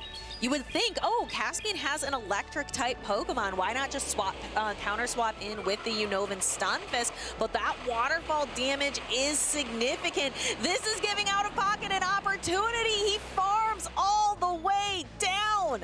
And I will call out, it looked like Caspian may have missed a few bug bites there in that scenario. So something we could potentially look at later, but Dondozo fires off a Surf. That is some solid damage for such a bulky Pokemon. And another Surf is already queued up. This whale of a Pokemon staring down the Togekiss as it connects with another charge attack. Almost knocks out, but not quite. We see a simultaneous pivot, Shadow Fortress into Unovan Stunfisk. And then we see Caspian kind of looking to the judges, I think referencing what you mentioned earlier. Santoom queued up, will connect onto the Stunfisk, and this looks like a pretty rough situation. Still two Protect Shields to hide behind, but even now you can kind of see some stuttering where the Stunfisk maybe not getting energy as quickly as it should. Mud Bomb coming through, connects onto the Fortress, and another Mud Bomb will be delivered, but I think Pocket just has too much health right now to deal with for the remaining Pokemon of Caspian. Yeah, and too much health and too many Protect Shields available as well. Very easily able to Bug Bite down on the Stunfisk, and then can even Bug Bite down the Togekiss. So we see Caspian Pike is going to make an appeal probably to the judges. We can see these trainers talking it out a little bit. Now, what the judges need to decide if that is the direction that Caspian Pike is going here with this conversation. It's always a decision of not only did something happen, but was it impactful to the end game of the match? Right, I think we first saw some of what's being reviewed in the lead scenario where you saw Out of Pocket sneak a full waterfall through onto that Fortress when it appeared like Caspian threw on good timing where that shouldn't have happened. So there was the free waterfall sneak, and then throughout the game, as that lead scenario played out, right, there was just a lack thereof bug bites on pace with the opposition. So the referees will take a look at this and try to decide whether they feel like a rematch will be worthy here. As we go ahead and wait for the judges, I believe we are going to see a review, but we're seeing some discussion, so I'm not entirely sure, but we will keep you all posted as we learn more. Oh, does appear we do have a review. So the judges will look this over, and while they do so, we saw Dondozo make an appearance in Game 1. I've said it over and over again with Pocket. I feel like his team, and maybe this speaks to the team that he's been raving about with Dondozo, is he tends to mix it up a lot. We're seeing a lot of his Pokemon throughout, and we have the match footage here. So you can kind of keep an eye here, right, where the bug bites, maybe not as many bug bites as he should have gotten there in the lead. And right before that was where that free waterfall snuck through. So the Santum here, maybe here we will see it. Bug bites chipping away, and yeah, you can kind of just tell, right, there's a little bit of stutter on the Fortress. It wasn't like one super impactful situation. It was more so like the accumulation of lost fast attacks over the course of one game. Yeah, and what the judges need to decide, not only were those fast attacks lost, but as I mentioned, was that impactful, or did Out of Pocket have such a clear path to victory that those fast attacks wouldn't have mattered? Absolutely. So they will look things over. But as I was saying before, Out of Pocket, I feel like he's been mixing things up throughout the tournament. And I think what speaks sometimes to a solid team is when you're not really relying on the same Pokemon over and over again. It really depends on the matchup, and depending on that matchup, maybe it's the Steelix that will shine, maybe it's the Togetic, maybe it's the Dondozo, and it seems like that is the case with this unique team that Pocket has brought this weekend as he looks to potentially go on to the top 3. Yeah, he doesn't seem to have really one ace Pokemon. We're going to get to see this again, bring down a little bit of slow motion that we can look for those waterfalls, those bug bites, and this is what the judges will be looking at and analyzing as well. Right, and you just don't see the bug bites really consistently adding the energy on the side of the Fortress, right? There's some moments where you're kind of stuttering, where there's no energy being granted, signaling that maybe those bug bites aren't actually occurring. So the judges will look this over, and maybe, right, if you get more bug bite damage, then perhaps one less surf occurs from the Dondozo from Pocket. That gives you a lot of health in the Togekiss. So all things the judges are going to be taking into consideration as they go over this review. And again, we thank our judges. We appreciate all the work that they put in. Everybody on the judge staff, everybody in production, on the broadcast team who make these streams possible. If we didn't have them, we would have no stream to show you here. Absolutely. And I think, yeah, it's like right before this, but there was like a waterfall that had snuck through. You can tell by the damage that registered there that the free waterfall had snuck. So it was like almost just a couple seconds before where that clip starts. You kind of see it happen, where I believe Caspian did throw on proper timing, but he's saying some uneventful lag occurred that prevented him from doing so. Yep, and it looks like our trainers are just continuing to discuss it, and it looks like the judges are talking to the trainers as well back on the stage. As you mentioned earlier, Pocket has a very versatile team with not one ace Pokemon necessarily standing out. He has a lot of Pokemon that are really showing off as the workhorse of his team. You can't really just narrow it down to one. Right, and I would say that Pocket, you know, we saw in Dunebug's interview, right, he has such high standards. Dunebug felt like he was in a slump just because he missed a few day 2s in a row. And Out of Pocket has been the same coming to this tournament. I mentioned it yesterday. I think he had something like a 2 calendar year span of consistently top cutting every single tournament. And he missed 4 in a row coming into this tournament this weekend. So he's got to be feeling good about being in the top 8 already, but certainly Pocket with his standards, he's looking to go all the way at this point, and we'll see if he's able to do so, which would be one of his, I'd say, spiciest teams that he's ever won a championship with. if that happens. Yeah, but you can see our trainers are in high spirits. They're smiling, they're talking, and that's part of it. The mental game. This is a long tournament span. We have trainers who have battled all the way through yesterday, and you know, some trainers, they were talking like, oh, I locked in my team 5 minutes before at 5:30. Have these trainers even slept this whole weekend? So having the mental fortitude to be able to make it through this whole tournament, to be able to wait for the judge review, and continue on, that is tough on the minds and the bodies of any trainer. Exactly, and you know, Pocket's been in a few of these situations this weekend. I remember he had a situation at a tournament in Monterey last season, I believe it was, where you know he told me he felt like he let a situation like this kind of affect him, where it threw him off, and he was then eliminated very early on in that tournament. So we are going to. Let's see, we have an update on the call, and it seems like there was a no rematch call issued initially, but there may be an appeal. So they're going to take a second look at this before they come to a conclusive decision. Yes, and again, as I mentioned at the very start of this, it's not just did the leg occur. That's not necessarily the entire call to make. It was the leg impactful. And here's a good spot where the Fortress it goes for the sand tomb here at some point, and because the game stutters, an extra waterfall after sneaks through, so an entire additional waterfall there from the Mendoza that really shouldn't have occurred. And from my point of view, it looks like Caspian is missing some bug bites before that as well. So it can be really difficult to see, especially with the visual animation of these one-turn fast attacks. It can be really difficult to tell. You have to really have to slow things down. But that one additional waterfall, even if the game ended up being really one-sided in favor of Pocket, that one waterfall sneak could lead to, you know, a snowball effect where things like that really are the reason that game became so one-sided. And that is what our judges are going to be taking a look at here. So we can go back, maybe look a little bit more at the teams as the judges continue their deliberation. It looks like they may be talking to the trainers now. But again, Out of Pocket, bringing that Dondozo, the Steelix as well. I remember he was having that very long discussion with Alpha Feed Nick in the interview of where he's getting all of these ideas, where he's pulling the different spices out of the cabinet from on this late night and pulling them from trainers all over the world. And we are just waiting for official confirmation. We see the score stand on the screen, so no rematch is going to be upheld after the appeal. So it will stand as 1-0 for Out of Pocket as we move on to game number 2.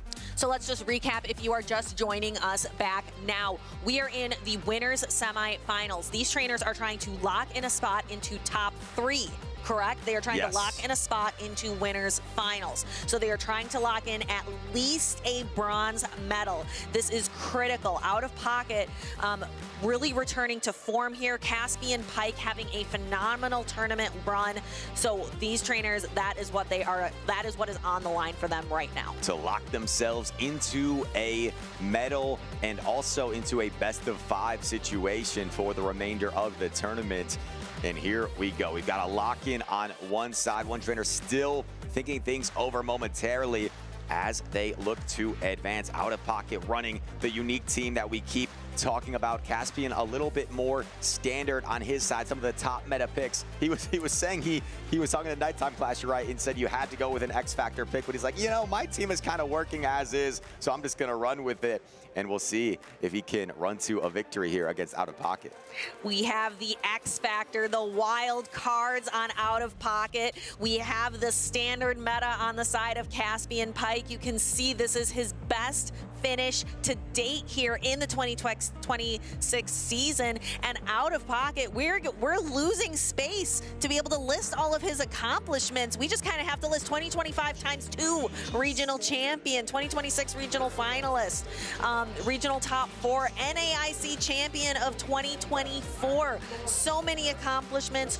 Who will come out on top? Caspian Pike, a bit of an underdog in this situation, has to reverse sweep. Can he do it on the wings of this Togekiss. So many accolades for Out of Pocket, and we see the Licky versus Togekiss matchup. This is one of those matchups, Deepa. I feel like if you ask 10 people, you may say 5 people prefer to be the Licky, 5 people prefer to be the Togekiss, because you have that heavy-hitting Aura Sphere, but as the Licky, you pace a little bit faster, and you have the super effective rollout damage. And we're about to see that heavy-hitting Aura Sphere connect with the Licky, taking it down low in health, and we're going to see a counter swap situation. Dondozo into Unova Stunfisk. I was talking about this situation a little bit earlier. You would think, oh, Unova Stunfisk, electric-type Pokemon, electric-type damage, but look at how much damage this discharge does. It's not very much, where you can see how quickly these waterfalls are adding up on the Unova Stunfisk. This matchup isn't as straightforward as one might think. Right, and we've seen situations where Out of Pocket has swapped the Dondozo and it's met by a Stunfisk. However, this time, the Stunfisk was the Pokemon that swapped in, so it is ahead on energy, and Dondozo counter swap. Maybe this will make it less comfortable for the Dondozo, with Stunfisk being so spammy. Is it in discharge range quite yet? I'm not sure. Out of Pocket will have to make a decision here whether he utilizes a Protect Shield. Discharge incoming, super effective damage, does burn that final Protect Shield. Out of Pocket playing for switch advantage and is going to get it. We see that the counter swap into the Feraligatr met by Out of Pocket's very safe Licky. And Caspian could potentially build up some extra energy here with the Feraligatr. And he throws on 3, maybe not sure whether Pocket was 2 or 3 rollouts away there, so throws just to be safe after 3 Shadow Claws. This will knock out the Licky. In comes Annihilate, taking super effective Shadow Claw damage, and there are no shields remaining, so this Hydro Cannon is gonna do a lot to Annihilate. I am wincing, and I think Out of Pocket might be as well. Hydro Cannon lands, leaves very low damage. Out of Pocket not able to get to another attack, just opts to do a little bit more fast attack damage instead, and we see Out of Pocket shaking his head. He elects not to throw the Rage Fizz because maybe he felt like it would just supply more farm for Caspian, and now in comes the Stunfisk. There is a move loaded on the Feraligatr, I believe, but it doesn't matter. There is a discharge here, and this will knock out Dondozo, lifting game number 2 to Caspian.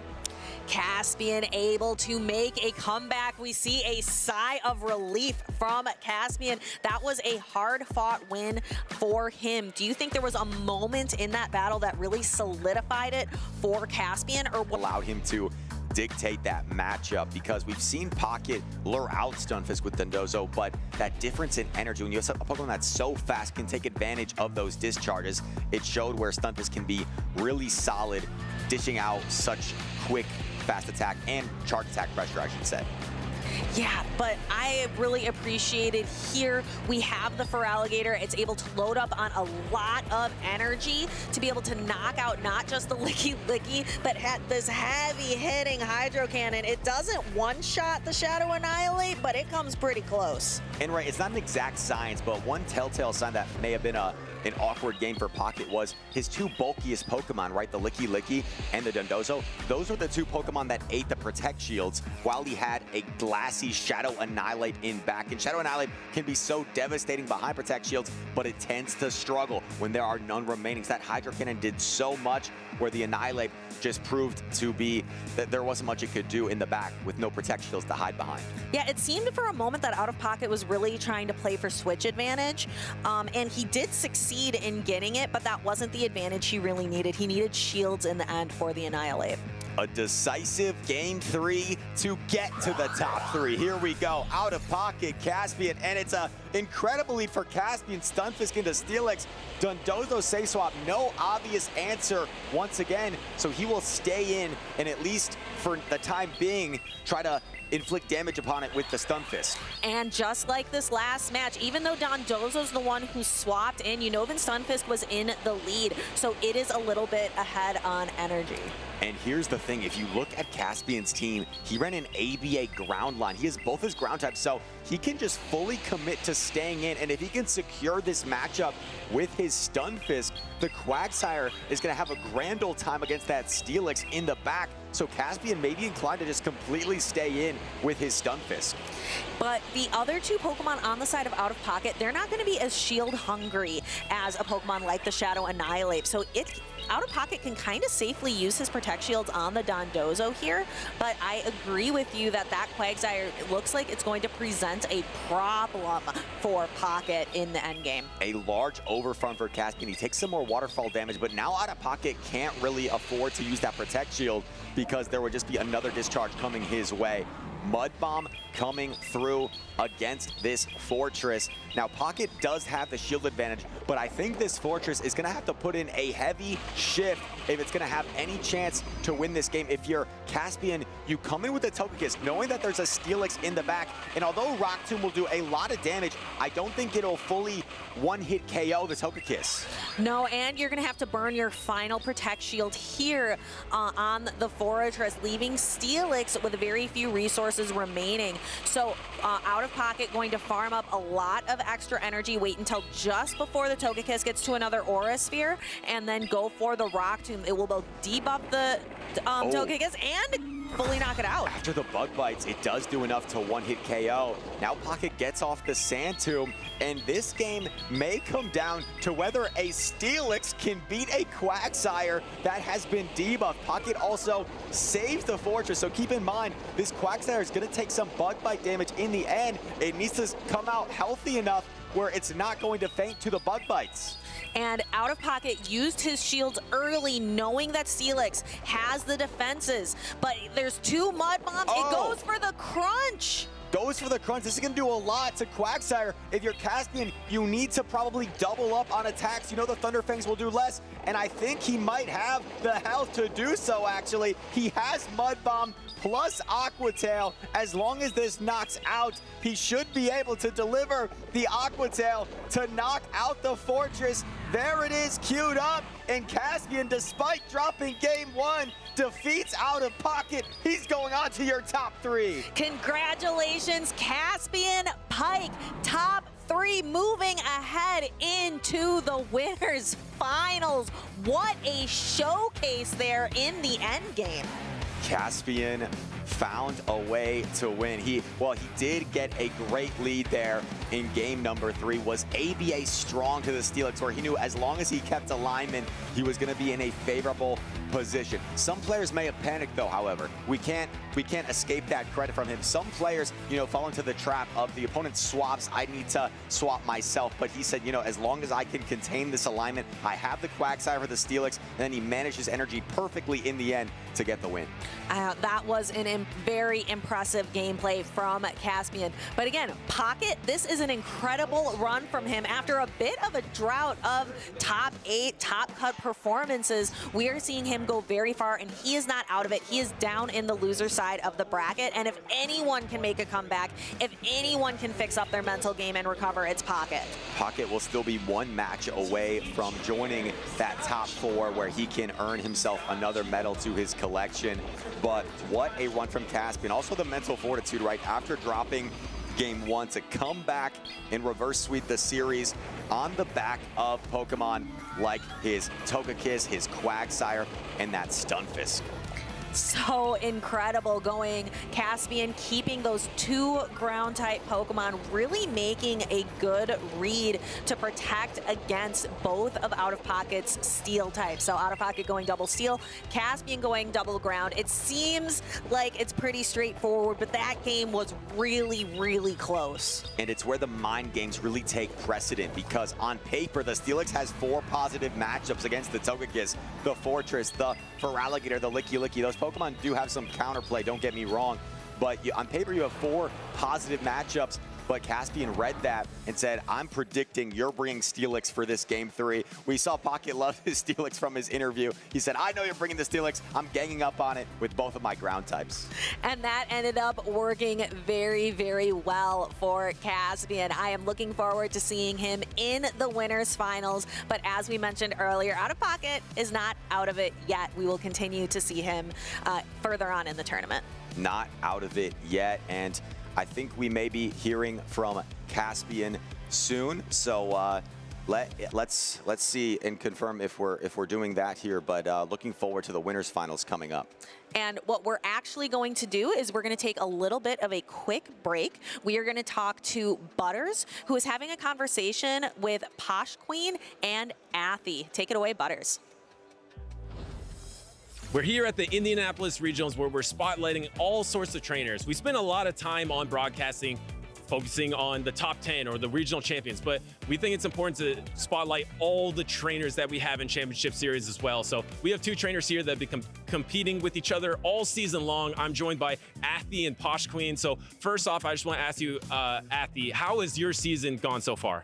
I think it's been probably my most consistent season since I started competing in Play Pokemon. I managed to get points at every single regional I competed in.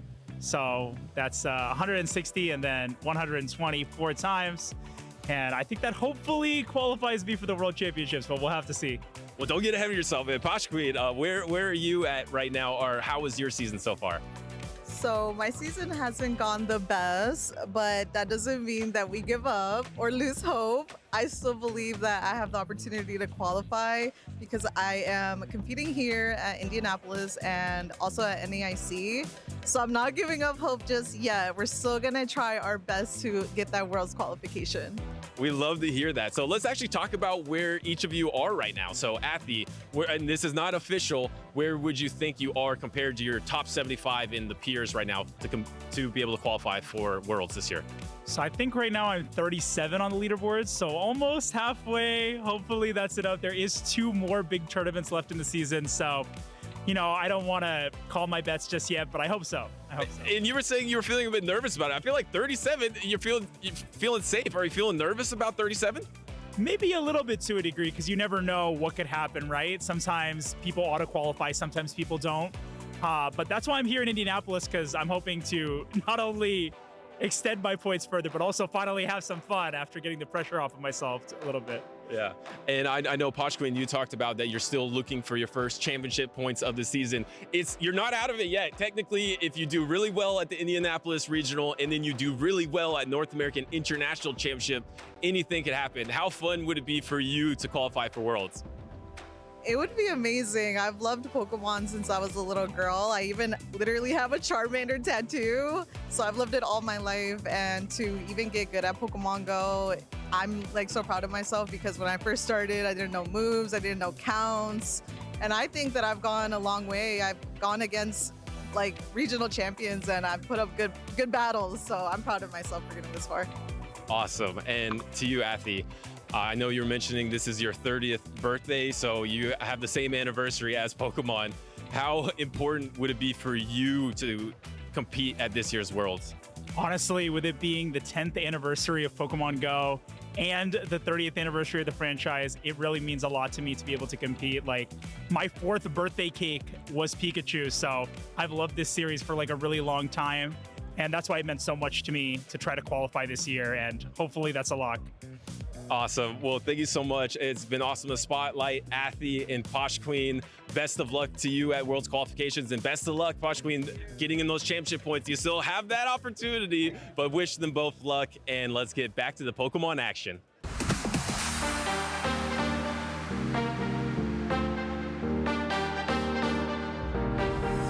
One of my pre-game rituals is I always listen to the Beach Boys before I play.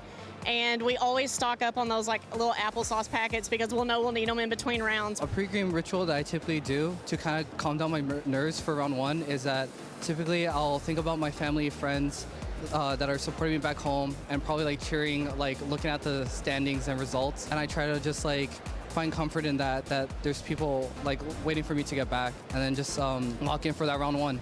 As of the last couple regionals I've attended, definitely eating breakfast. The first couple I tried doing on an empty stomach, and that is not a great way to go. I found myself a bit tired in the afternoon, so Definitely get a breakfast, even if it's light, a banana, a granola bar. Get something in your body, get yourself ready to go, and you'll have a great day.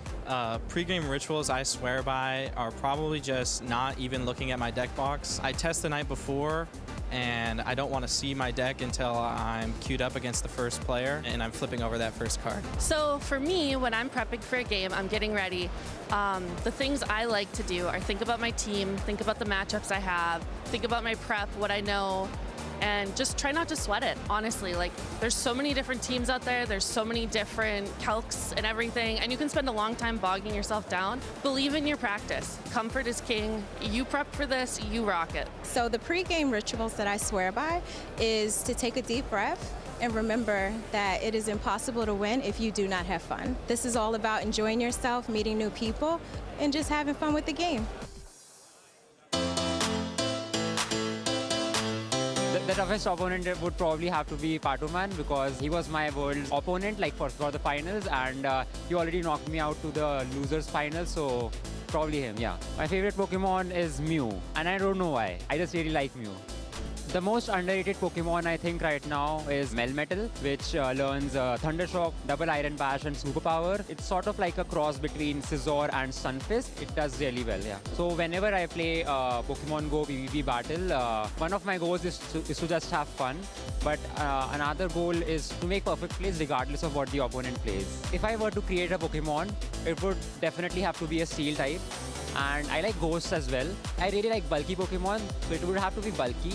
But unlike Aegislash, it would have to be very spammy. Maybe if I really have to get crazy, maybe, I don't know, Hydro Cannon, Double Iron Bash and Shadow Claw. And a Steel and Ghost type.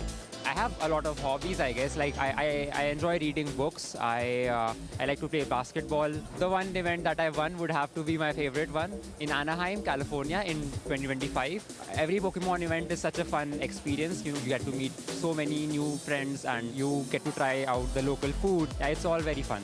One of my all-time favorite dishes has got to be a South Indian dish called masala dosa, which is sort of like a thin rice crepe, and you eat it with spiced potatoes, and there's a bunch of chutneys and dips that you can have it with. Yeah, that would have to be my favorite. I mean, I feel like Charizard is the more popular one, and currently in Pokemon Go PvP, Blastoise is the one that's, you know, doing better. So I'll probably have to go with Blastoise right now, yeah.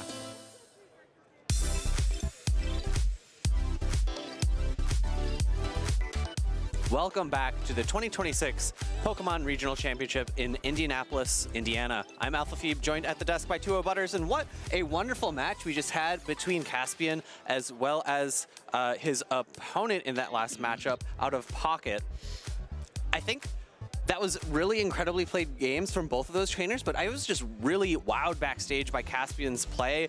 That final game was so close. Yeah, having to deal with that Dondozo, but able to come out on top in only his 3rd tournament ever. He just started competing in this calendar year. In the 2026 season, he had a 13th place, a 25th place, and now he's officially in your top 3 here in Indianapolis. He joins SJ in the winners finals, but we're gonna see who's gonna be that 3rd trainer on that loser side of the bracket to make it all the way to the losers finals. Now we are headed back down to the side where it is win or go home, the losers side of the bracket, where the battles are that much more fierce, that much more intense. And you know what's interesting? It seemed like a lot of history was repeating itself because SJ was the Indianapolis champion in 2024. He did face Out of Pocket in the winners finals, and he defeated him in the winners finals and grand finals to be champion. And then his other regional championship, he also faced Out of Pocket in the winners finals. So it seemed like a lot of history was repeating itself, but instead Caspian able to upset Out of Pocket. And now we have the loser side. Which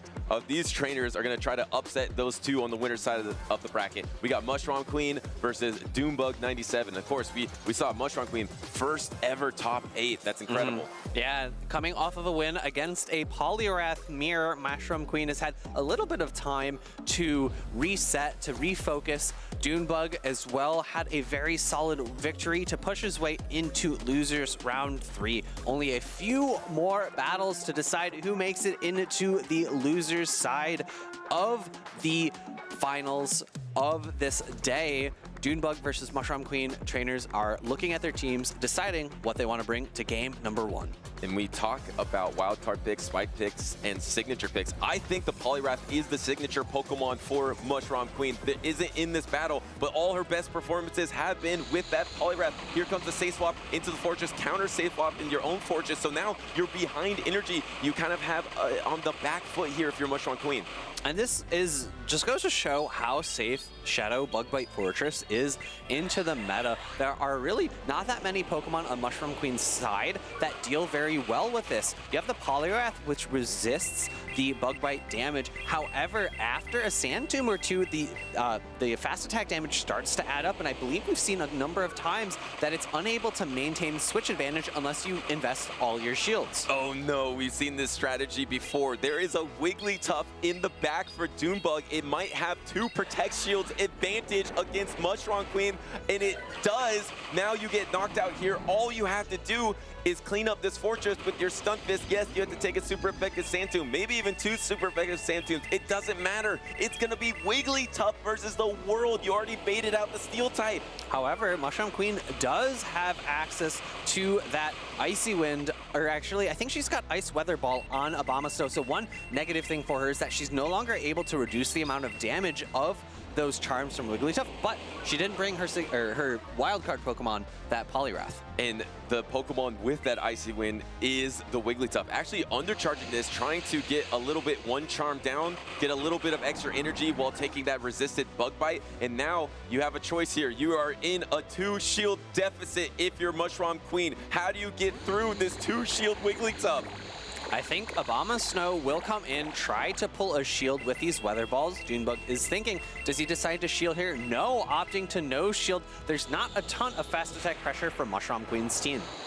And yeah, you don't have to worry too much about the Weather Ball, because compared to the other charge attacks, maybe a Mud Bomb or an Energy Ball, this would probably be the best no shield. As the Swift does land, it doesn't do too much into this bulk of the Abomasnow swap, actually banking a Weather Ball there, and also having some health for this backline of the Stun Fist from Dunebug, able to throw that discharge. Mushroom Queen didn't like it. I don't know if it was at the exact proper timing that she was looking for. I don't mind this though. She was able to bank an Ice Weather Ball on her Abomasnow, and the Unovan Stunfisk is not going to be threatened by a singular Icy Wind from this Wigglytuff. The question is, can Dunebug do the triple resisted catch of a discharge, or will Mushroom Queen call it no, actually unable to get the catch? At this point, you got to go straight for Mud Bombs the rest of the battle, and a no shield. Remember, this is debuff, but it's still super effective. Does it knock out? No, it doesn't knock out, and it looks like Dunebug is able to get to a charge back, able to get to that Mud Bomb. Now Mushroom Queen has to farm this down and get to double attacks against that Wigglytuff. Do you have enough time though? I don't think so, because of the there was no debuff on Dunebug's own Unovan Stunfisk, but is there enough health? I think so. All you need is 2 more Powder Snows, I think. So you have to be able to take 1 more charm. Can you take 1 more charm if you're Mushroom Queen? You can take the charm and you can get to, no, you needed 3 Powder Snows. Just 1 Powder Snows short of defeating Dunebug in that game number 1. Dunebug is able to take it. Abomasnow able to survive 1 charm, but 2 charms was 1 charm too many. Not enough health. No Icy Wind debuffs for Mushroom Queen, and unfortunately we got to see just how impactful Wigglytuff's own Icy Wind was for that mirror match between the Stunfisks. 1 HP was left between Mushroom Queen and knocking out Dunebug's Stunfisk with her Mud Bomb. So had that knocked out, I think she would have won that game. Yeah, it was so close there, and a strategy we haven't seen in a while. The 2 shield Charmer in the back. And remember, Charm looks a little bit different than it looked before. It doesn't do as much fast attack pressure, generates more energy than it did in the past. So it's not only a fast attack Pokemon. As you see, it's getting the charge attacks, it's getting the Icy Winds, it's getting the Swifts. It is a slower Pokemon, and now in the next season, its charm damage will be reduced. So Dunebug is trying to take this last opportunity to have that last strategy of that double shield Wigglytuff, and it paid off in game number 1. And I think you and I were both a little bit unconvinced about this endgame, but it seemed like Mushroom Queen was certain that she did not have any win conditions in that endgame. How will she decide to change her team in game number 2? I felt like all the Pokemon that she utilized were solid in the matchups that they ended up finding. Unfortunately, her team composition was a little bit weak to that safe swap Shadow Fortress. She tried to match it with her own, went down both shields, but it still wasn't enough to gain her victory. Here we are, locked into game number 2. Mushroom Queen, her first time in top 8. Can she stick around here in Indianapolis? To do so, gonna have to reverse sweep Doom-Bug, and here comes the safe swap into the Empoleon. No clear answer. You don't really want to go in the Stunfisk down energy against Empoleon, because then you're gonna start to get outpaced and lose charge attack priority. Yeah, I would have maybe expected a very quick pivot into the Unovan Stunfisk, but now throwing the Shadow Ball, going to do a lot of neutral damage to the Empoleon, dropping it into the yellow if no shield is brought up, and then maybe going for a farm down after. It's so tough though, because once you're behind on energy, you have to take that super effective damage on the Stunfisk. So I actually like staying in this matchup and probably not getting the second shield of the battle here. The Shadow Ball is going to be coming through. Doombug has an opportunity to bank up more energy before he throws the next Hydro Cannon. At least is going to get the 2 Hydro Cannons banked up. Going for 4 metal sounds before throwing the Hydro Cannon. Optimal timing from Doonbug. Body Slam not going to threaten. Mushroom Queen needed to go for Shadow Ball. Letting the Hydro Cannon through, knocks out the Licky Licky. Have to imagine that she comes in with the Unovan Stunfisk after. And the problem is you can't farm down before the double Hydro Cannon. It's already available. So maybe you want to let 1 go, but you can't let 2 go. I don't think you can take Doombug out with only your Abomasnow in the back. Maybe do you swap on a Hydro Cannon? Try to swap there? No swap on the Hydro Cannon. Have to give it the Protect Shield. So Doombug with a safe swap Empoleon. Actually would have liked to see her shield both there, because we've seen that Doonbug has opted to play for fast attack pressure Pokemon like the Bug Bite Fortress and the Wigglytuff. Shielding the hard-hitting Hydro Cannons would have been ideal. Yeah, the alignment there in the back, the Bug Bite Fortress having alignment into the Abomasnow, and a cheeky play from Mushroom Queen, knowing that it's over, gonna throw the Energy Ball into the Steel Bug type, which is double resisted, having a little fun on stage. Yeah, a bit of a tough team composition for her in this matchup because Doonbug has Jellicent. I think the Pokemon that walls her Poliwrath the most, she just never felt safe bringing it. Wigglytuff is a bad matchup as well, but with neutral dynamic punches, with your extra bulk, you can have some play, but it's so scary. Jellicent walls every single charge attack that Poliwrath can run, and it's just not a matchup you ever want to see. Tough to bring your signature Pokemon against those hard counters, and Doombug knew that.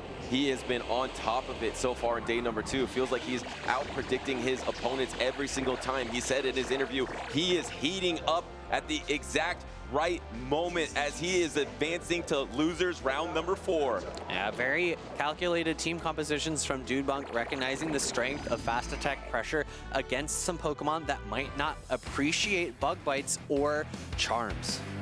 Well, Doombug is moving on once again. He's made so many losers side of the bracket runs. Can he face those 2 that are already set in the winners finals and be a part of that top 3? He has a long journey ahead of him. There's still a lot of losers rounds to go. Yeah, after losers round 3, he'll have losers round 4. After that, there's the losers semis, which will be fought between the 2 people on the losers side. The winner of that is going to wait in the losers finals for whoever loses in the winner's side of the map. And that's why we talk about how much of an advantage it is to be on that winner's side. You just have to play a lot less battles. As you saw, Caspian and SJ only had to win 2 match series to get to where they are. On the other hand, Doombug is going to have to fight series after series to try to get to the position that he wants to get to add to his resume. He is already the most winningest regional champion in Pokemon Go Championship Series history. Can he add to that today in Indianapolis? He needs 2 more wins in order to secure himself.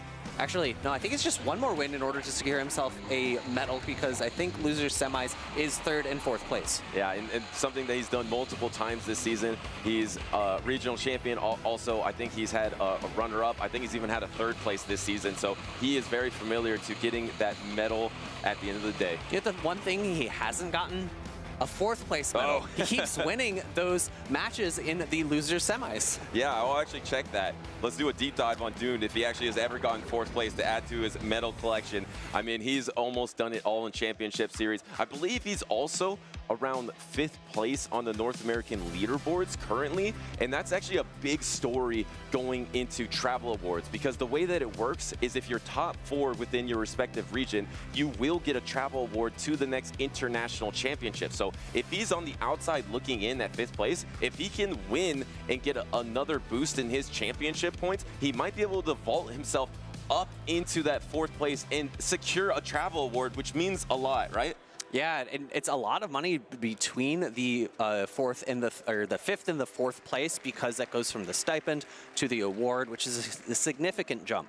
So something that a lot of trainers are battling for. I believe Pocket is secure at number 3 possibly, but there's some other trainers that are trying to get for that coveted number 4 spot. I believe Rise to Occasion is in the mix as well. I think there's about 5 or 6 trainers just going for that one spot, and that's tough to do, to try to beat out not only 5 trainers, but 5 of the top 10 in the world you're trying to beat out, right? Right, and because the Travel Awards are determined by the tournaments between different sections of the regional season, you don't have the same best finish limits like you do on championship points to Worlds, right? So you have to participate in tournaments between LAIC and EUIC for the NAIC Travel Award, et cetera, et cetera. So you have to be going to tournaments right now if you're trying to get that Travel Award to Worlds, and you have to perform at those as well. Let's take a look at the bracket. And I actually looked something up. We were talking about Dunebug, and on his road here, he actually has never gotten the 4th place medal.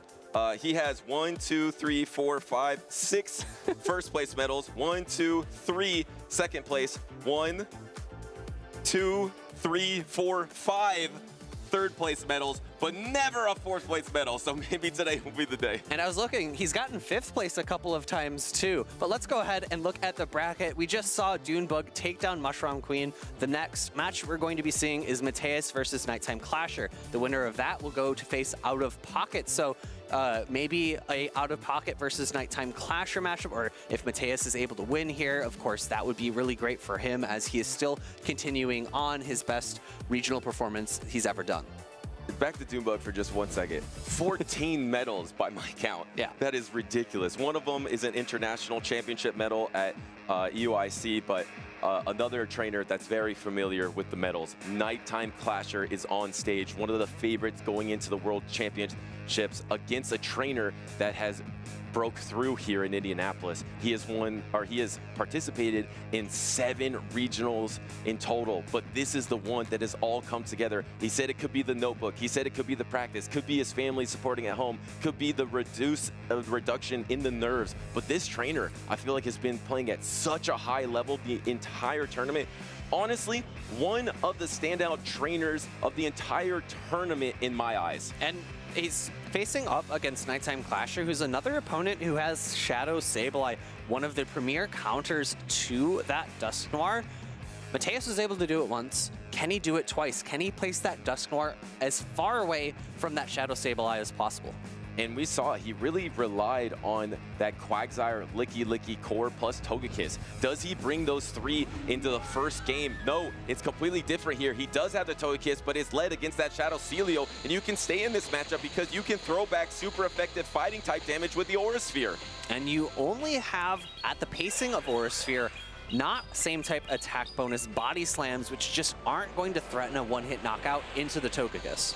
And here comes the Empoleon, and the Quagsire is baited out. That is huge. That means you have double Fairy for the backline of Nighttime Clasher. I know that the Shadow Sableye is pretty good against Togekiss as a Fairy type because it can soak all of its energy, but it is really going to struggle with that Wigglytuff. Yeah, if that is the alignment that Nighttime Clasher opts for after, I have to imagine he's going to win switch advantage here. He does throw an Aqua Tail bait here, pulling off a shield, but he has access to Mud Bomb. So I think you're able to fairly comfortably win switch advantage with that move, but he used a shield in that first matchup. He's actually even shields right now and now down a shield. He's without shields, and there's a Wigglytuff in the back. He's going to try to farm up as much as he can before he throws the next Mud Bomb, and now he throws the Mud Bomb. If this is a Protect Shield, Mateus could throw on charge attack priority, so Nighttime Clasher might have to swap out of here. He might have to go Celio. Does he go Celio? Yes, he does go Celio to absorb the Hydro Cannon.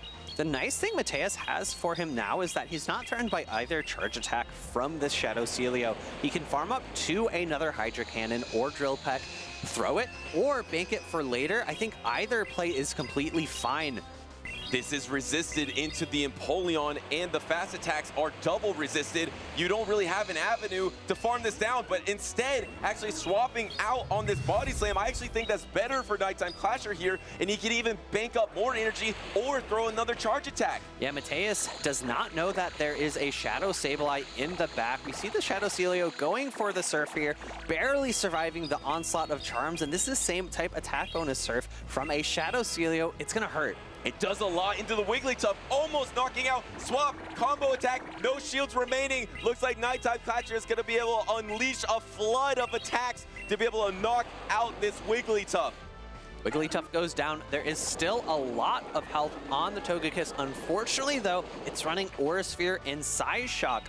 Neither of those moves are going to be that effective into Shadow Sableye. No, and the Shadow Sableye is at full health. There's no gleam on this Togekiss, even if you do get the full farm down, which I don't think you can because the Aqua Tail is available. Had to throw on charge attack priority. He was hoping to save all of that energy for the backline of Sableye, but I don't even know if double Aura Sphere would be enough to knock out the Sableye. I don't think so. It is just so bulky, but remember, there is a move on the Empoleon as well. So if Nighttime Clasher fails a catch here, maybe there is some play.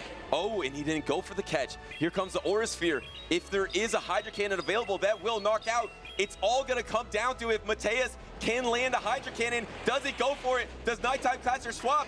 No, he's waiting. He's waiting. Wow, the calls from Nighttime Clasher to not even swap and get the Shadow Claw down as he looks his opponent in the eyes. Mateus, unfortunately, unable to reach for that Hydro Cannon. Maybe a little bit afraid of a catch attempt from Nighttime Clasher there.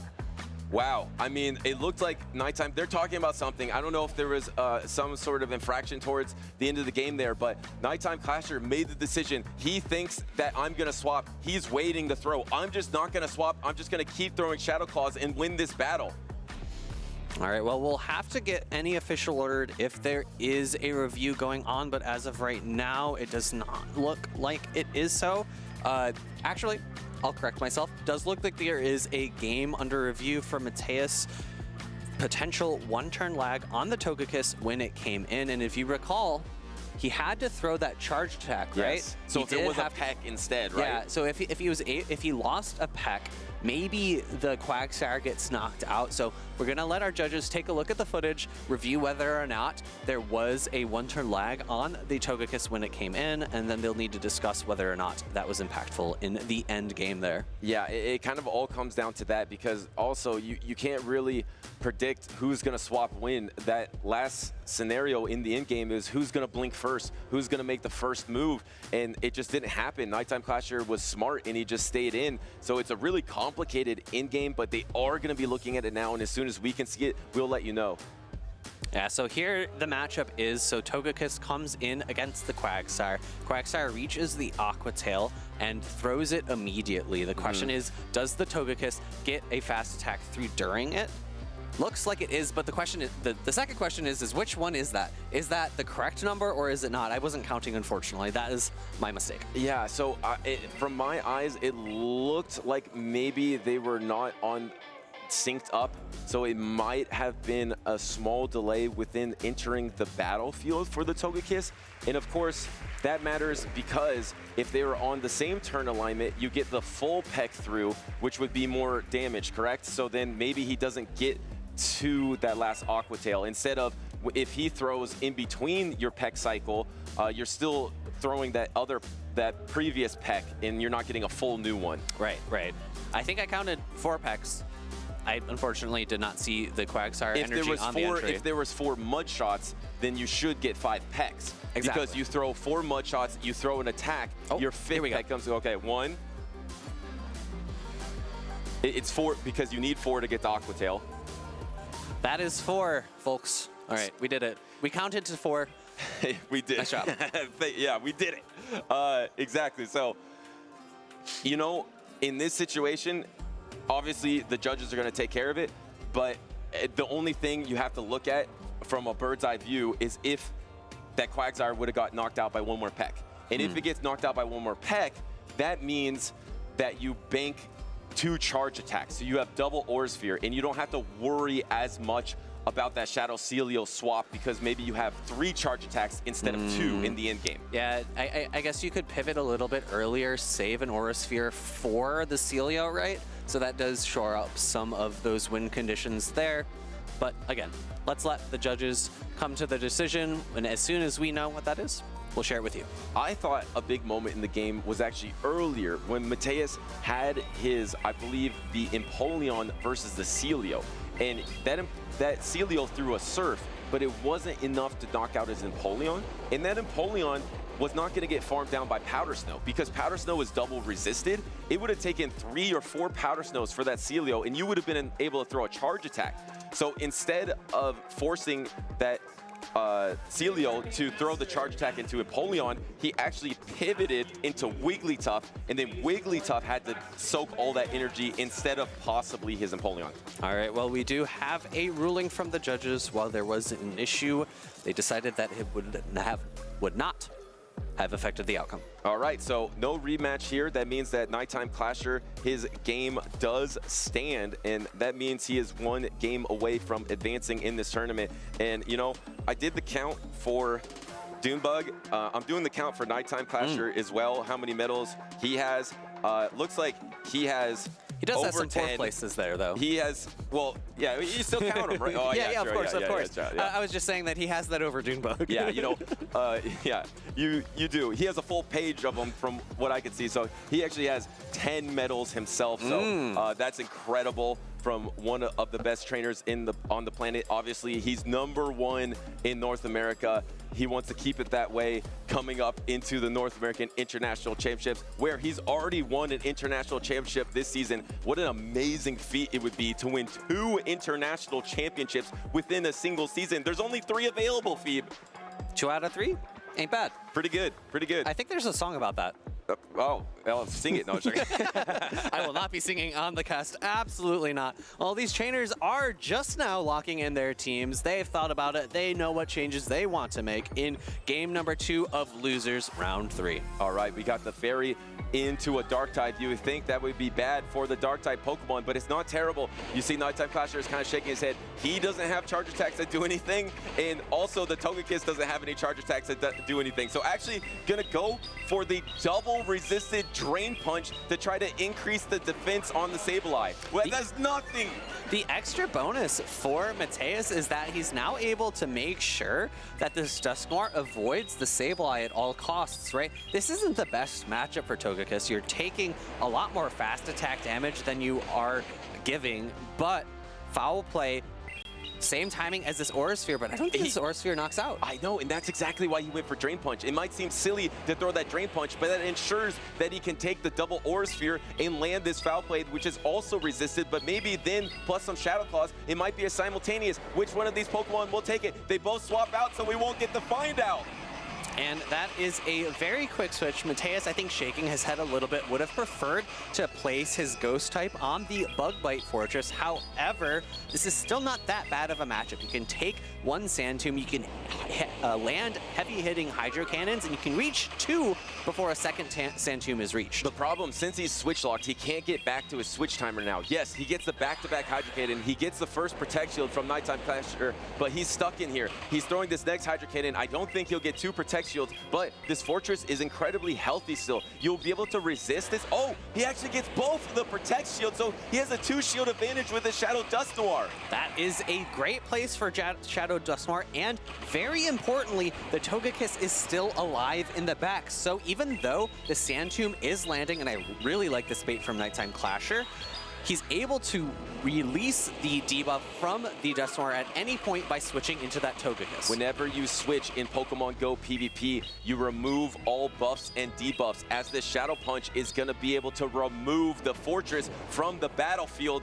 Do you try to remove it early, or do you just keep this Togekiss around to try to swap on something on the Quagsire as well? Perfect timing from Nighttime Clasher. You probably have to give up your last shield here. And I really like Nighttime Clasher throwing this as quick as possible. Aquatail barely not picking up the knockout, and one Shadow Claw does it right after, and that is going to seal the game for Eric, Nighttime Clasher, and that is going to be a 2-0 victory over Mateus. Looks like Nighttime Clasher is on pace for a 11th medal in Pokemon Go Championship Series as he takes this series 2-0 against, in my opinion, one of the bright new faces that we've grown to know in Championship Series in Mateus. Yeah, that was a very impressive showing. Dusknoir, unfortunately not quite bulky enough to hang on to the Aqua Tail. And as I was starting to say, I really like Nighttime Clasher throwing the Aqua Tail as soon as possible because it threatens the shield, because the defense drop was applied by that Sand Tomb, and I think that's why it did a little bit more damage than I was expecting, because I thought maybe the Dusknoir would be in the yellow, but it was so low, it was within Shadow Claw range. This is where I feel like Mateus didn't need the swap. He swapped there, he didn't bank the energy, but then he brought in the Wigglytuff, and now suddenly you took this Body Slam, and then you also took a Surf, as you're gonna see here. So instead, you could have either thrown an attack into the Celio, or you would have made that Celio throw one of its charge attacks to knock out the Empoleon, and then the Wigglytuff would have had a little bit more health. Or you could come in potentially with a Togekiss, if it has enough health, get a farm down, and come out with a lot of energy as well.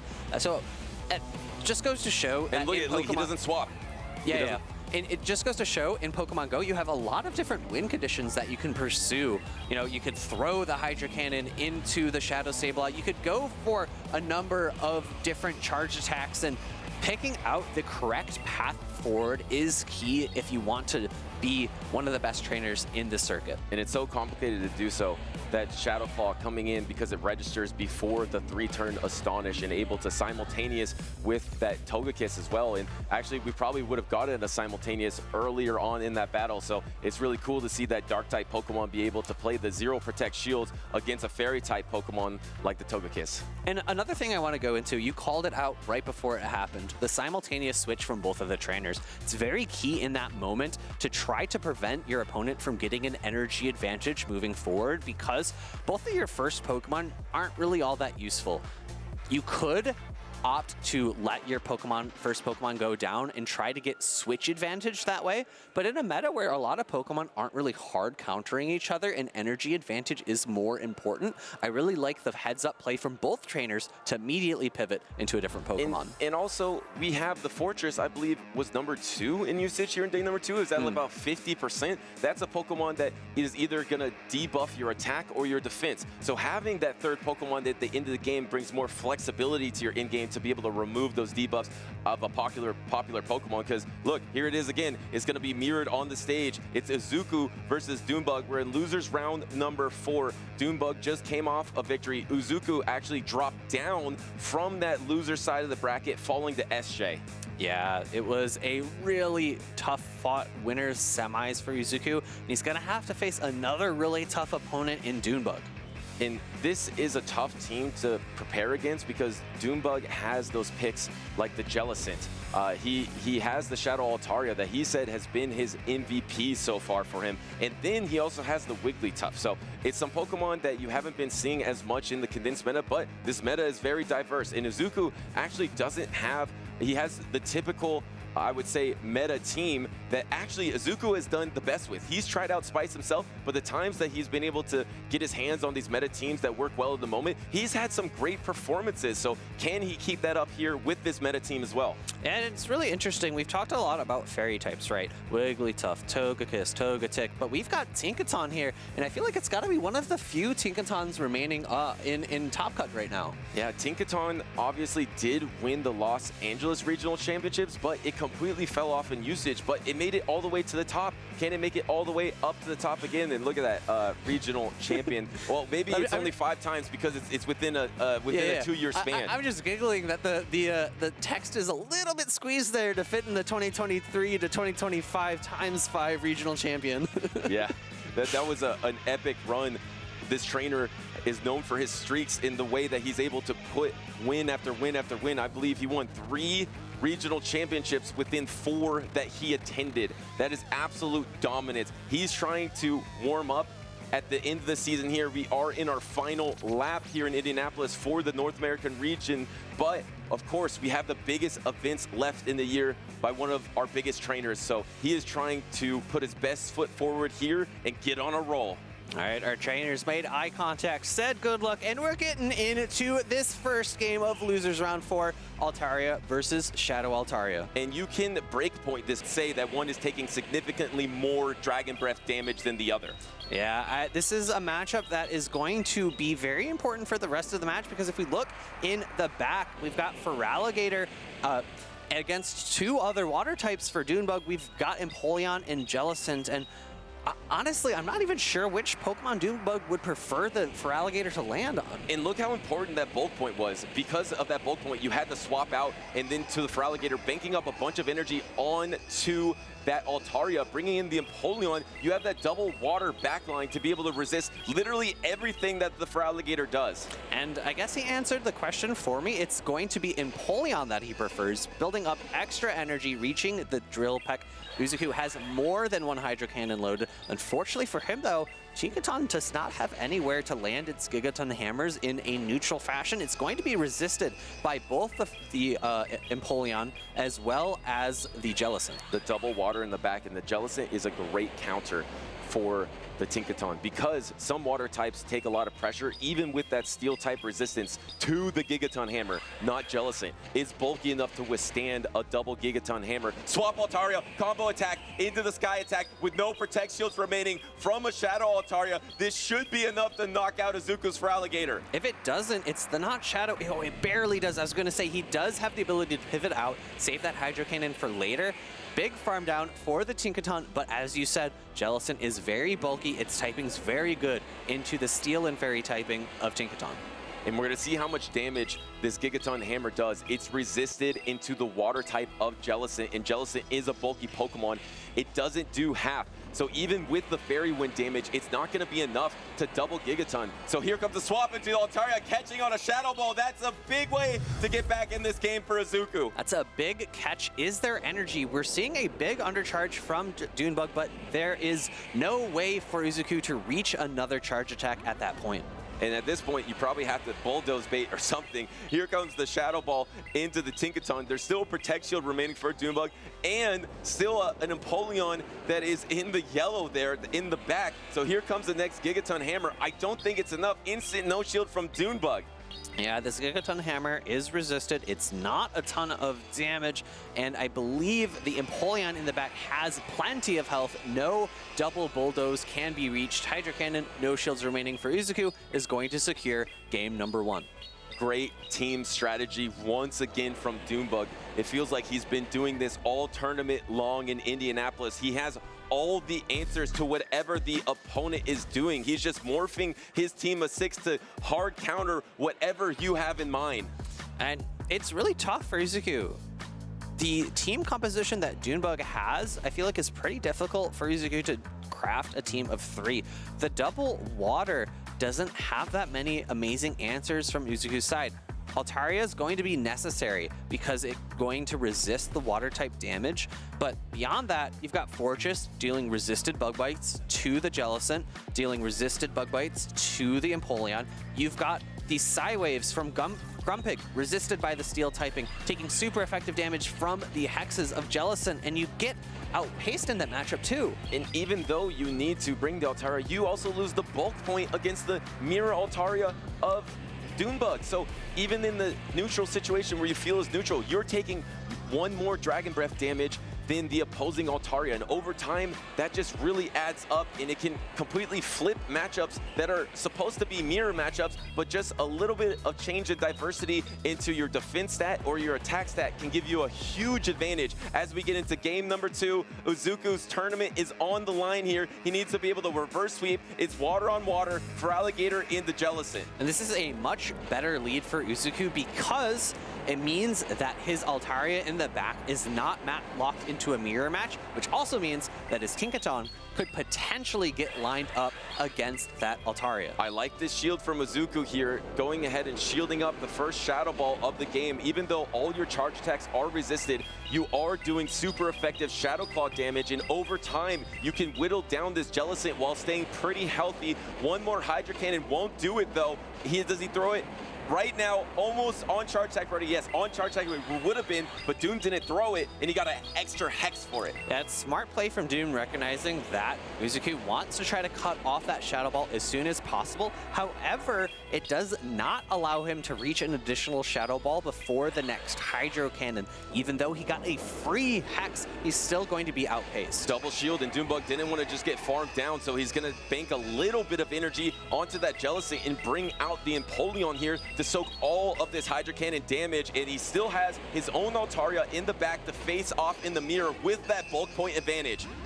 And I imagine that Uzuku is going to go for a catch, but great read from Dudebug, not throwing the Hydro Cannon, throwing the Drill Peck. Well, you would want to, I guess, throw the Hydro Cannon or the Drill Peck regardless in this situation, but still, it was perfect timing from Uzuku. Going to be able to get to another Drill Peck before a charge attack is available. At this point, you really only have to commit to Sky Attack. You don't have to reach for the Flamethrower, but also, how much do you want to overfarm here? You don't want to take too much damage, but didn't really overfarm too much.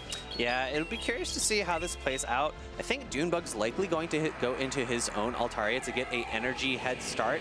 The question becomes is, can Uzuku reach another charge attack? No, just shy. He couldn't do it, and this Altaria is now faced against the Tinkaton, but there is a Protect Shield advantage in double Flamethrower. We've seen this before from different flying types with this fire type coverage. The double super effective Flamethrower could do it. So all you need to do is shield up this Altaria, and I think you can sweep it. Good bait here coming from Uzuku. It's going to be very impactful potentially if he can also catch a fire type Flamethrower into his Feraligatr. Can he make a crucial swap here? No, it's actually Doombug who swapped first. Now comes the Feraligatr. Here comes the Shadow Ball. But hold on a second. Uzuku's looking up thinking, is this my shot? Because you can Fairy Wind down and bank the Gigaton Hammer. If you are able to win the charge attack tie against that Altaria, that's going to be a win condition. But if Altaria wins it, it's going to be a game for Dunebug. But it's the Tinkaton that wins. Tinkaton has more attack, drop the hammer, and win the game for Izuku. Impressive last second bait there from Izuku. The first bulldoze into that Altaria, going to pull away the shield, extremely necessary for him to have enough energy in that endgame. Doombug has been one step ahead this entire tournament, but Izuku just caught up in this matchup because Doombug was the one to make the move first, and he predicted that there was going to be a swap. He counter swapped at the exact right time to bank his energy, bank his hammer, and now tie up the series with a chance to reverse sweep and move on in this tournament. And I think something Dunebug could have done there is thrown his Flamethrower immediately. I don't think that Gigaton Hammer was loaded before the Flamethrower. I think the Flamethrower was ready, but he was probably worried He about was the nervous catch. about the swap, and that's why Doombug's been so far ahead. And now look, Izuku called it. He says, I'm also going to bank the hammer and then swap out to my own Pokemon. Well played, well executed by Izuku, and that is the exact reason that we are tied at 1-1 right now. All right, going into game number 3, I still feel like Uzuku has a bit of a team compositional disadvantage here. The water types from Dunebug plus Altaria just feel so safe. Altaria, it's a fairy type, it's a flying type. It shouldn't be doing that well against a steel and fairy type. I do feel like he found something there, though, with the Feraligatr, with shielding it in that lead matchup and then swapping out and bouncing around with it. I think that Feraligatr could be key to his victory here. And now Doombug maybe is going to need to be the trainer to make the adjustments. Do you try to bring some more counters to the Feraligatr? Because Feraligatr, Jellicent isn't necessarily a hard counter to Feraligatr. You don't really have one. You have the Stunfisk as well. If you are up energy or neutral energy, you can still outpace it a little bit, but otherwise, Feraligatr's kind of free. And it's not something we talk too much about. With 3-turn fast attacks, you're able to be taken advantage of by something with 2-turn fast attacks, with catches, with over farming, and you can make your opponent have really awkward timings to throw their own charge attacks. I think Izuku thought that Doombug was going to sit the Jellicent in this matchup. Doombug did not sit to Jellicent. His backline is very weak to Jellicent. He has the Grumpig and the Tinkaton in the back. And look, there's the Jellicent for Doombug in the back. This has been his MVP Pokemon in the front here. The Altaria calling the no shield on the Hydro Cannon bait. What a call. Ice in his veins for Doonbug. A second Hydro Cannon might be enough to pick up the knockout. I think Uzuku's calling it's going to be a little bit short, so now throws the Ice Beam. Could have saved himself a lot of energy if he had just gone for that on the first time around. And now Jellicent in the back with 2 Protect Shields, and Empoleon is never going to use one on a Hydro Cannon. Throwing on charge attack priority here. This does ensure that this Feraligatr will be out of the battle, and Jellicent is going to be able to pop off in the back line. Yeah, that does a good amount of damage to the Empoleon. No world does Uzuku shield this Feraligatr, and I think he's already shaking his head, frustrated, not happy with how this game has started off. And he thought maybe if he went for the Ice Beam first, a 50-50 chance he could have won this battle. He instead went through for the Hydro Cannon, and Doonbug called it. Here comes the Hydro Cannon from the Empoleon here. No Protect Shield out of Izuku. There is a Protect Shield deficit, so you definitely want to hold on to that in the back. Can you ever bank this energy, though? Maybe bank some energy. No, actually throws a Dynamic Punch. Maybe you would have wanted that energy for the back line, but you don't know Jellicent's back there. Throwing a Dynamic Punch, not being caught into the Ghost type, and another Hydro Cannon is loaded, but throwing the Drill Peck instead, maybe calling that Altaria in the back, and Doonbug is maybe a little bit unsure about what Pokemon that Uzuku has brought this game. I do like that shield. At least you're going to get the last Protect Shield here, and can you put this Jellicent in range of double Gigaton Hammer? But the problem is you're going to be in range of double Shadow Ball, and because of the pacing of the Jellicent should be able to outpace to the double Shadow Ball. That is why Doonbug is shaking his head right now. Doonbug feeling very positive about this matchup. Shadow Ball neutral damage into the Tinkaton. Tinkaton Fairy Wind neutral, but Gigaton Hammer is going to be resisted. And yes, it does look like double Shadow Ball will pick up a clean knockout. And before that, the hammer will drop on Jellicent, but it is resisted. And Doonbug has the Shadow Ball banked up. All he needs is a Shadow Ball and a little bit of Hex damage. He's actually going to overfarm just a little bit to throw on proper timing. And Doonbug, just like he's done in the past, making another awesome loser's side run here in Indianapolis. And that was a really tough fought series between these two. A lot of back and forth. Doonbug definitely felt like he had the edge with his team composition. Brought the same 3 Pokemon all 3 games. Uzuku made a bit of an adjustment with how he played the matchup between game 1 and 2. And then in game 3, he opted to bring the Grumpig, but unfortunately ended up going down shields, and Grumpig's a Pokemon that really thrives with shield advantage. Yeah, and going for that 50-50 there, right? You're going for that bait on the Hydro Cannon. It just didn't pay off. He was thinking that Doon was going to invest into that Altaria, and if he was going to shield it, but you know what? I don't mind him going for it. He was able to call out what Doonbug was going to do in game number 2 to tie up the series. You know what? It's game 3. It's losers round number 4. If I want to advance, I might need to go for it. He went for it. It didn't happen for him this time, but what a run, right? I mean, getting to the top 8 here, it's an awesome journey for Izuku. I'd say 9 times out of 10 in Go Battle League, or even in the Pokemon Championship Series, a Feraligatr with Ice Beam loaded pulls a shield from an Altaria. Double super effective, right? Doonbug's gonna be one of the only few people that has the guts to call that and to say, I think you're throwing Hydro Cannon. And with a trainer that's comfortable being on the loser side, right? A trainer with 14 medals, a trainer that has done it all the way from start to finish on the loser side. It doesn't matter if his tournament's on the line. If he's 1 step away from elimination, he will still make those gutsy calls. And that's why he's able to persevere in this situation, as other trainers might be like, I can't risk it here. It's game number 3. If I call this wrong, I lose the game and I'm out of the tournament. Very few trainers would make that call. Doonbug is one of them. Your back can't be against the wall if you knock down all the walls around you. Touche, that was good. Yeah, well, we have our final 2 in the winners finals. Of course, it's going to be SJ. Can he become another Indianapolis regional champion? Can he qualify for world championships this season? But we need to find out who will be the final 3. So we got some more losers rounds coming up right after the break.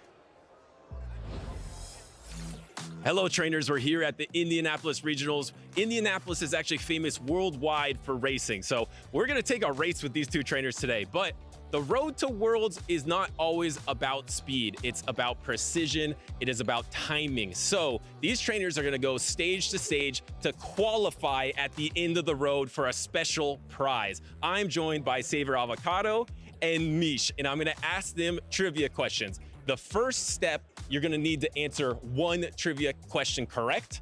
And when I ask this question, could you please, if you think you know the answer, wave your flag so I can see it, and then I will call on whoever I thought waved their flag first. All right, here we go. We start at the basics here in Championship Series. So we're gonna talk about some basic things that trainers might need to know at the start of their journey to the World Championships. So, what is the format for Pokemon Go? I'm looking for 3 things. What is the format?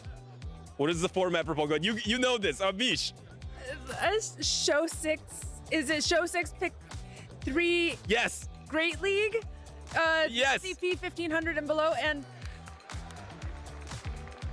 In the actual tournament, how does it go? There's it's double elimination. Yes.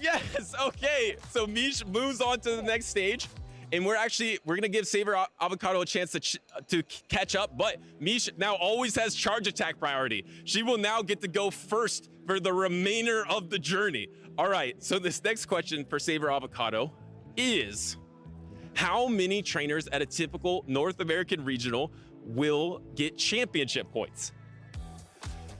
It's 32. You're very close. You're very close. You are in a derivative of it.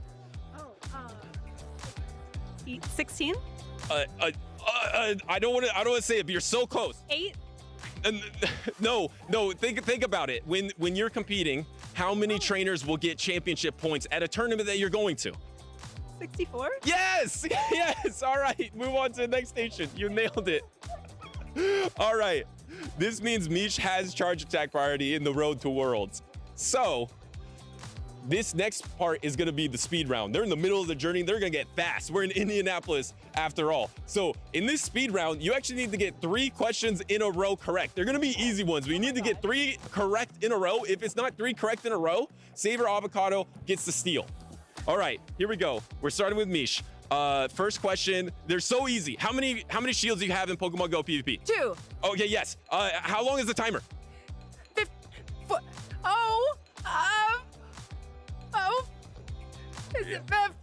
40 seconds. No! Oh my, okay. Saber Avocado. This one's actually a little harder. How many typings are there in Pokemon Go PvP?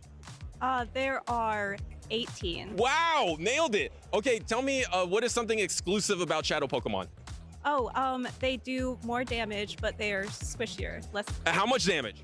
I think it's 20%. Yes, okay, that's 2 correct in a row. We're looking for a 3rd in a row, and you get to move on first. These are gonna be easy questions here. All right, how many starters in the Kanto region can you name? Charmander and Squirtle and Bulbasaur. Oh, you did it! Okay, they were so easy. All right, you're on the next stage.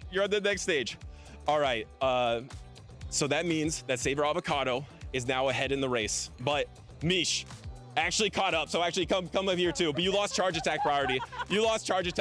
Don't worry about it, everyone. She lost charge. She went to Europe and participated in another region, and now she has caught up on this roadmap to Worlds. So don't worry about it. She is caught up. Now, this is where it gets hard. This is about qualifying. You're qualifying for a prize, but at this point in the journey, trainers are trying to qualify for the World Championships. So this is a difficult question. I was enjoying this segment. Saber Avocado gets to go first, has charge attack priority. Just come in here and listen. What is the most winningest Pokemon in the North American regional this season? There's actually 2 tied for first place. Wait, the most. So which Pokemon has won the most regionals this season? An individual Pokemon. There are 2 that are tied. What are they? Licky. Incorrect. Try again. Corsola? No. All right, Mish, you can steal. Which 2? You only need 1. Azumarill? No. All right, I'm gonna give you a hint. They are both flying types. I'm gonna give you one more guess because you only guessed once. Corviknight?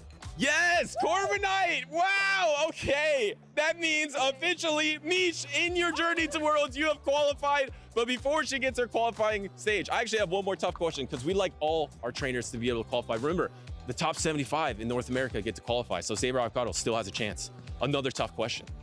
Who is the most winningest trainer in 3 regions? You can pick one from EU, North America, or LATAM, or someone who has participated in both. There's actually a 3-way tie for the trainer that has won the most regional championships or special events this season. Z's Wireless? No. One more try. You were in the right region.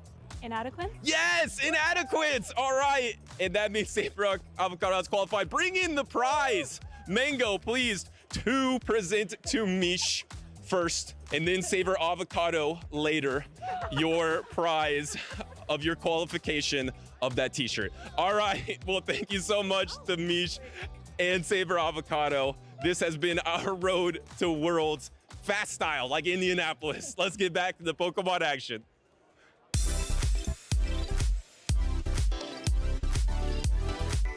Thank you, Butters, for that amazing segment on the road to Worlds. A lot of it is the journey together, the friends you make along the way. 2 best friends over the course of the years, the seasons that have developed into 2 titans of the game. Nighttime Clasher, Out of Pocket. And in a moment, these 2 good friends are going to be facing off on the big stage with a lot on the line. And I think the vibes are going to be very good. These 2 are going to be very competitive. It's losers round 4. It is win or go home with these 2 trainers. However, there's also going to be some laughs. There's going to be some laughs, and sometimes Pocket, I notice his demeanor changes. It depends on who he's facing, right? If he's facing someone that maybe he doesn't know, he may be more stoic, locked in, focused. I have to presume that these 2 are going to have some fun up there as they go against one another. These 2 trainers oftentimes, will stay together, share a place for the weekend. They'll team build together. They're asking others around. They have different teams this time, but there was a stretch of a lot of tournaments in a row that Pocket, Nighttime Clasher, and Sustenance Eater all brought the same teams together. So they know each other very well. They probably know each other's play styles very well also. But they certainly are not bringing the same team today, because Out of Pocket is bringing that Dondozo on the left-hand side of your screen. Both are bringing that Togetic, though, as really something kind of unique in today's tournament. They were both on that Togetic, right, for a while now. They've been practicing with it. But Pocket said in his interview earlier, he said, I just couldn't get behind Shadow Celio because I knew Dondozo was the way. And he has proven it so far. He's very far on in this tournament. And honestly, the Dondozo looks extremely safe against Nighttime Clasher's team. There is not really a hard check to it. So Out of Pocket, sometimes he's been able to utilize that Pokemon just to absorb a lot of damage and freely swap it. He can do the same here as a potential strategy. He could look to freely swap that Dondozo. 2 champions, 2 of the very best that North America has to offer, and they are facing right now in the loser side of the bracket. If you told me, Chris, that this was a grand finals matchup, a worlds matchup, I would believe you. But here we are, losers round 4 here in Indianapolis, Pokemon Regionals 2026. 2 international champions, of course, Pocket winning the North American International Championships a few seasons ago, and Nighttime Clasher, this year's LAIC champion. So they have so many accolades. They've accomplished so much in their career. And here we go. We have a lock in between 2 Titans. It's going to be the Shadow Fortress Mirror we've seen a lot of times today to kick things off.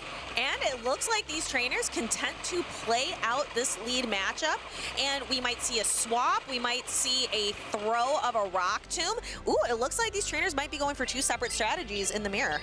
Rock Tomb unleashed from Out of Pocket wins the chart attack priority. You have to wonder if they knew beforehand who would win these chart attack priorities or not. But Nighttime Clasher, I don't think he would have thrown this Sand Tomb had he known he would lose chart attack priority, because now Pocket's more inclined to no shield and actually pivots immediately into the Licky Licky. Licky Licky is an incredibly safe bet. However, Nighttime Clasher doesn't really have a clear answer. Actually goes in, tries to catch a Shadow Ball, but Out of Pocket not gonna let that slide. Does a lot of bug bite damage, but allows Pocket to build up so much energy here where he's gonna be able to fire Body Slam after Body Slam. There's also a desync in the switch clock. So that is something to keep an eye on, but Nighttime Clasher also was able to bank a lot of energy on his Fortress for later. So both trainers, the Shadow Fortress has been revealed. The Licky Licky has been revealed. But we have two very interesting wildcard picks in the back. We have the Steelix and the Celio. Looks like we have the Body Slam coming to lock in. This is pivotal to see how this matchup is going to play out. We have the ability to see these back lines, but these trainers do not. And if you're out of pocket, I feel like keeping all your shields is the best course of action, knowing that he has that Shadow Steelix in back, which relies mainly on its Thunder Fang fast attack pressure. So he gets off another Body Slam here, still has yet to commit a Protect Shield, and out of pocket, looking to get this Licky Licky off of the field. Licky Licky's gonna come off the field, but Nighttime Clasher is gonna bring the Fortress in just to get a little bit of extra energy and hopefully pressure a shield now. Out of pocket has revealed the final card in his hand, the Steelix. Typically not gonna shield the first Sand Tomb, knowing that another one may come dealing more damage after the debuff. So Pocket takes the first. Does he shield the second one? He doesn't. He thinks that there is not enough fast attack pressure to defeat his Steelix in the end, and he is immediately going to clear it and goes into his own fortress. Celio, resisted Powder Snow, is going to struggle to get rid of this fortress before taking a lot of bug bite damage. However, this Body Slam would threaten the Shadow Fortress, so Out of Pocket kind of forced to shield it up so he can continue to work on chewing through this Celio. Going to release a Sand Tomb. Nighttime Clasher actually shielding it. Pocket sees the vision. The immediate Sand Tomb to lower the defense of this Celio. These bug bites continue to add up. I have to imagine he lets the Body Slam go through. Now he's going to try and sweep on the back of the Steelix. Super effective Thunder Fang damage. Keep in mind, this Celio is debuffed. These Thunder Fangs are really adding up. Out of pocket is going to commit to the full farm down. Shield the Body Slam here, so he comes out with a crunch for that Fortress. And the Body Slam is shielded. We're going to see a Thunder Fang, but the Fortress comes in, gets a little bit of bug bite damage, but not very much before Out of Pocket is able to knock it out with a crunch. Crunch knocks out the Fortress. Another Thunder Fang for the Celio, and Out of Pocket takes a 1-0 lead against Nighttime Clasher. If Out of Pocket can win one more victory, then he can progress into the losers finals. Out of Pocket and Nighttime Clasher, I talked about how sometimes they bring similar teams. We take another look at Pocket's team here, and there is some overlap, right? They both have that Togetic as well as the Licky Licky and the Fortress, but some of these standout picks from Pocket to diversify his team. The Dondozo and the Steelix you saw there. The Steelix, very oppressive against Nighttime Clasher's team. It's mainly just the Quagsire that can comfortably deal with it. Everything else is a little bit afraid of the Steelix. I guess Sableye would probably have a positive matchup there as well with a super effective Drain Punch and that ability. But overall, the Steelix poses some problems and stuff. I have to call myself out. There's been a theme where I have thought a certain Pokemon looks good for Out of Pocket, and he never brings that Pokemon. So I called out the Dondozo looking extremely safe, and he doesn't bring it for game one. That's been a reoccurring theme this weekend. He sees things differently, and here we go. Game number 2. We've got to lock in. And he sees things differently. He sees Togetic onto Sableye. That requires Nighttime Clasher to pivot into that Licky Licky. We have seen that Licky Licky safe swap so many times. Out of Pocket trying to make a catch, not successful. We're going to start seeing that the body slams fly between these two Pokemon. Now, Chris, we have seen this mirror match time and time again, but what is on the line for these trainers? What are they trying to set up for the rest of the game? Well, Pocket made a pivotal decision to start this game, and it's hard to disagree with him the way he's been playing, but now he's opened the door for Nighttime Clasher to take back the alignment. And I think Pocket, seeing the Sableye in the lead, he's said, okay, I'm fine whether my Togekiss or my Fortress is on that Sableye. But here's the thing, you don't throw a Charge Attack at Nighttime Clasher's Licky Licky and then swap out. You're just giving him the door to flip this matchup here, and then he can realign his Sableye where it's not on that Togetic. And the Togetic for Nighttime Clasher is really good against the Fortress of Out of Pocket.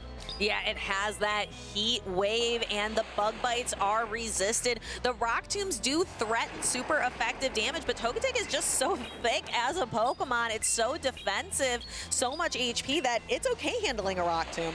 but perhaps this is what Pocket was drawing up all along. Maybe he does actually sense it's the Togetic, and the Shadow Ball does get off. That last Bug Bite not quite getting the knockout, and that could be critical here for Nighttime Clasher, actually getting a Protect Shield advantage now from Out of Pocket. And Out of Pocket, I'm actually surprised to see him throwing the energy. I thought maybe he would look to swap out, but perhaps not sensing that it's the Togetic in the back. Shadow Sableye defense is down one stage here. Going to throw a foul play. Now this is Shadow boosted. Shadows get 20% more damage compared to the regular forms of those Pokemon. So Out of Pocket uses his final Protect Shield. So all attacks going to land here. Togetic versus Togetic. Out of Pocket would have loved to get that Rock Tomb off before the potential Heat Wave from the Togetic, but he couldn't take that risk. And Nighttime Clasher did not throw immediately, so not allowing the catch. Now we can go for the more efficient Dazzling Gleam to hit harder against the opposing Togetic, but you have to keep in mind there is energy remaining on both of the Pokemon that are still in the back. There's energy, but Nighttime Clasher's got 2 shields. That seems like quite the insurance policy. We see the first one being deployed here against the Heat Wave. Heat Wave is going to connect, and I think Out of Pocket may be helpless here. No Protect Shields remaining. He will get to a Rock Tomb against this Togetic, but there is still a Protect Shield. And I don't know, T-Fi, even with a debuff, I think this double super effective Heat Wave should be enough. Shadow Fortress is both Bug and Steel. Both are deal super effective. Both receive super effective damage from fire. We take a look. Heat Wave knocks out. Heating things up, melted away the Steel Bug type. And Nighttime Clasher evens up this series. I think you saw there a situation where, you know, I keep harping right on this licky, handling the mirror match, the safe swap.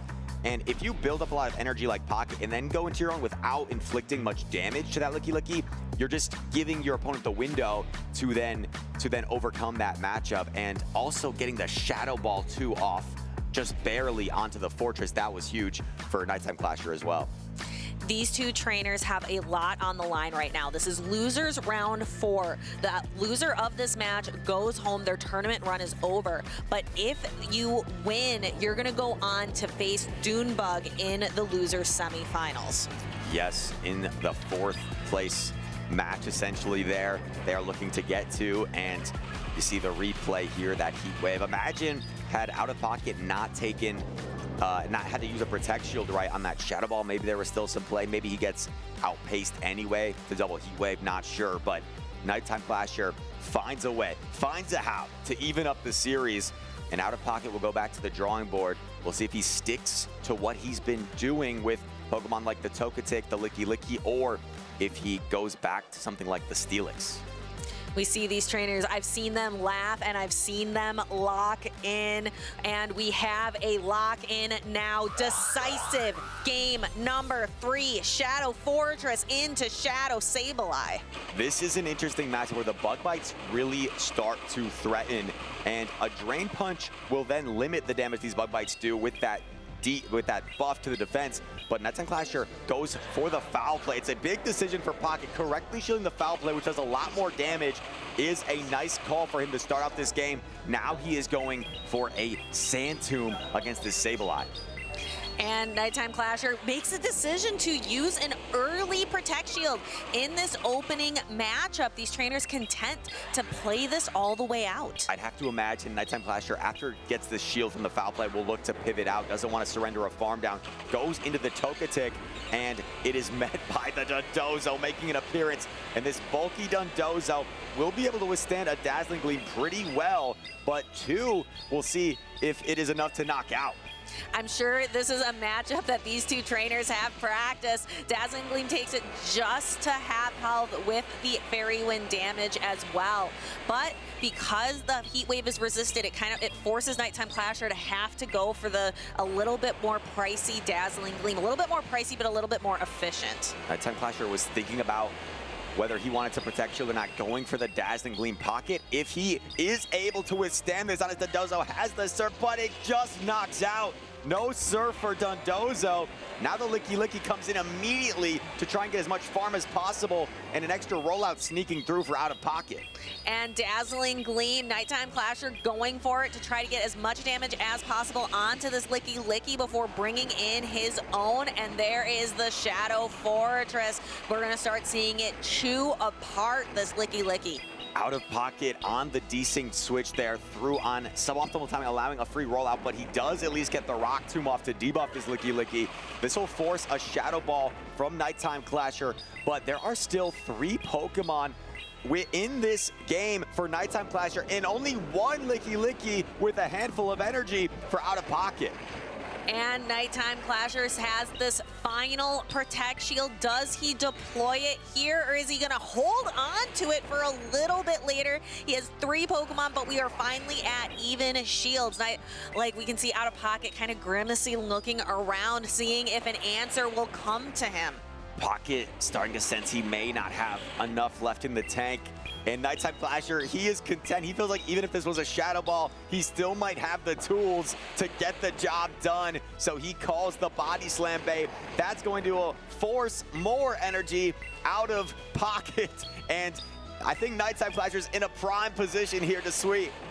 And we see that grin from Nighttime Clasher, gets to the Body Slam, and he gets to close out this match with the Licky Licky. So even though I think Out of Pocket is going to be quite disappointed to end his run here, we see smiles and some excitement, a handshake and a hug from these 2 very good friends. The 2 friends share a smile, and it's going to be Nighttime Clasher moving on to face Dunebug in the top 4. So well played from both these trainers. After taking game 1 pretty convincingly, Nighttime Clasher made the necessary adjustments to reverse sweep, and he will be moving on. What a performance from him, but what a performance from Out of Pocket as well. We talked about had a 4 tournament drought of not making day 2, which for him is a bit of a slump with his high lofty standards. So to go back into the top 8 with a really solid performance this weekend,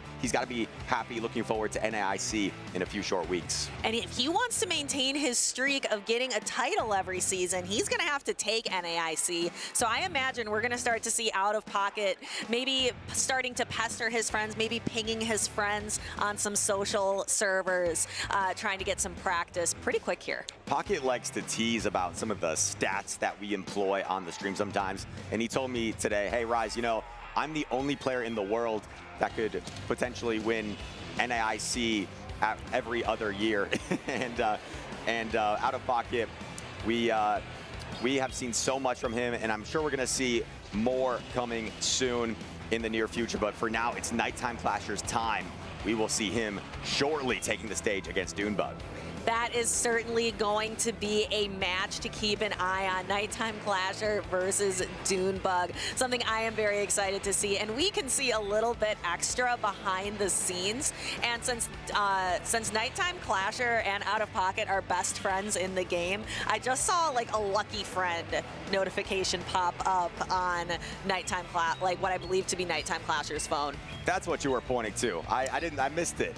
And, sometimes you get those lucky. It's fun when we get to see the lucky trades on stream, right? I remember back in the day when Dilap and Cindy had that lucky trade on stream, and he got a Shundo Legendary. Cindy seemed a little bit jealous. Dilap he seemed more excited when he got the Shundo than when he won his regional championship, actually. Sometimes that can be even more exciting, and that's what it's all about, right? Doing the trades, making friends, having one of your Pokemon, so kind of like a piece of you that you can trade with another trainer. That's what our game is all about. That's what our community is all about. Absolutely, and we are down to our top 4 trainers here in Indianapolis, awaiting in the wings Dunebug and Nighttime Clasher in our losers semis. This will be a best of 3, and then the winner of this match will be in our losers finals, where they await SJ and Caspian, a 2-time regional winner against someone making their first top cut, maybe the dark horse of this tournament. I mean, you would have to think SJ in some sense would be the favorite going into that matchup, but Caspian has been on a heater, and look at some of the names he's taken down. He took down Out of Pocket, Dino, and they are having a lot of time, you know, to think things over. Some players have their different styles, right? Do you, you know, prep for your matchup? Do you just wait to see it there in front of you and not think too much about it? I think there's a lot of different styles. So down to our top 4 with our matches resuming shortly. And I think our trainer that we're going to see, not next. Next is going to be Dunebug and Nighttime Clasher. But pretty soon, we're going to go into the best of 5 winners finals. S. James P. and Caspian Pike. And S. James P., I think he's more of a trainer who's going to try not to overthink it. Try to kind of like maybe walk, take a step, go out into the hallway, and try to really clear your mind. So there's a couple different strategies. You've seen quite a few grand finals. You've seen quite a few on-stage matchups yourself. What's your strategy? I typically like to look over the matchup, especially if you have a long time to wait, but you don't want to overthink it. And I think there's some players that like to scrim as much as possible, meaning they practice, they scrimmage against some of their friends, some of their teammates potentially to get ideas. And you want to find that balance, right? Because you want to prepare, but you know, if you practice against a friend, they might not run the matchup the same way as who you're going to play on the big stage. They don't have as much practice with that team itself. So sometimes, you know, practicing the matchup, it could be a little bit, you have to be careful. You don't want to overdo it because then you may lead yourself to thinking something is good when in reality, maybe you're best served just going with your gut, going with your intuition.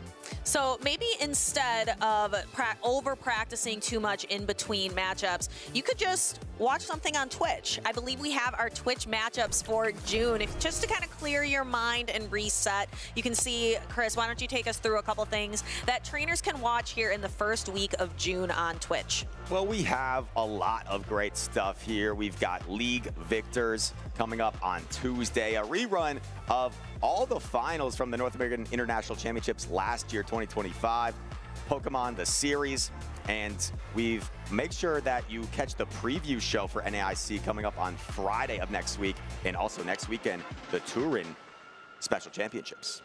Speaking of next weekend, we have quite the event next weekend, and that is going to be Go Fest Chicago 2026. You can see each of the in-person Go Fest locations is going to be themed around one of our team leaders. Here in North America, we get Spark, so you're going to see a bit of an electric type flair to the Go Fest in Chicago. And you want to be sure, whether you are in person or you are watching at home, you're going to want to be sure to tune into that broadcast that is happening on Sunday of Go Fest weekend at 9:45. Some of my best memories from playing Pokemon Go have been from Go Fest, such as Seattle. I remember we had a group pickup basketball game we organized in Seattle a few years back, and that was a ton of fun.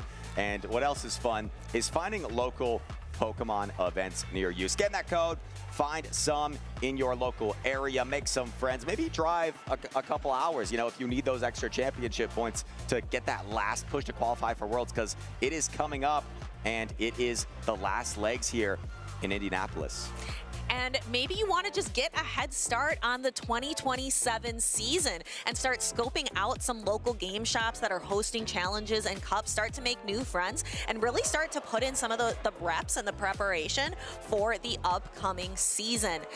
But before we get to that upcoming season, we're going to have NAIC, the last, one of the last tournaments of 2026. This all happens right in a row, and I know this is what I'm doing and what several other trainers are doing. Indianapolis, and then going right to Chicago for Go Fest, and then going right to New Orleans for NAIC. This is really an eventful time in Pokemon Go. It's a busy 2 weeks for a lot of us, but we can't get enough of it. We love Pokemon, and it's going to be traveling here and there, making a lot of friends, and also NAIC to cap it all off with a limited meta once again in Pokemon Go. That is going to be really exciting to see how people, you know, are creative and really bring new ideas to light, as we've seen in the previous 2 ICs this season. And speaking of limited meta, we have some day 2 usage for our meta this weekend with Licky Licky once again standing on top.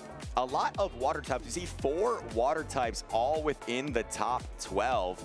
And then, of course, I pointed out earlier, you know, those 3 fairy-type Pokemon all in a row, all exactly 25%, by the way. So, you know, they're sharing the wealth, right? Not one more popular than the other. in our top 12 usage. Lots of, and those fairy types, they really want to try to find that Shadow Sableye that's up there at 31.3% usage. I know that was a Pokemon that a lot of us had on our caster picks as a Pokemon that we thought was going to be really useful, have a lot of utility with that Drain Punch, and we were right, I think, everyone who put that on there. Yes, Shadow Sableye has really asserted itself in this weekend, and I think it's a high skill Pokemon because you have to know when it's more beneficial to use that Drain Punch to buff your defense versus the Foul Play, which Foul Play actually hits harder than Drain Punch, even when Drain Punch is one stage more effective. So that's why sometimes you're seeing players opt to throw the Foul Play at a Licky Licky, for example, as opposed to the Drain Punch, because that's how much harder the Foul Play hits. The main purpose of the Drain Punch is to buff your defense. So sometimes we're seeing players like SJ opt to throw the Foul Play in situations against the Licky Licky, right? Because he knows it does more damage than the Drain Punch.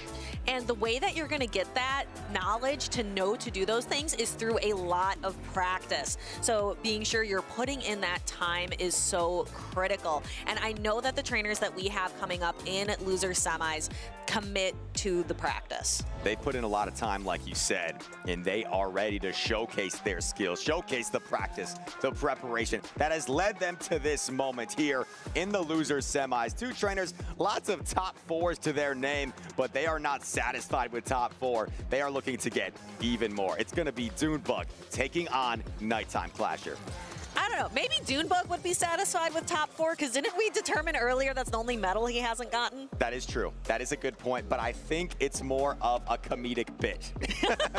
I think he's saying he wants fourth place because he's never gotten before, but I bet deep down he would rather have better than fourth place. I think his competitive nature is not going to let him be satisfied with fourth. He wants the gold. He wants the win. These trainers are not going to wait around for us. They're going to lock right in here. Let's go. Right after Dunebug took over that series with his Jellicent against Uzo, he leads it into the Shadow Sableye. This is a great lead for Nighttime Clasher. The Empoleon safe swap is not hard checked by anything. Instead, Nighttime Clasher going for the Drain Punch here to buff his defense. And look at that damage. Drain Punch is not that much of a heavy-hitting attack, but it looked like it on that Empoleon. Golly. And not going to actually protect shield here is Nighttime Clasher. He is going to throw this next Drain Punch immediately. This would leave him double defense buff. So Dunebug weighing his options here, and he's shielding because he doesn't feel like he could comfortably, oh, interesting. I guess he wants to get switch advantage. He feels like he needs switch advantage at all costs. So Dunebug looking for switch advantage, but Nighttime Clasher not going to concede it. So we're going to see a couple Shadow Claws, and Nighttime Clasher secures switch advantage and shield parity. We see the Wigglytuff come out. This is the matchup it wants, but it unfortunately is only going to deal a little bit of damage onto this Sableye, and it's going to get stuck against this Fortress. And in a day of a lot of complex situations, this is one that seems a little bit more straightforward in my opinion.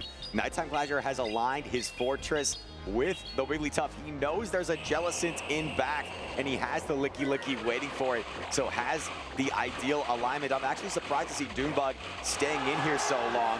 Maybe he's got some sort of trick up his sleeve, but right now, this looks like almost an insurmountable position because of that Licky waiting for the Jelly. And there is the Jelly, there is the Licky, and there is the knowledge of Dune saying, yeah. Yeah, I thought so, is what he's saying. And this is a matchup where when Jellicent is actually ahead in the two-shield scenario, it can make this quite uncomfortable for Licky Licky. But right now, with only one shield in play, I think it's extremely comfortable for Nighttime Clasher. He's just going to look to stay focused, play this out. But even after one Shadow Ball lands, you see how much damage that does to the Jellicent. And a chart attack priority here will be won by Jellicent, but Nighttime Clasher looking primed to take game number one. Yeah, this looks really good for Nighttime Clasher, and we will see Dunebug concede the match here, allowing the Jellicent to absorb this Shadow Ball. And, you know, the Wigglytuff just has so little left. Just kind of conceding, and I think Dune's already, the wheels are turning and thinking, okay, so Jellicent really worked well for me in that last game, but it's not gonna do it for me here. What can I do differently against Nighttime Clasher? These two trainers, both so accomplished in their own right, and I think Dunebug just needs to kind of shake this off if he wants to try to reverse sweep and continue on to losers finals. And in terms of mind games, Nighttime Clasher went double strong against the Jellicent with his two best checks, the Sableye and the Licky Licky. Does he think he now scared off the Jellicent? Does he start to disrespect it? Maybe bring the Celio? And if you're Dunebug, do you dare bring the Jellicent again? You just saw it get hard checked 2 times over, but you know it does have a lot of play against Pokemon like Celio, Quagsire, Fortress. So it definitely has play against Nighttime Clasher's team, just couldn't find the correct spot. But now it is a guessing game as the players look to make some adjustments in their lines. Yeah, I mean, the Jellicent probably wouldn't even be that bad against the Togetic either. You'd be able to do a lot of really neutral damage, and Togetic would have to rely on the Dazzling Gleam versus the slightly cheaper Heat Wave. Absolutely, and players looking things over for a few more seconds before they lock in lines. You know, we have the ability to see these trainers locking in back screen and backstage, I should say, and they changed their lines around so many times here. They're really thinking hard about this one, and Dunebug catches the lead that he wants. Shadow Altaria into Quagsire. And we immediately see Nighttime Clasher pivot out, recognizing he needs to start building up energy on the Shadow Fortress, and that the Quagsire is probably going to be really useful later on. Now, one thing worth noting in this particular matchup is depending on the Shadow Altaria, some of them don't have the stats to really withstand those bug bites as well, but Dunebug, you can see, clearly has a very strong stat Altaria where he's taking the bug bites well and also catches the Rock Tomb onto his Empoleon. Dunebug making a statement here early in game number 2. He says, I may be down, but I am not out of it yet. Going to bring in the Empoleon. Nighttime Clasher going to force a Protect Shield here and Dunebug's still looking really good up both of his shields.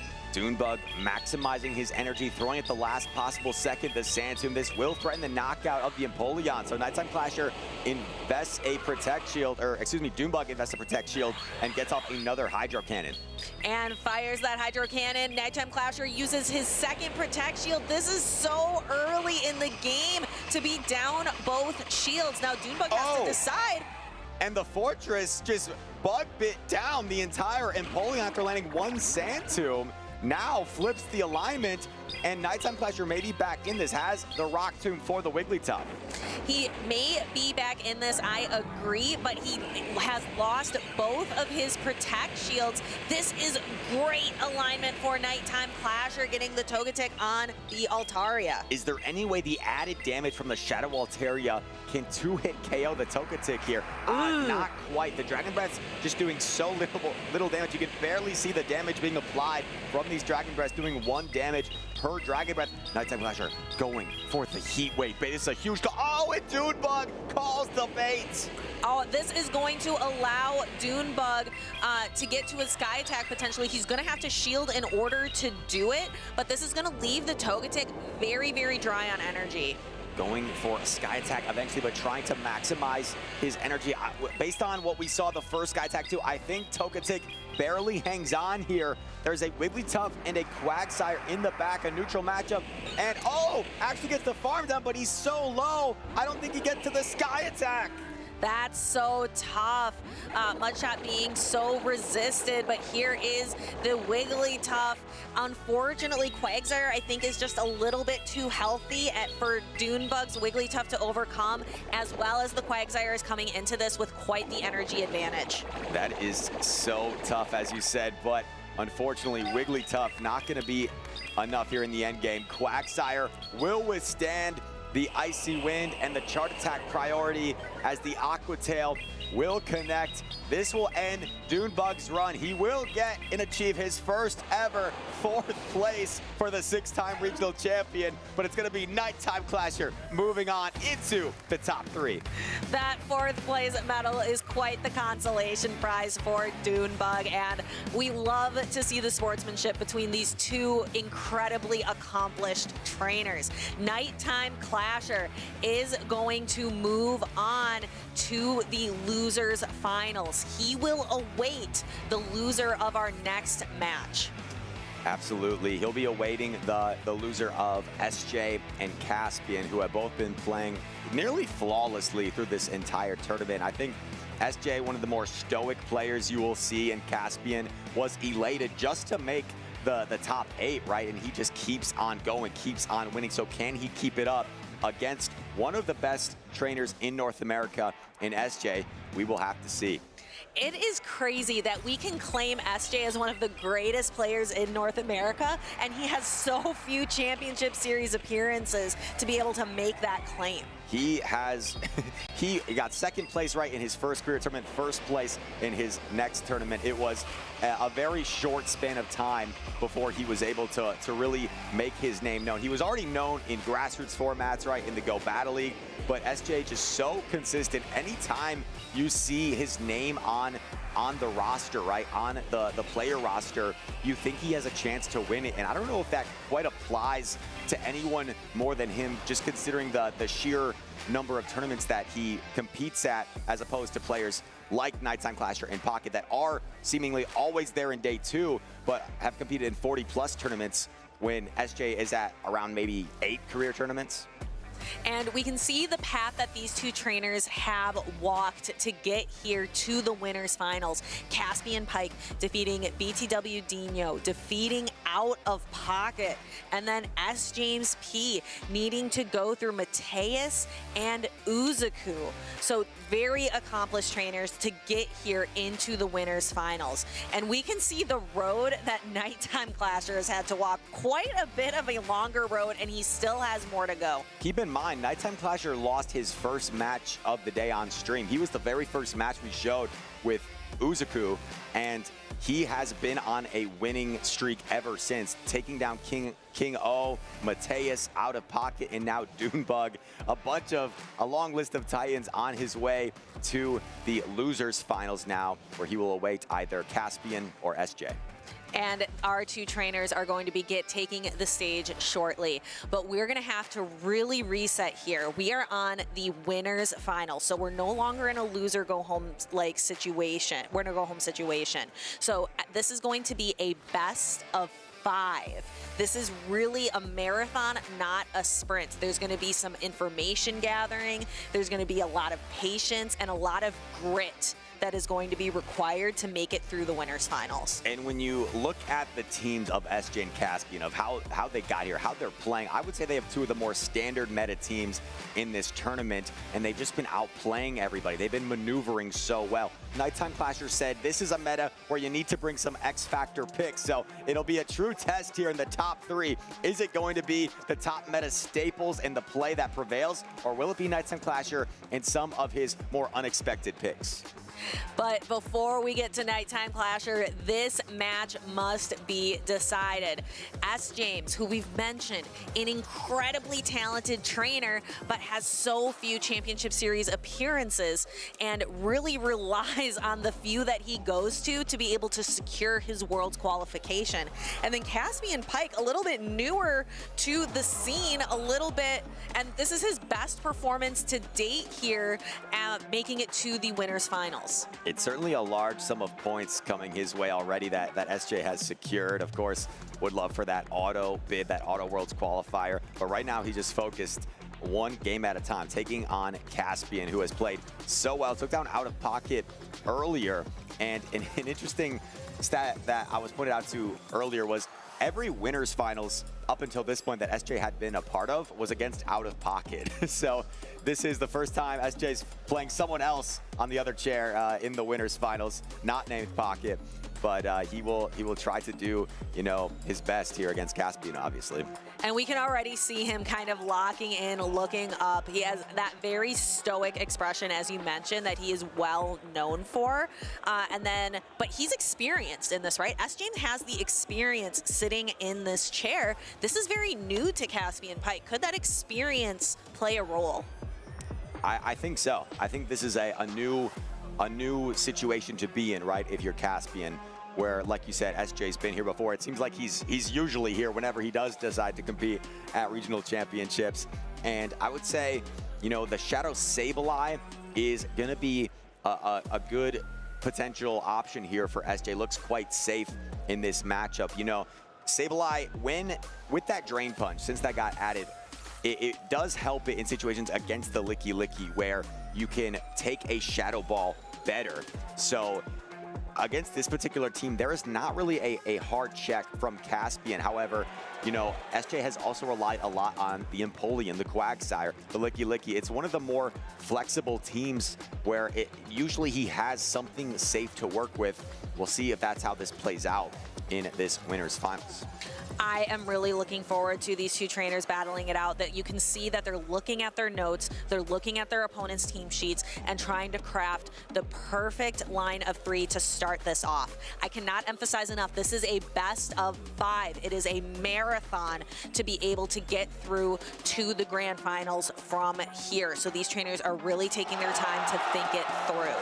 I just want to reiterate how we've been talking about how SJ hasn't competed all that much. I mean, I almost forgot how little it actually is. He has 7 tournaments in his career. This is his 8th tournament. 2 of those tournaments were 2024 Worlds and 2025 Worlds. So this is his 6th regional championship of his career. He's already won 2. Looking to make it a triple. And here we go. Togekiss into Fortress. A good lead for SJ. We are off and running here in the winners finals. Caspian Pike going for the very safe Licky Licky safe swap that we've seen deployed so many times here this weekend. S. James knows he can safely go for this Aura Sphere and pull a Protect Shield from Caspian and then makes a pivot into his own Licky Licky. You often see this sequence of events where a Togekiss wins a lead, you see safe swap Licky, they're gonna Protect Shield, and then you go your own Licky Licky. Now what can typically happen here is the trainer who has the energy advantage with the Licky Licky can force shields down if they want to try and get switched. So I wonder if Caspian will try to employ that strategy. SJ will have the ability to hold switch advantage, but he may have to commit Protect Shields in the process. But in the meantime, playing out this lead scenario, we have the body slams being exchanged and actually making a swap, choosing not to stay in the matchup, choosing to make, this is aggressive play. I think what's problematic here, though, if you're Caspian, is that you just open the window now without getting all that much farm for SJ to swap back into the Togekiss, and now you actually get to the Aura Sphere before the Rock Tomb. So just so much pressure right now on the Fortress, which is essentially being completely sacrificed, never even got a chance to throw a charge attack, and the Fortress goes down. But this is like a really good spot for the Unova Stunfisk. If you want to try to get some utility out of this Pokemon, you don't really want it aligned on the Shadow Quagsire. So Caspian probably just deciding, I want to try to put this Pokemon somewhere where I can get a little bit of utility out of it. Right, it is a good spot for now, but not for long, because SJ, willing to let this Togekiss go down, can align his Quagsire with the Unova Stunfisk and still has a Licky Licky with about equal HP to the opposing Licky Licky. I think SJ and his Quagsire are in a pretty good position. They really are. SJ is able to align here, and then Caspian going for the body slam, but not before Shadow Quagsire gets this Aqua Tail. Aqua Tail will draw the first Protect Shield from Caspian, or sorry, the second Protect Shield, and SJ still has 2 Protect Shields himself, catches a body slam onto the Licky Licky, and I don't see SJ ever expending a Protect Shield here on Licky Licky. He is going to save those for the Quagsire. and gets to another body slam. Caspian Pike thinking things through, thinking through the damage, knows his own Licky can definitely hang on through the body slam, and then to throw this one in exchange. But again, S. James with 2 shields remaining. Charge attack priority 1 there by SJ, and that could be useful information going into the rest of this series. SJ throws the Aqua Tail here just to get rid of the Licky, and Quagsire will look to knock out its fellow ground type here in a few moments, building up some energy, and I think the Aqua Tail should be enough, but SJ may just build a little bit more, go for a Mud Bomb to be safe. Just to make sure. And again, S. James, even though he is on the cusp of victory here, a game 1 victory in the winners finals, still remains very stoic.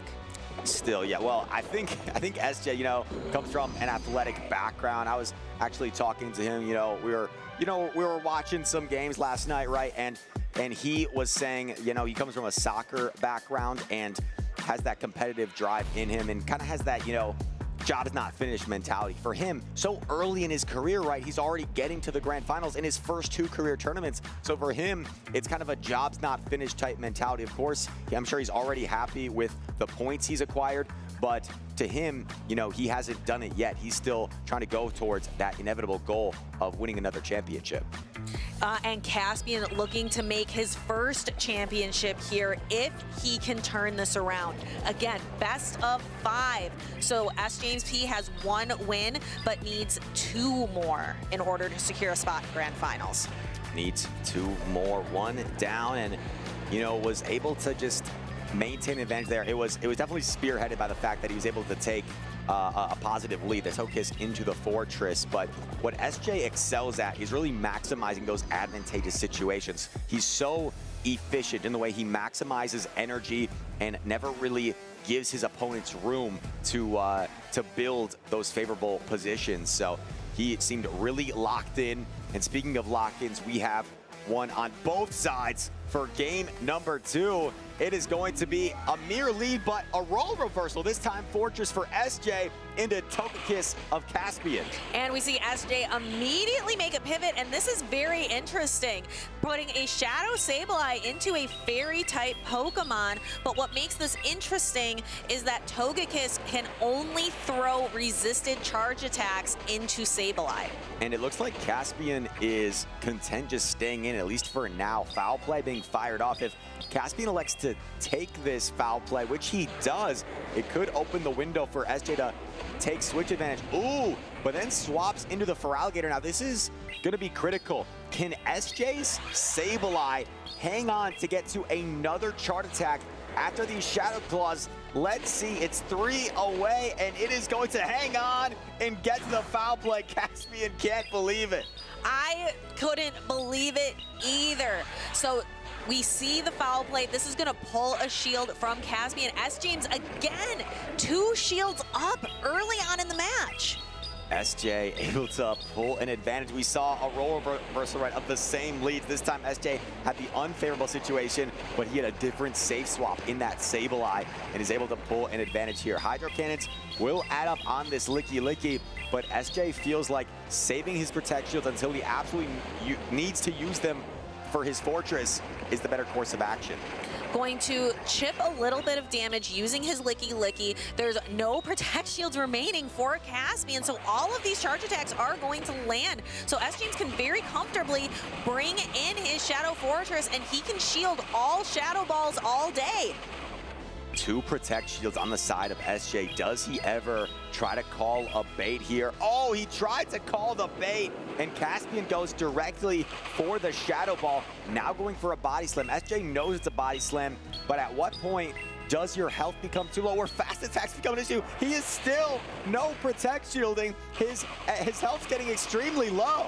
But he knows these rollouts are not going to do a whole lot to his Shadow Fortress. So he's able to build up a little bit more energy, throw the Rock Tomb for the knockout, and then the Togekiss is going to come in, but he doesn't get to another attack. He doesn't get to another attack. The Togekiss will probably faint just to 1 rollout. Shadow Ball, I think, is enough here. So SJ made this a little bit close in the end, but I think it's still going to be enough. He has both Protect Shields. One rollout does the trick. It's a 2-0 lead for SJ. What incredible work. Again, just very dominant performance. Really relying on that licky, I would say, in both games has really been pivotal to use to make things a little bit more comfortable for himself. We've talked about just how safe that Pokemon is to allow him to kind of take some time and reposition the board around. And yet again, the story of the game dealing with the safe swap. That time swapped the Sableye, and Caspian didn't seem sure of what he wanted to do. He stayed in for a while with the Togekiss, threw a charge attack, but then ended up having to commit both Protect Shields on his Feraligatr with that Sableye, you know, getting just a sliver of health as it got off that second foul play. That was really pivotal, I think, for S. James. That could have been the match-deciding moment right there. Yeah, sometimes, you know, those Pokemon, their stats come into play as they live on 1 HP to get to another charge attack. It is absolutely huge, and SJ just putting on a masterclass right now of maximizing his energy, getting to attacks, right, at 1 HP. It can be a little bit of fortuitous luck there, as well as some skill, maybe knowing those Pokemon. But nevertheless, he finds himself up 2-0. Caspian Pike has a mountain to climb if he wants to continue on to the grand finals from here. He needs to reverse sweep and win 3 in a row against S. James P, one of the greatest that we have to offer here in North America, which again, this is only, what, his 7th tournament, I think you said? Yeah, 8th career tournament, has 7 in the history books, but here we go, game 3. And if you're Caspian, you know, maybe nothing to lose at this point. Back against the wall, try your best to take it 1 game at a time, come back against SJ. We have the water type squaring off here, and Empoleon into Feraligatr. I think you typically prefer to be Feraligatr here because of your neutral Shadow Claw damage. However, Empoleon typically can win the 0 shield scenario because it typically wins chart attack priority against Feraligatr. Both trainers bringing, I believe both trainers, are they oh no, both do not have Togekiss, both just have the Licky. We're seeing the matchup of the 2 water types. As you mentioned, S. James is going to not see this drill pack land as Caspian is sacrificing shields again early on, which seems to be a pattern for him, expending shields where S. James keeps choosing to save them, but he's going to break that tradition here.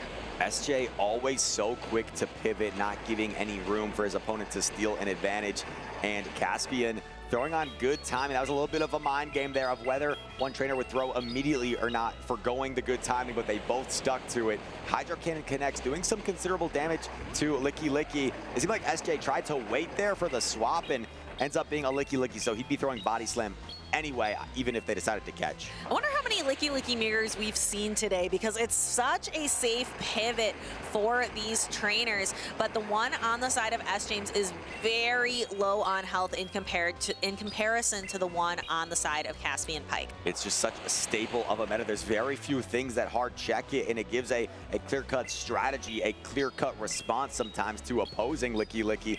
So it helps these technical players showcase their abilities by maneuvering with that Pokemon. Another Body Slam is coming through here onto SJ's Licky. Let's see, is he going to elect to stay in or look to quickly pivot out? Looks like he's going to allow Caspian to fire off another Body Slam first. Yeah, and actually going to allow the Licky to go down instead of pivoting out. Now he has a decision to make, Empoleon or Quagsire. He decides to bring in the Quagsire. It's full on health and isn't pressured at all by the fast attacks from Licky. Is able to very quickly get to an Aqua Tail to clear the Licky off the field. SJ, yes, gonna throw that Aqua Tail to not have to worry about a charge attack from Licky. Now Togekiss comes in, not a good matchup for this Quagsire. The Mud Shots do such little damage that 2 Aqua Tails will not threaten the KO of this Togekiss. No, so Togekiss flying high in the sky, not worried about ground type fast attack damage, and I think Caspian's going to be really careful. He knows that S. James likes to pivot. He knows that S. James has that Empoleon with low health in the back. He doesn't want to give S. James an opportunity for a catch, so he's going to need to be very careful here. Aqua Tail's going to connect, but you got to be careful at, like you said, this could put the Togekiss within 1 Metal Sound range. Not quite yet. Okay, gonna fire off the Aura Sphere here, and now we have to remember the energy on the remaining Pokemon. Let's see, Aura Sphere knocks out Doesn't quite knock out the Quagsire. In comes Empoleon, but there's still a Protect Shield. So actually, this looks pretty comfortable for Caspian. Caspian looking to claim a victory, claim a game victory here in the winners finals. The Empoleon goes down. One more Shadow Claw to take the Quagsire, and Caspian is on the verge of turning this around. He gets a little bit of momentum back there. SJ had his foot on the gas, but Caspian starting to catch up, you know, starting to try and look over his shoulder if Caspian's coming for that overtake here in Indianapolis. And Caspian, you know, it is so impressive that his first ever top cut, right? His first ever top 8, he's made it to this point. He's in a best of 5 scenario against SJ, and he's got to get a little bit of confidence back with the way that he played that game. That was very clean. Very clean play by Caspian and very well played by S. James as well. We saw S. James a little less likely to pivot, seeing that Licky Licky go down. A little bit more of straightforward play from S. James in this one, where Caspian was able to secure here with the Togekiss. We see the immediate pivot from both trainers, able to knock out the Empoleon here with the Feraligatr, and then Quagsire was just one fast attack away.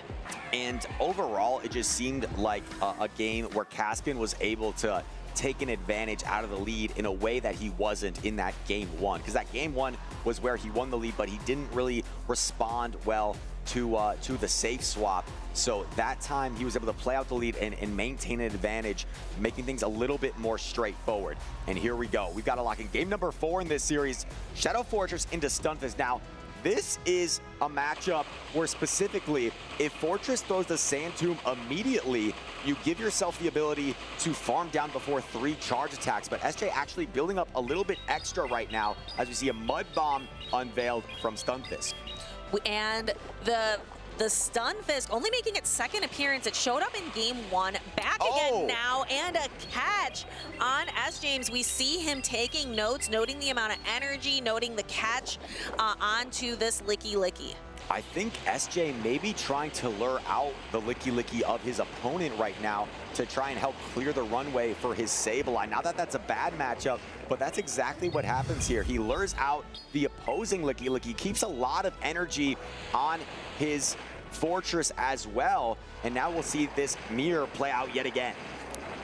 For another time in the winners finals. This is game point for S. James. If he secures this win, he has cleared a path for himself to grand finals yet again.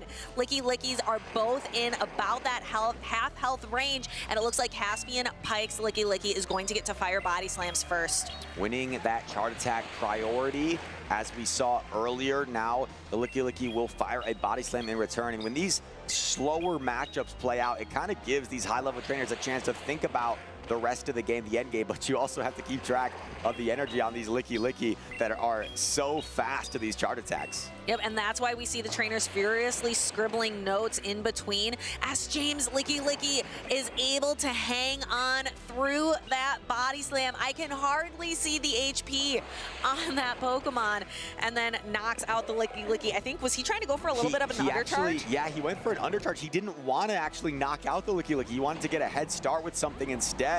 And now we see the Fortress enter, going immediately for that Sand Tomb. Big decision for Caspian. He calls the Sand Tomb bait. That is a good no-shield, but you got to keep in mind the fast attacks now start to pose a threat.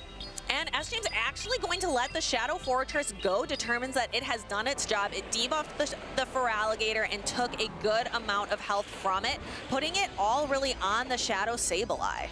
That is exactly right. He's putting it all in the Sableye and actually protect shielding the first chart attack here because maybe he feels like he can get to a Drain Punch before another, but there is 2 chart attacks fired off, and I feel like you have to save a protect shield for that Feraligatr because a Hydro Cannon would do far more than these chart attacks from the Stunfisk. And we see that S. James is going to build up a bunch of energy, knowing that the Unova Stunfisk is several fast attacks away from another charge attack. This gives him time to throw the Drain Punch, but Caspian actually shields this attack. Caspian gets to a Mud Bomb, and this looks very difficult for SJ because if you no-shield this Mud Bomb, I think you're in jeopardy of just simply getting farmed down by the Feraligatr as it re-enters, and it is quite healthy. Still a Protect Shield for Caspian, and I don't think Sableye has enough juice to overcome these two Pokemon here. Yeah, we can see S. James going ahead, looking at the notes already. Going down with a Protect Shield always hurts a little bit, knowing that there was a resource that you had that maybe if you had played the game slightly differently, if you had made a couple different choices, you might have been able to utilize more of those resources that you had. We've seen these trainers, both of them, the only Pokemon that they've brought consistently is that Licky Licky, just because it is so incredibly safe. However, S. James has used every single one of his other Pokemon at least once. That Quagsire on Caspian Pike's team has been on the bench. Does it just not have a lot of play here?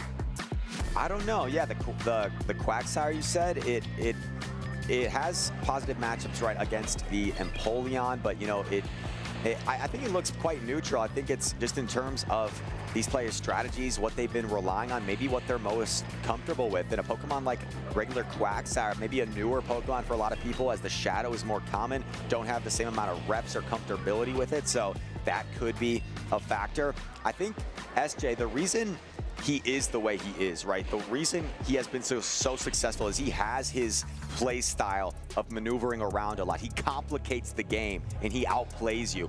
But in that last game there, I feel like it may have almost done him a disservice when he switched out of the lead. He allowed Caspian to align things the way he wanted, and it also put him in a situation where if he had maybe just stayed in and won that matchup with the Fortress against the Stunfisk, maybe you can align things the way you want, do some more work with the Fortress. So something SJ might be pondering as we approach this decisive Game 5. And Caspian, right, you got to be feeling good. After going 2 games down, you forced a decisive Game 5. That's all you can ask for. This is it. We have a lock-in. Game point. Decisive game number 5. Togekiss into Feraligatr. You prefer to be the Togekiss here because you usually win Chart Attack priority. However, Feraligatr can go for a Protect Shield advantage if you build up. But Caspian, he is going directly for the Hydro Cannon. Maybe he's luring SJ into no shielding because he knows it's a Hydro Cannon because he wants to soften up this Togekiss. And Togekiss, before it gets softened up and exits the field, wants to be able to throw this Aura Sphere. We see the 2 trainers go for their charge attack, but as you mentioned, Chris, Togekiss gets to throw its attack first and clear the Feraligatr off the field. This gives Caspian an opportunity to get a little bit of farm on a Pokemon. S. James not going to allow it, swaps into Licky Licky. SJ stayed in for just a fraction of a second, looked to see what was coming in and noticed he didn't think his Togekiss would reach a charge attack, so he's forced to pivot and gets a successful body slam bait. That is a nice play there from SJ to save some energy, but this Fortress is so oppressive. A huge decision here from SJ, and does correctly shield a Rock Tomb, keeping his Licky Licky healthy against the Fortress. Shadow Fortress has been on the bench since Game 1 of Winners Finals. Caspian brings it out for the final game, this final best of 5 in Winners Finals. And notice here, SJ recognizes he's debuffed. He builds up the maximum energy so he can try to swap out as soon as possible. Unfortunately, his switch timer was just not up, so he had to do 1 extra rollout, keeping him in a little bit longer. So now Caspian's Licky Licky has a lot of energy to fight back against this Shadow Quagsire. Yeah, normally the Quagsire has a really good position here because it resists the rollouts, but it has a lot to overcome with all of the energy advantage coming from the side of Caspian. Quagsire launches Aqua Tail, takes about half of the health that Licky Licky had remaining, but because it has so much energy, is going to pressure a shield here from S. James. Gets the Protect Shield with a Body Slam, already has a Body Slam loaded. It's going to be an Aqua Tail. This is awfully close if the Licky Licky can hang on. Caspian's gonna test it out. It does not hang on. That could be huge for SJ as he gets to a parting. Oh, but actually saves an Aqua Tail and combination plays with the Licky Licky. Caspian is out of options. Oh! Doesn't shield the body slam. The Shadow Fortress is all he has left. Going to try to knock this Licky Licky out. S. James has no protect shields remaining. Licky Licky goes down. Only 2 Pokemon remaining. I don't think Quagsire can get to 2 attacks. He had to try to get to 2. The Togekiss, unfortunately, is going to get double resisted bug bite down, and Caspian overcomes the deficit. He's going to your grand finals. What a showcase from Caspian. He looked down and out. He was 0-2 versus S. James, but then turned around, won 3 games in a row, securing himself a place in the grand finals, securing himself at minimum 2nd place.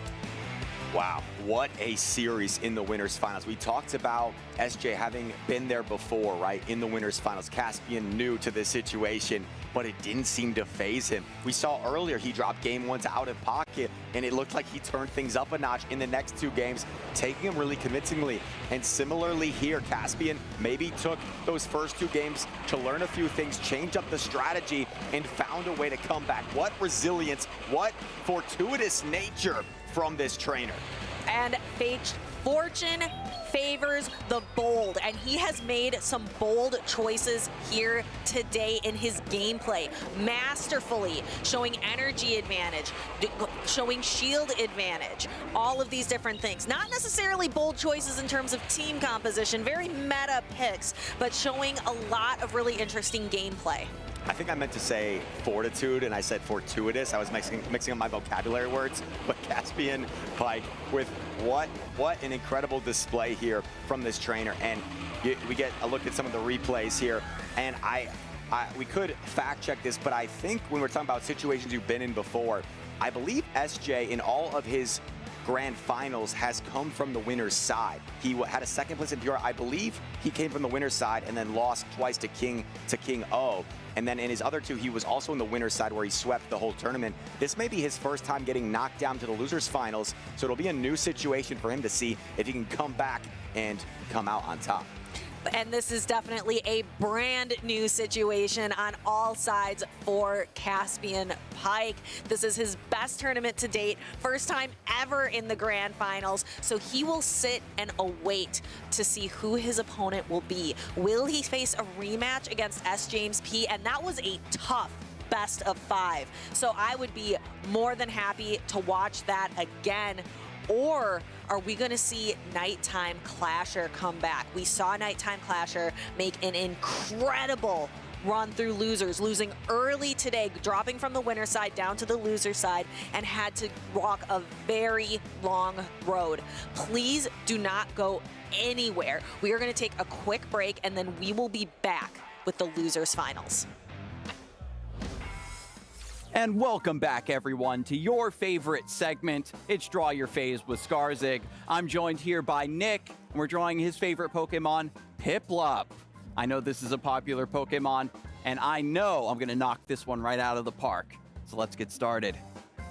So Piplup, he's got a big round head. I think that's where we're always going to start.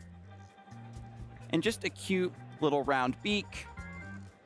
And really big eyes, from what I remember. I think like this. And I believe the head goes like that.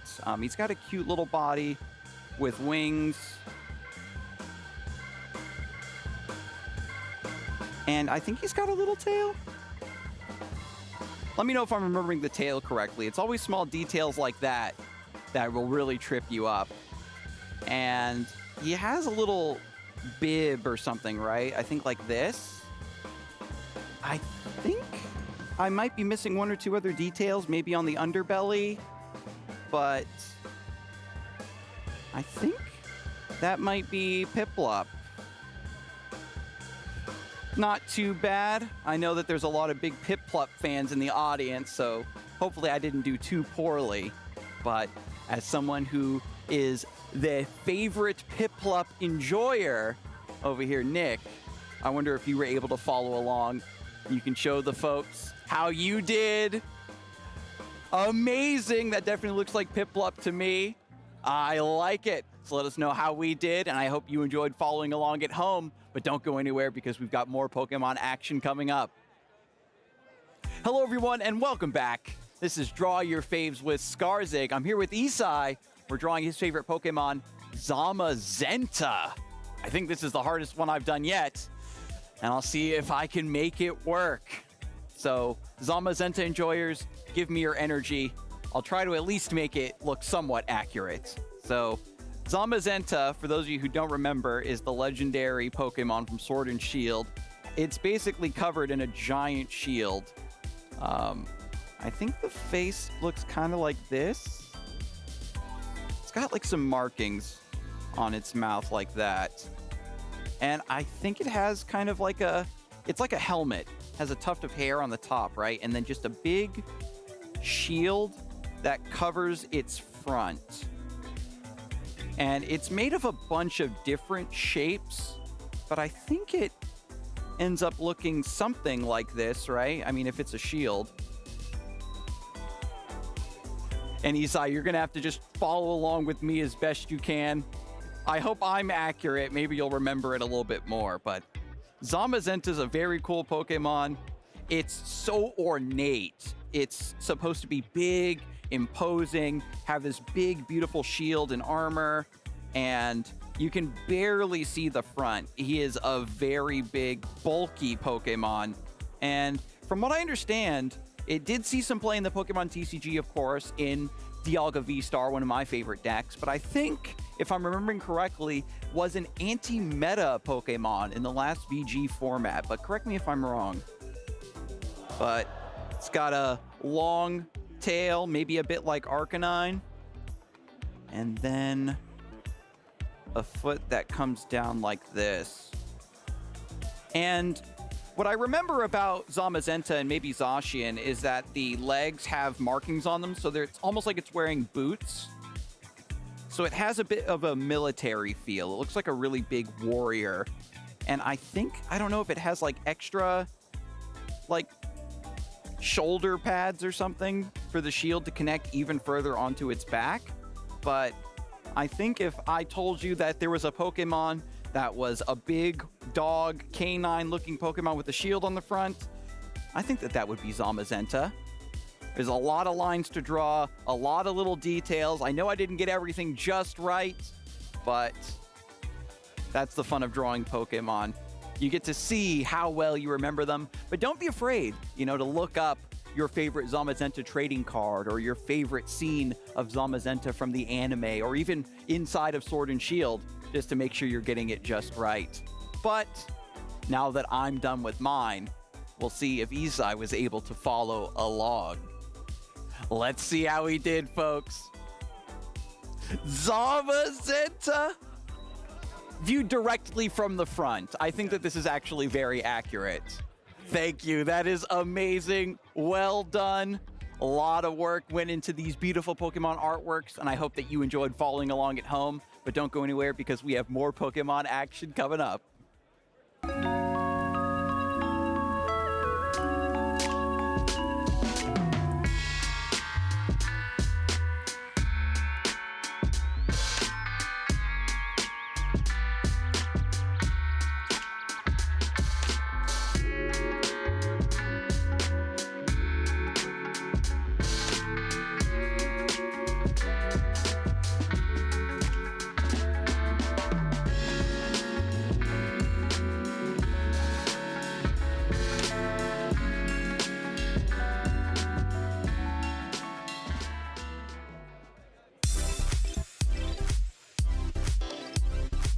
Welcome back. We are down to our final 3 trainers in the possibility of 3 final matches. We got losers finals, grand finals, and maybe even a grand finals reset. Up next, we have S. James, Nighttime Clasher, and of course, Caspian, the underdog hero, is sitting there on that winner's side of grand finals. And to completely reverse sweep S. James, one of our most dominant players, he doesn't go to every tournament, but he dominates every tournament that he goes to. Before this tournament, an 82% win rate, 28-6 in matchups, just unbelievable. Was up 2-0 in that previous matchup and unfortunately lost, but now he's sitting here in the losers finals and history is repeating itself again because he has played in 3 winners finals before. He's won 2, he's only lost 1, and when he dropped down last time to the losers finals, the trainer he faced was Nighttime Clasher, and that was the trainer he defeated to get back to the grand finals. Well, I have to imagine he's not hoping for a complete repeat because he did end up losing that match against King Alexander in the grand finals. But we've got our 2 trainers up on stage, S. James on the left, Nighttime Clasher on the right. Both trainers have been here before. They are used to the spotlight. They are used to the stress of best of 5s. We really have a perfect combination of storylines. On the right here, you have Nighttime Clasher, the #1 trainer in North America, maybe the favorite trainer going into World Championships right now. And then on the left, you have the trainer, S. James, with everything on the line. This trainer has not yet competed this season, but he's a 2-time regional champion, and he wants to compete this season at Worlds, a historic World Championships that we will have. So in order to do that, he will need to either auto-qualify or do well at NAIC. To auto-qualify, he'll have to get through Nighttime Clasher. I've been asking all day, what does Shadow Celio do? Well, it gets medals. It's here in the losers final. Starting off, a fairy versus fairy, a child almost looking at its parent. A family feud going into the lead matchup, Togetic versus Togekiss. And remember, this Togekiss has a harder hitting charge attack, does not have the side shock that most Togekisses have. SJ is running the Dazzling Gleam as he swaps into Licky Licky, counter swap by Shadow Sableye. No surprise in the safe swap, Licky Licky reaching the Shadow Ball. We see a shield from Nighttime Clasher. That's not really a surprise. We expect him to go for the Drain Punch, boost up his defenses, and go for more harder hitting foul plays later on. In this matchup, I've seen trainers try to go for the Drain Punch first and then land the foul play. The foul play that's neutral will actually do more damage than the super effective Drain Punch. That puts Licky Licky to about half health here, and it's going to get to the Shadow Ball. But first, actually, the Drain Punch again is going to be coming through. This will not knock out. How are you going to be able to get through this Licky Licky? I don't know if you can Shadow Claw down. That's going to be a tall task for that short Sableye. Drain Punch raising the defenses. You are now 2 times boosted. Shadow Ball is not going to be nearly as threatening. The question is, does Nighttime Clasher try to preserve these defense boosts, or does he throw a Drain Punch even though the Licky Licky is on its last legs? He keeps throwing after 4 Shadow Claws for perfect timing right before the Shadow Ball is available. This will knock out the Licky Licky, and the triple boost on this wild card pick of Shadow Sableye. Here comes the Empoleon, but you can't farm it down. It's too boosted. Another Drain Punch. This means that this Sableye is at its maximum defense. It can only go up 4 stages. Sableye going to be extremely bulky. You can't even farm it down. Yeah, these metal sounds are barely doing any damage. It might just be 1 damage. Hydro Cannon coming through, going to be finally the grave for this Ghost and Dark-type Pokemon. And finally knocking out the Sableye. We do have shield parity here. We still have the family feud in the back line, but it's these 2 steel types. There's a double Hydro Cannon already available. There's 1 Protect Shield remaining. I don't think you're at the Sand Tomb yet, so I think the double Hydro Cannon's going to be going through. Do you try to swap on it? You do have a shield remaining, so you're not threatened to switch right away. If you shield up this Hydro Cannon, you can carry some energy into the final matchup. The question becomes, does SJ have the ability to do a combo blow? No, actually staying in with the Empoleon, taking the energy away from Fortress. And even though you are going to be able to double resist these bug bites, it's going to be tough to farm down the Fortress. Do we see a pivot? No, actually the Fortress is staying in, and you have the Aura Sphere, you have over an Aura Sphere. You're going to try to bank both, and you have both. I believe you're going to be able... Oh, wait a second. He was trying to call the swap, I think. He threw the Dazzling Gleam expecting the swap. There was no swap. Yeah, very heads-up play from SJ if he's hoping that there is a catch attempt. The question now is Dazzling Gleam going to be enough damage to pick up the knockout here?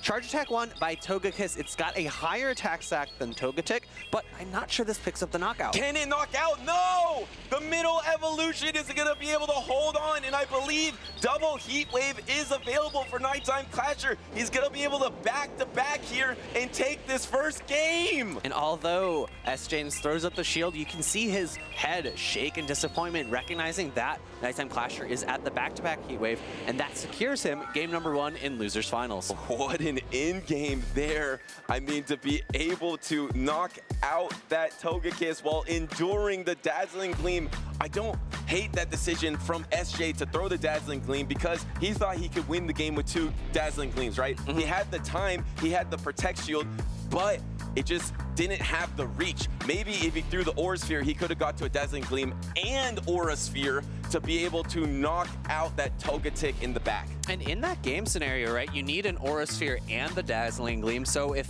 an Aura Sphere is caught, it doesn't really matter, right? Yes, exactly. But it's so hard to tell, and this is why, this is the exact reason, Phoebe, that Nighttime Clasher was talking about how you need these wild card picks. Because a Pokemon like Togetic, we're not as familiar with. SJ is not as familiar with it, and he might not know exactly how much damage his Dazzling Gleam will do into an opposing Togetic because he's not expecting it. And those little advantages is what Nighttime Clasher believes you need to be able to win at the highest level these days. So you have the wild card of Togetic, but you also have the wild card of Dazzling Gleam. How often do you see Dazzling Gleam on Togekiss? It's not a very frequently used charge attack because it is very expensive. Yeah, and it's better obviously against the Dark and Dragon types. There is that Dark type, the Shadow Sableye, which we saw in a way that Nighttime Clasher has never used it before, was able to invest it, throw 4 Drain Punches, and here we are, another family feud. It's the Togetic versus Togekiss in the lead. We got Licky Licky and a Water type on both trainers' teams. Yeah, and we're seeing that Nighttime Clasher has opted away from the Shadow Sableye this game, a very peculiar change given how useful it was for him in game number 1. However, these trainers are now playing this game a little bit differently, playing out that first initial matchup, and SJ, same choice, swapping into that Licky Licky. And I like banking that energy for later because even if you land the Gleam, you knew it was not enough. So now you can maybe land an Aura Sphere against a Licky Licky later. I like that decision. Another Gleam goes through into SJ here, and now you don't go for the Shadow Ball, maybe knowing that 1 Shadow Ball won't be enough, so you'll need a double Body Slam to knock out the bulk of this Togetic. Nighttime Clasher recognizing that I don't think I'm going to be knocked out by a Shadow Ball. No shielding, catches a Body Slam onto his own Licky Licky. Licky Licky endures that, but now the switch timers are so misaligned, SJ can get back to his Togekiss and throw a super effective Aura Sphere. All he has to do is wait just a couple seconds. Does he try to go for it? No. Maybe after this Body Slam. I think he can endure this Body Slam, maybe take the 0 switch available, throw the Aura Sphere, try to get the Protect Shield, or maybe even go for a Peck. No, swapping into Polion actually. Trying to get energy on all 3 of his Pokemon. S. James is now got to be threatened by a Shadow Ball. Shield comes up though. Great awareness from S. James. And there's a lot to keep track of. You see SJ writing things down. There's a lot of energy in the back line for SJ and for these trainers. There's still a full healthy Quagsire in the back line for Nighttime Clasher, but I don't know if this is enough to knock out the Licky Licky. I think it's just outside of Hydro Cannon range. It does not pick up the knockout, and we see Nighttime Clasher pivoting once again into his Quagsire. And it looks like SJ is about 30 seconds at least ahead on his switch timers. That is how misaligned it is right now. And throwing the Hydro Cannon, it does get Protect Shield by Nighttime Clasher. Both these trainers only have 1 Protect Shield remaining, but after this Aqua Tail, which is a bait here on SJ, he's gonna have his switch available, so he can make some combo attacks. He does shield the bait. It's not devastating. Does he try to swap? No, he's still staying in.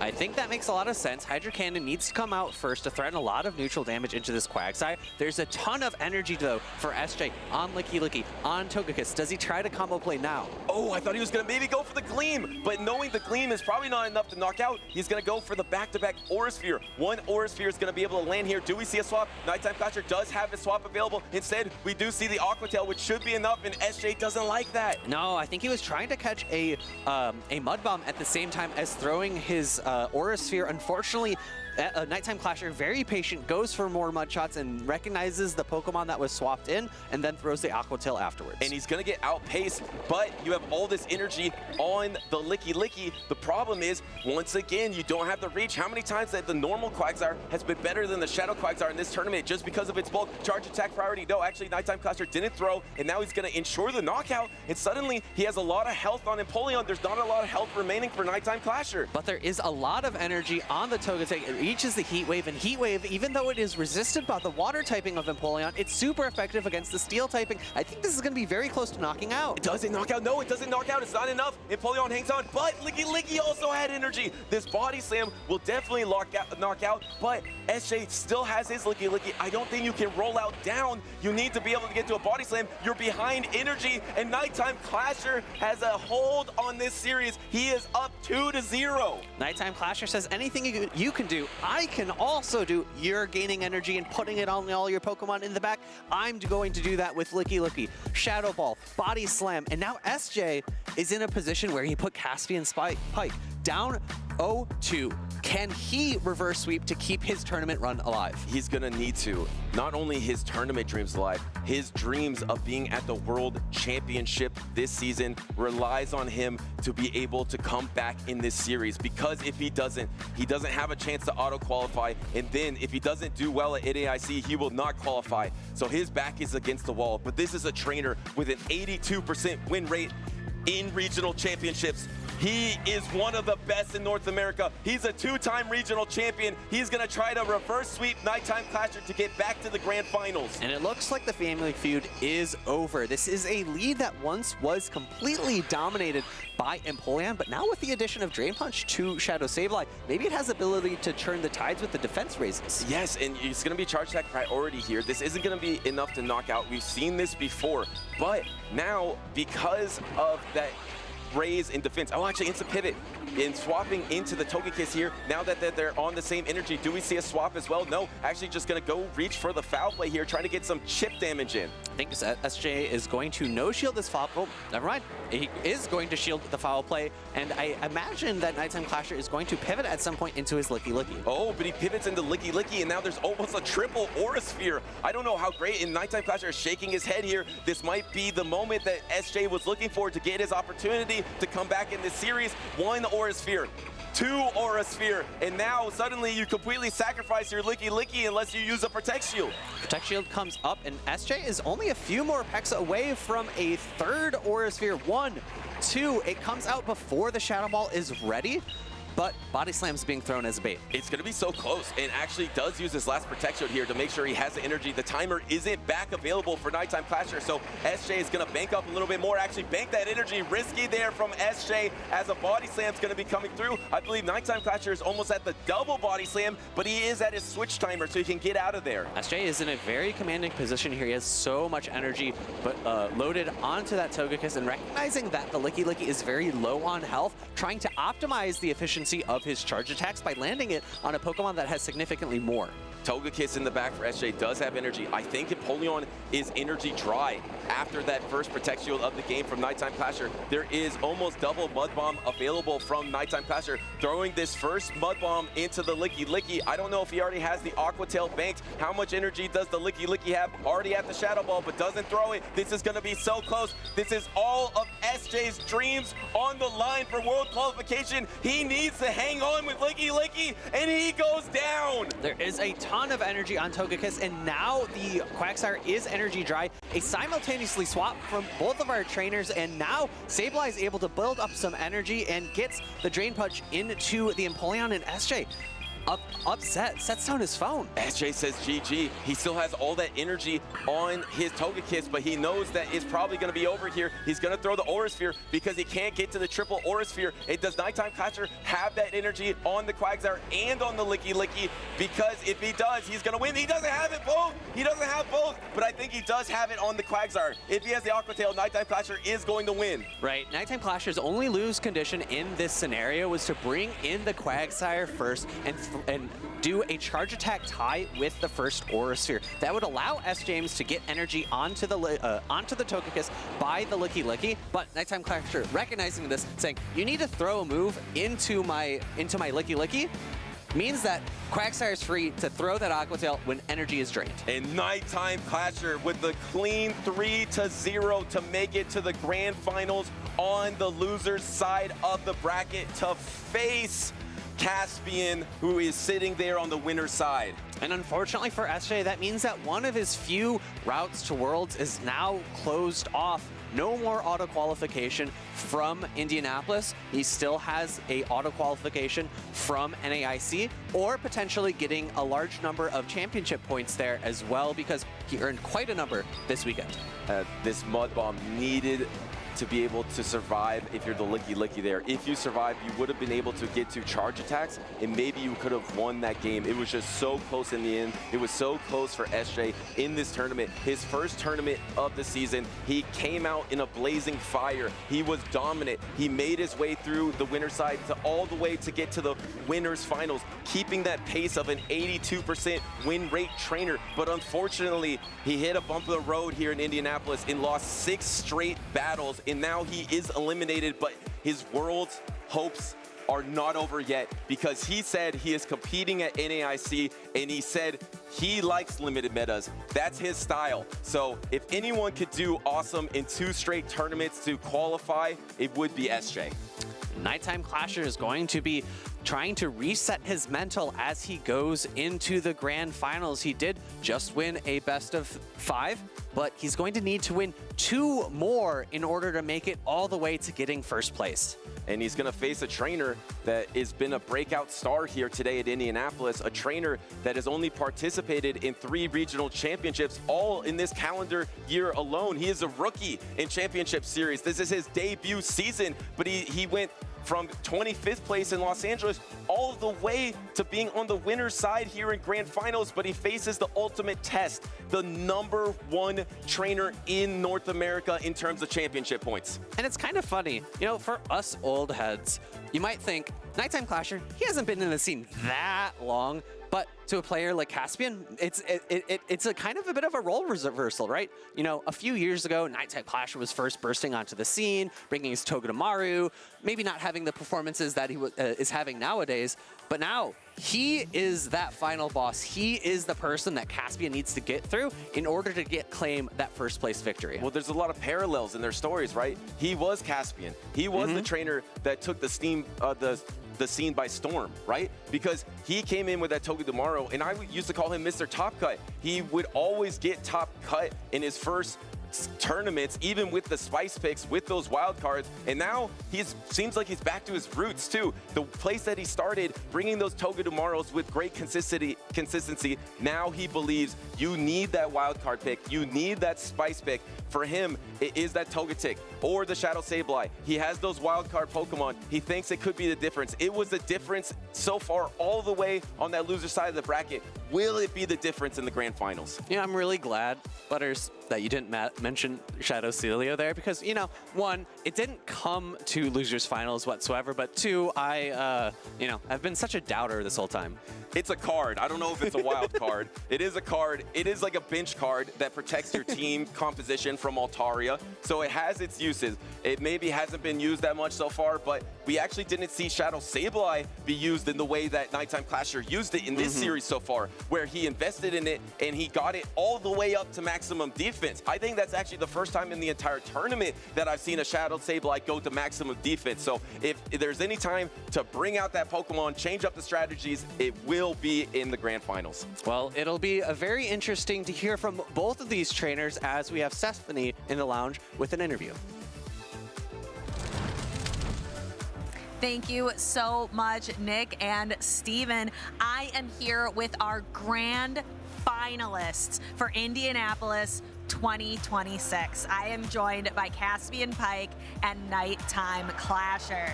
Now, Caspian Pike, we are just getting to know you. You came onto the scene in March. We can say, like, oh, you've had 2 tournaments previously. Those 2 tournaments happened in the last couple of months. March in Seattle and then May in Los Angeles. You really came out swinging. What was your history in Pokemon Go PvP prior to this? Were you doing a lot of grassroots tournaments? What were you doing before we met you here? Yeah, I had some success in GBL. I think I hit #1 in the world, season 8 or something. But I still feel like I wasn't that good. But then I joined my faction, the Brave Nerds. Shout out to them again. They're like the best family. And we started out in this open tier of Stealth, and we just sort of climbed up. And I really found a community there and got a lot better at Show 6 because I think they're like different skills. So yeah, I've been doing a lot of grassroots for a few years, and I've been watching streams wanting to go for a while, but I was in college, it didn't really make sense to fly to places. And now that I have a job and I'm from Seattle, so I went there. I'm from LA, so I went there, and then I just had to come here to try to qualify for Worlds. And it's all so unreal. I don't know what was different about today, but just all clicked. All right, I'll let you think a little bit more about what made today different. Eric, you are like #1 in the world for so many things. Championship points, you're the Latin American International Champion. What's your motivation playing here today? I gotta ask, Eric, is it the prize packs? Be honest, are you playing just for the prize packs at this point? We all know that I love sealed Pokemon products. I love holding on to them, but more importantly, I just love competing. I love just playing and winning, and it's so nice to be able to compete alongside friends, even family, and just show everyone what I've got, and it's so exciting to be in the Grand Finals once again. And you have a long road ahead of you. Caspian, your road might be a little bit shorter. You're here on the winner's side of the bracket, sitting in the Grand Finals. Have you put a little thought into what maybe made the difference this weekend? You said it all really just clicked for you. Yeah, I prepped really hard for LA. I was feeling really good. And I came in, and I think I just wasn't comfortable taking risks. I was trying to run safe lines, but not really making any reads. And both matches I lost in LA, I had the read. I was going to bring something, and I chickened out because it wasn't safe. And then I went on, I won the cup, and I beat Pocket. And I was like, why can't I do that in the regional, you know? And today I just was a little more loose with it. I was fine making some risky calls and just hoping for the best, and it's just worked out. Don't really know what to say. I can't even believe it. And we can all believe it based on your very skillful play here this weekend. Nighttime, I'd like to talk to you a little bit about your team construction. A lot of times, like you and Pocket and some of your friends will come in with the exact same team, but this time you kind of varied. You brought the Shadow Celio, where Pocket was like, no, it's Dondozo all the way. Can you tell me a little bit more? You brought Shadow Sableye, Togetic, the Celio. Tell me a little bit about your team. I kind of just wanted to run Quagsire, Shadow Sableye, and Licky Licky, and I was pretty committed to those three. And then whatever Pokemon would cover those the best, they can be anything. I'm just really enjoying those three Pokemon. Togetic came in kind of as like a last-minute selection on Thursday, just to cover like Bug Bite Fortress and opposing Togekiss. So I thought that was a really good call. I'm proud of myself to say this is like one of the first teams I've made on my own in a very, very long time. So I thought it was really good. My brother ran the same team, also made day 2. So definitely really proud of what he did with the team as well. So I think this is the one. Very nice. And Caspian, I noticed when you walked in to sit down and interview with me here today, you looked around and said, wow, I've never been in this room before. So I'm hoping for now, just take another moment, soak it in. You are here sitting in this Grand Finals interview on the winner's side. Soak it in. Is there anything you would like to say and take a moment to express to everybody watching out there? I forgot to thank Winston the Champ in my last interview. He brought me orange slices this weekend, which was an inside joke. So I promised him I would have another interview to thank him. So that's really why I'm here. Thank you, Winston. And I don't know. I've been wanting to join this community for so long, and finally joining, going to locals, coming to regionals, it's just been better than I could have imagined. Like everyone, Nighttime has been great to hang out with. I just, win or lose, every time is just a joy. I'm so blessed to be a part of this. It has been a joy talking to you. Thank you so much. Nighttime, my question for you, my final question here. So you have to lock in and win 2 best of 5s if you were going to claim this title. If you were advising a friend in the same situation, if you were talking to your brother or you were talking to Pocket, who had to do the same thing, overcome 2 best of 5s to win the title, what advice would you give them? Be as unpredictable as you can. Try to steal as many games as quickly as possible, and all of a sudden, it's match point. And we are going to take a look at that match point very quickly here. Gentlemen, it has been a pleasure speaking to both of you. I'm going to go let you prepare up on the stage. Casters, let's go ahead and prepare for our Grand Finals match. What a great interview with our two grand finalists. I really liked the context of some of those questions. Caspian, risky versus safe plays. I find myself, when I'm in really dangerous spots, trying to play safe, but if you're playing safe, you're playing more predictably. And for Nighttime Clasher, building a team for one of his first times in a while, usually it's his brother that builds the team and he's the one that's using it. It's great to see the way that trainers grow, improve, and play here when things matter most. I couldn't agree more. And the way they summarized it with their last answers, right? You have Caspian saying, I'm just so happy to be here, be part of the community, that he's been on the outside looking in. He's been watching. He's been playing Go Battle League. He was #1 on the global leaderboard in Go Battle League, but he didn't quite make the leap. And now he made that leap, and boy, is he here. He can jump high because he is already on that winner side of the bracket. And then on the flip side, Nighttime Clasher, I love that advice. Just try to steal as many games as you can, be as unpredictable as possible, and then suddenly you reset the bracket, and then you win game 1 of the bracket reset. Suddenly, all the pressure is on the other trainer, and it can completely flip. We've seen that over and over again in Pokemon Go PvP, so a real perfect storyline going into these grand finals. And I think that's a lot of advice that people at home could use, right? These trainers, at one point in their story, were going to their first regional event. This might be our last regional of the season, but there's next season and the season after that. So if you're at home wondering, you know, I've played a lot of GBL, I've done some grassroots, it's been a lot of fun, and should I go out to my first tournament? I think the resounding answer is yes. Come out, show up, and maybe you one day will end up in a grand finals interview. And it's about these moments that make you appreciate everything. But if you come out, like Phoebe said, you can have awesome moments off the stage, playing inside events. You can play locals. There's so much to do here. I mean, you get in the championship points. You also get a bunch of packs to take home. You can get prizes if you get in the top 8. There is so many things to do here. Also, by the way, spend some Pokestops. If you're low in charge TMs, you might want to go to a regional because you can get charge TMs at your Pokestops here to build your PvP team. So we would love you to jump on in. The water is warm, and there's a lot of warm, friendly faces awaiting you, and the World Championship this season is going to be the best one yet. It is going to be a blast. In addition to the PvP events, we of course have GoFest Chicago coming up in a week.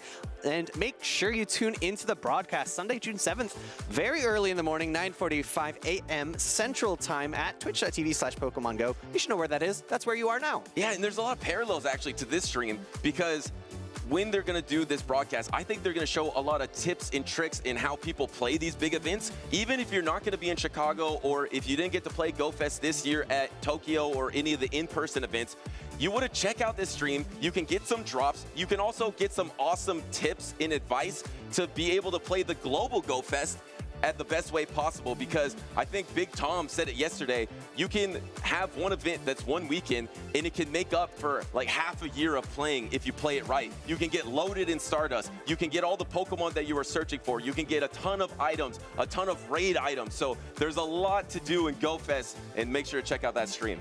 We also have other things that'll be happening on the Twitch channel in June.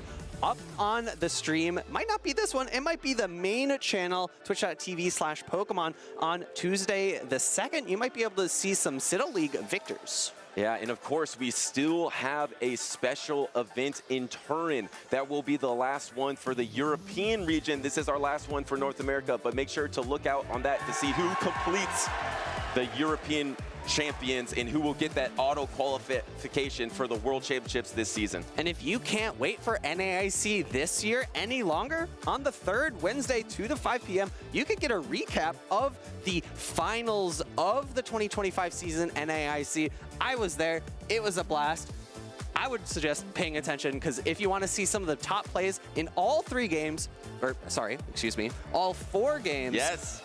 That's a great place to show up and watch. And check out the pre-show too to get all the information you're going to need going into the North American International Championships this season in New Orleans. Now, there's tons of content, and make sure that if you're enjoying it, you're having a great time, and maybe you're hanging out with some friends, snap a photo, post it to socials, share with us. We love seeing you when you're hanging out, watching some Pokemon, playing some Pokemon. It's always a great time. And don't be afraid of the shiny flex. We love a good shiny flex. We love a good Shundo. We love a good Hundo.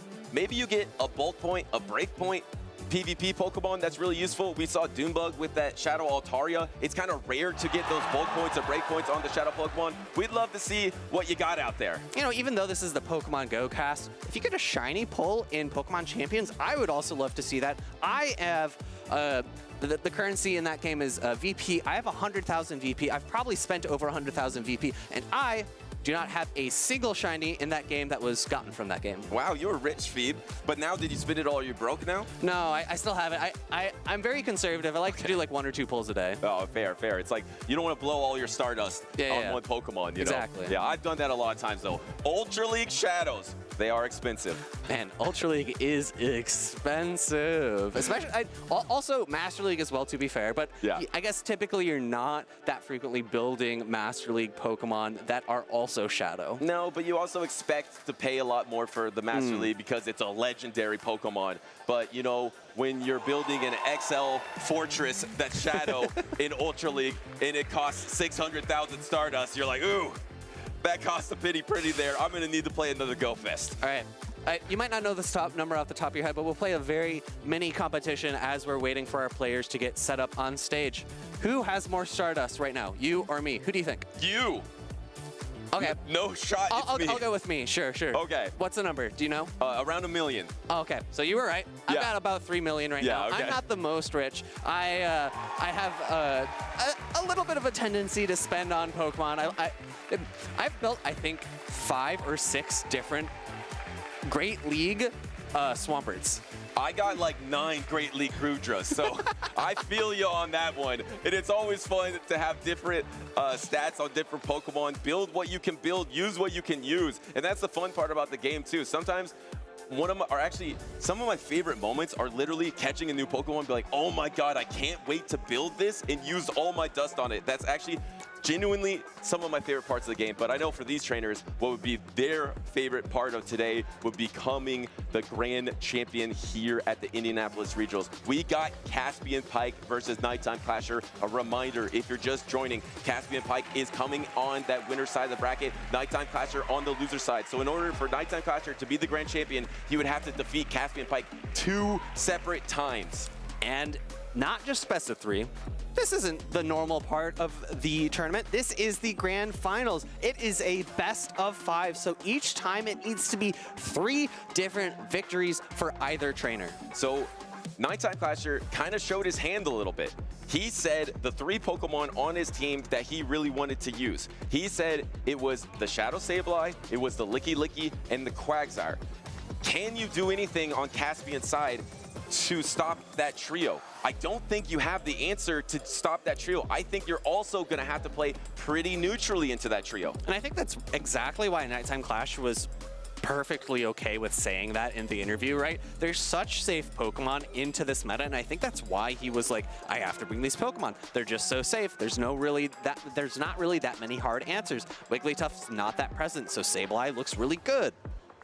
The #1 trainer in North America in terms of championship points versus a breakout star here, Caspian Pike. We got the Shadow Fortress into the Shadow Sableye, a matchup we haven't really seen much yet, going straight for the Drain Punch and actually getting a Protect Shield from the Fortress. Yeah, I like the immediate throw from Nighttime Clasher here because you want to raise your defense as quickly as possible to lower the amount of damage that these bug bites are doing. Caspian Pike, on the other hand, going immediately for the Rock Tomb to lower the amount of damage that Shadow Sableye can output. And Drain Punch is not an attack that you want to Protect Shield unless it's super effective. Here comes the swap into the Togekiss, trying to get that energy onto the Fairy typing, and does effectively do so. But look, on Charge Attack priority, Nighttime Clasher has to give up his Protect Shield. I think Charge Attack tie happened. Yeah, and I think this is a little bit greedy for Nighttime Clasher because this Foul Play is 1 stage attack dropped. So it's resisted, it's attack is lowered, so I don't think it's going to do really that much meaningful chip damage. And now throwing the back-to-back foul play,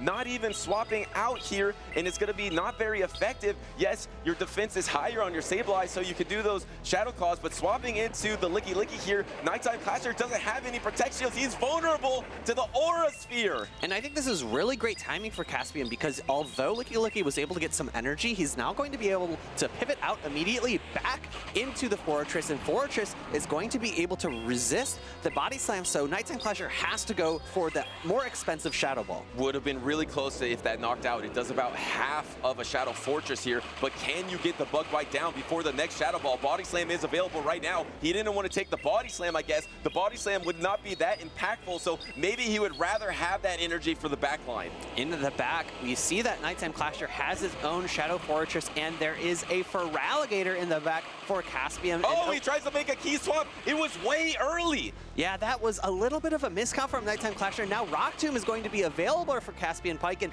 Caspian is looking in a really good spot here. Feraligatr, I have to imagine, is going to pivot in, get to a Hydro Cannon. It can take a Rock Tomb, no problem. A rare misstep from Nighttime Clasher here, giving the opportunity for Caspian Pike to throw the Hydro Cannon, and I think Caspian is taking Nighttime Clasher's advice. Steal as many games as possible. He just stole game number 1. And it's so much more impactful for Caspian to be up in the first set, because he doesn't have to worry about necessarily always winning it, right? If he's unable to win the first set, he can still always win the second. So being down 1-0, it's a lot less pressure being on the winner side here. It is. You have room for error. You have room to adapt. You have room to change, but you don't want to get in that downward spiral where you're allowing your trainer to get game after game victory. So in this opportunity for Caspian Pike, where he is the underdog facing a top trainer in the world, he needs to try to take advantage of this situation. If he can win it, I think he wants to win it right here. Put your foot to the pedal. It is Indianapolis after all. Try to win it in the first set. And I disagree with the way that Nighttime Clasher played that middle game. Using all the energy onto the Sableye into resisted damage into the Togekiss when your attack was already dropped, I feel like undervalued the amount of damage that Sableye could output in neutral matchups. Yeah, and on top of that, also a really early swap into his Shadow Fortress, thinking he was going to take a Sand Tomb, into a Shadow Sableye on the Shadow Fortress, thinking he was going to take a Sand Tomb or Rock Tomb. He got a little bit ahead of himself. So rare missteps as we get into game number 2, and that's the reason that NTC brought the Togetic, because it's much better to Fortress. Swap in the Feraligatr. Say swap Feraligatr is pretty good for Caspian Pike. Yeah, because you're able to get an energy head start into a Pokemon like Licky Licky, and you are not threatened by either Body Slam or Shadow Ball. Feraligatr's looking pretty good here. On the downside, 2 Hydro Cannons, because it is not a Shadow Feraligatr, do not threaten a knockout. You're out of range, and you're in range of 2 attacks from the Licky Licky, so you lose this matchup even when you're ahead on energy here, but it's a soft loss. And in a neutral matchup like this, you can maybe take advantage of maybe a Bug Bite down or Rollout down. It's not over for Caspian Pike just because he loses alignment. In this situation, he could even pivot out at some point. He even undercharges it. Yeah, undercharging because he's expecting to lose this matchup. I would expect to see a no shield here, come in with the Fortress, get a big Bug Bite down. Will Nighttime Clasher allow that to happen? He can pivot if he wants to. Let's see if he does. He instantly pivots to the Togetic here, and now the Togetic is not in the greatest matchup. And you see Caspian came in with the Licky Licky. He didn't even come in with the Bug Bite Fortress, so now he's got switch advantage as well. Yeah, and you would think in this situation, there is no super effective Aura Sphere to take on the Licky Licky, so this is really good for Caspian. You would think that Nighttime Clasher would play that a little bit differently here. You still have that backline matchup with the Shadow Sableye lurking in the back that can do things with 2 Protect Shields, so Nighttime Clasher does have decent positioning as well. I'm not sure if Dazzling Gleam or Heat Wave is the better move here. Neither's going to pick up a 1-hit knockout. It looks like Dazzling Gleam is the right choice because it is closer to a 2-hit knockout. Nighttime Clasher has both of his shields. Will he be saving them both for Sableye? And remember, Togetic is so bulky. Can he actually hang on? He does hang on, but did he bank a charge attack? Here comes the Sableye, and now this Licky Licky is getting close to range of a Drain Punch. Caspian is shaking his head here, doesn't love that it's the Shadow Sableye in the back. He does have his own Shadow Fortress in the back, and they are on even shields, but the Sableye is ahead on energy. I don't actually think this is that bad, but Caspian now has to make a decision. He's expecting a Drain Punch because in game number 1, that's what Nighttime Clasher did, but instead now going straight for the harder hitting foul play, but I still don't think he's in a Shadow Claw down range. No, you might have to commit to the Drain Punch here. Actually, you probably, if you do Protect Shield, I think you could Shadow Claw down, but it's going to get close because remember, the Sand Attack does drop the defense of the Sableye, so now these Bug Bites are going to be doing more damage. Nighttime Clasher is almost at his timer, but he's going for the full Shadow Claw down. He's able to Shadow Claw down. He needs double Drain Punch. He is only one Shadow Claw away from it. Yeah, I think the shield would have been necessary in order to get the Bug Bite down, but you just see how much energy Nighttime Clasher has on that Shadow Sableye. 2 shield Shadow Sableye showing just how strong it can be, and that's going to be a 3-ball flex for Nighttime Clasher. Maybe feeling a little bit angry about how game 1 went. An instant rebound from Nighttime Clasher to maybe making a little few mistakes that are uncommon for him in game number 1. Instantly responds with a dominant win in game number 2, a 3-ball flex. Now we got a tied series. And now that it is 1-1, these trainers have to win 2 more games in order to secure victory in this first set of the grand finals. If Nighttime Clasher is able to take 2 games in a row, that is going to mean that the grand finals is reset. We start a new best of 5. So these trainers have to be worried about how this next game is going to be playing out. One thing that I'm thinking about in terms of Nighttime Clasher, he said this is one of the first teams he built in a while. I know for a fact he built his Togedemaru teams, but since then he has maybe been team building with some other trainers, maybe with his brother as well, but now he built this team. He thinks it's the one, and I'm kind of agreeing because I really love the Togetic choice because it's so much better against the Quagsire too. All these Quagsires are running Mud Bomb and Aqua Tail and Togekiss. If you take double Aqua Tail, you get really low. With Togetic, you don't get really low with that double Aqua Tail. So that means it's a lot harder to bring the Quagsire into this matchup. Yeah, it goes to show the value of bulk on different Pokemon, but our trainers are locked into game number 3 of the grand finals. It's going to be that Feraligatr to answer Nighttime Clasher's Quagsire. And this is a great lead here for Caspian Pike, but there is that Mud Bomb, so this actually ends up being pretty neutral in this scenario. Gonna go straight for the Mud Bomb here, while Caspian Pike is gonna hang on to that Hydro Cannon energy. Non-Shadow Feraligatr takes the Mud Bomb very cleanly. It looks like we are seeing an immediate switch out from Nighttime Clasher. Hydro Cannon would do a lot of neutral damage to a Shadow Sableye. Kind of surprising he decided to go to Shadow Sableye instead of the Licky Licky, which would be able to soak this damage a lot better. Looks like he just wanted to get an energy advantage against whatever he faces, and what he faces is that Licky Licky. Are we going to see a repeat of the Losers Finals where he heavily invests into this Shadow Sableye and gets the 4-stage buff on his defense? That's definitely something he could do, and it's very interesting team composition from Unova and Stunfisk because, or from Caspian, because he's brought his Unova and Stunfisk, but it's not looking like a great positioning game for it because look what was benched from Nighttime Clasher. And the Togetic. Exactly, and now he's going for the next Drain Punch. No Protect Shield from Caspian Pike. This means that it's going to be 2 stages buffed on its defense. It's going to be really hard to take down as it's ramping up and up, something that you don't really see with defense. You see Pokemon power-up punching, raising their attack, but not the defense. The Shadow Sableye is a awesome pick here. You're able to take that Shadow Ball, no problem. Get to the next Drain Punch as well. I don't think that Nighttime Clasher has back-to-back loaded, but I don't think Caspian Pike is at the Shadow Ball. We see the shield go up. Drain Punch is going to boost the defenses of that Sableye. And he swaps on it! He catches the Shadow Ball because of the pressure that Caspian Pike was under to remove the Sableye from the field of play. Nighttime Clasher is able to force him to throw Shadow Ball immediately. And Nighttime Clasher said it, play as unpredictable as possible, try to steal as many games as possible. Those type of moves is what's gonna do it for for him as he lands the Shadow Ball into the Stun Fist. This is an adjustment here from Caspian. We haven't really seen much Stun Fist from him yet. And this is a great position for the Stunfisk to be in because it's going to be able to avoid that Quagsire that Nighttime Clasher decided to bring this game. Remember, the Feraligatr is still in the back for Caspian, and I believe it has energy. And here comes the Shadow Ball into the Stun Fist. This ground type does not get knocked out by double Shadow Ball. Neither does the normal Quagsire that's not Shadow. They have bulk on these ground types. Swap into Quagsire and actually takes the Mud Bomb here, maybe trying to take a discharge, but instead gets the Mud Bomb. And I think Caspian needs to do this in order to delay the switch clock, right? He didn't have his switch up, but Nighttime Clasher did. In comes the Feraligatr, and it looks like it's going to just slightly get outpaced, but does Caspian know that this is an Aqua Tail? It won't pick up a knockout. It won't. It is just the bait here, knowing Nighttime Clasher would not, and he calls it! What a debut for Caspian to be able to know exactly where the energy is this late in the game, throwing on charge attack priority as well. Caspian is locked in right now. Can he survive a Shadow Claw from Shadow Sableye? His Feraligatr is so low on health, but it's only one Shadow Claw away from another Hydro Cannon. Can he take it? No, it's actually going to be the Licky Licky instead, and the Licky Licky is almost in range of Hydro Cannon. Can it hang on here to this damage? It does. It barely hangs on, but it can't get to attack. Here comes the Sableye. There's one Protect Shield remaining for Caspian Pike.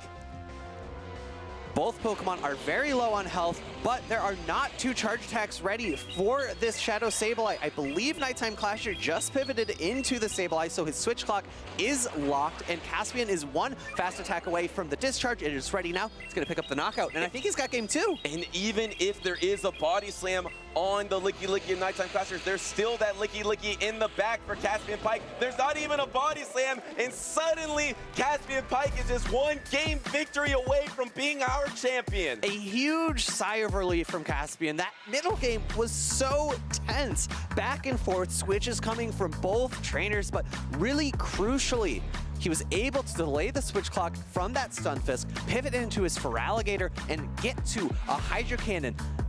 Calls the bait of the Aqua Tail, overfarms on energy, and it was incredibly crucial. I think maybe Nighttime Clasher could have brought in the Sableye, and if that Shadow Claw does pick up the knockout, he's in a better position. But if it doesn't, he's in a worse position because he lost his most important tool. Yeah, and earlier in the battle, he heavily invested into that Sableye, even made an awesome swap into the double resisted Shadow Ball, but it wasn't enough. Caspian was just able to hang on, go punch for Drain Punch with Nighttime Clasher, and have that extra energy, add that extra bulk. I like that adjustment to bring the Stunfisk into that game number 3. I think that's going to be a great Pokemon against Nighttime Clasher as long as you're able to avoid the Quagsire, which he was able to do in that battle. Yeah, it's interesting. Between the two ground types, Quagsire and Stunfisk both enjoy being up against Licky Licky because of that resisted rollout damage. But Quagsire is going to do better into a Mirror Quagsire. Stunfisk is going to do better into Togekiss. And although Togetic was not brought to that game, but the Stunfisk never lined into that Quagsire, so it didn't matter that it had that less positive matchup. Yeah, and now one game away from victory. They're already locked in. Will Caspian Pike become a champion here and auto-qualify for the World Championships? I think he already has a good shot regardless, but he wants to be holding up that trophy, but he has to take down Nighttime Clasher, one of the best. Nighttime Clasher trying to prove what Shadow Celio does. Unfortunately, finds a poor matchup for it in the beginning, and Caspian Pike making the correct call this time. It's just a Drain Punch. I can no-shield this, and I can reach a Sand Tomb or a Rock Tomb to debuff this Shadow Sableye. We saw it earlier. There was a Protect Shield on the Drain Punch. That is not an attack that you really want to invest your shields into. Here comes the Rock Tomb. You have your timer. Here's the swap in the Feraligatr. Now that there's less attack here on the Sableye, even this foul play doesn't threaten as much. And I like Caspian bringing in the Feraligatr here. The energy is walled off by that Shadow Celio, so he's going to have to make sure that he can, at some later point, pivot out this Feraligatr with some energy, because I think it's going to be necessary to land some Hydro Cannons into the Licky Licky. Nighttime Clasher double investing into that Shadow Sableye once again, bringing in the Celio. a Pokemon he really hasn't used all tournament long, but in this scenario, it's pretty useful to be able to soak up this Hydro Cannon damage as not very effective. There's no timer available, so you can still bank up energy. The problem is, even this Feraligatr is not in range of Body Slam. Yeah, I think Caspian is going to no shield here and then try to pivot out back into either the Licky Licky or the Fortress. I think both are fine, but staying in too long is going to be a mistake. He pivots out after loading the Hydro Cannon. I like that a lot because Feraligatr has such a high attack stat, it wins charge attack priority against a lot. And this charge attack priority is crucial because if he didn't throw right here, he would have taken that Body Slam that could have knocked him out and waste all that energy. He still has a decent amount of energy left, but he has no Protect Shields left, so this is going to be able to knock out the Celio, and suddenly you don't have that much left in your Nighttime Clasher except for a Licky Licky. You just have to get through the Sableye if you're Caspian Pike. He throws the foul play. I like this a lot from Nighttime Clasher because I don't think the Drain Punch threatens a knockout, but Caspian has a shield, chooses to no shield, foul play comes through, and doesn't pick up the knockout. And can he bank that energy? No. It is the Body Slam that's going to be resisted into Sableye here. Is it going to be able to take out Sableye? It is not going to do much damage, and yes, it does take out the Sableye after one Bug Bite. Yeah, really crucial there. The one-turn Bug Bite's able to knock out the Sableye before the Nighttime Clasher is allowed to react. Now the question becomes, what does Caspian Pike do here? He's going, Nighttime Clasher is going for a bait, but Caspian Pike can reach for the Rock Tomb and do a lot of good neutral damage. Do you want the attack to be lower, or do you want the defense to be lower? Caspian decides for the attack to be lower. He goes for the Rock Tomb, which is a stronger attack as well. And remember, there's a Hydro Cannon loaded on the Feraligatr. Feraligatr will win a charge attack tie against Licky Licky. I think this is game. Caspian Pike is looking moments away from becoming champion. If he does, in fact, have that Hydro Cannon loaded, he will be your champion here. Does he have the Feraligatr loaded? Yes! Caspian Pike will be your 2026 Indianapolis Regional Champion, and he can't believe it. It's settling in. He's figured it out. He's won the Indianapolis Regional Champion. He started his championship series in March, and now look at him. Now look at him. He is your champion after his third tournament. What a debut season. What a rookie. Congrats on your Auto Worlds qualification, Caspian Pike. And what a run he had. This was no joke of a regional. Top players in and out. Nighttime Clasher, SJ, so many strong competitors. Top of the leaderboard in North America here. This was, I want to say, one of the best regionals in the entire season. And to take it all, what a way. Let me add to that. Not only beating SJ down 0-2. He had to reverse sweep SJ, who had an 82% win rate in regionals, and at that moment had not lost here yet. So it would have been even a higher win rate. And to come back in that moment in your debut season, to not be rattled, to not be shaken, to reverse sweep, to get to the grand finals, to steal as many games as possible, like Nighttime Clasher said you should do, to becoming your regional champion. An amazing journey, and I can't wait to see him at Worlds this year. Yeah, he has got that direct invitation. He doesn't need to worry about NAIC. I mean, of course, I imagine he's still going, but he's got the Worlds qualification already. Yeah, and you know, on the theoretical leaderboard, even before this, he was around 31, which is incredible for a debut season, for a trainer that just started in March. It gives a lot of trainers hope out there. I feel like he's done a great job as well of giving those trainers advice, giving them motivation, saying he was on the outside looking in, can't wait to be in the community, and we really love that he made the decision to join, and I'm sure he's loving it right now too. And from Nighttime Clasher, you got to look out. If you inspire too many people to join, you're going to get people like Caspian coming in and stealing away regional championships from yourself. What a set we had there. Let's go ahead and take a look at the highlights from that match. Let's see how he stole it, right? Exactly. In game number 1, we had Togetic just soak up charge attack after charge attack from the Sableye and still being able to reach an Aura Sphere against Licky Licky. I think that was a very key moment in this battle. And it is key because Nighttime Clasher rarely gives away a game. I think he gave away game number 1.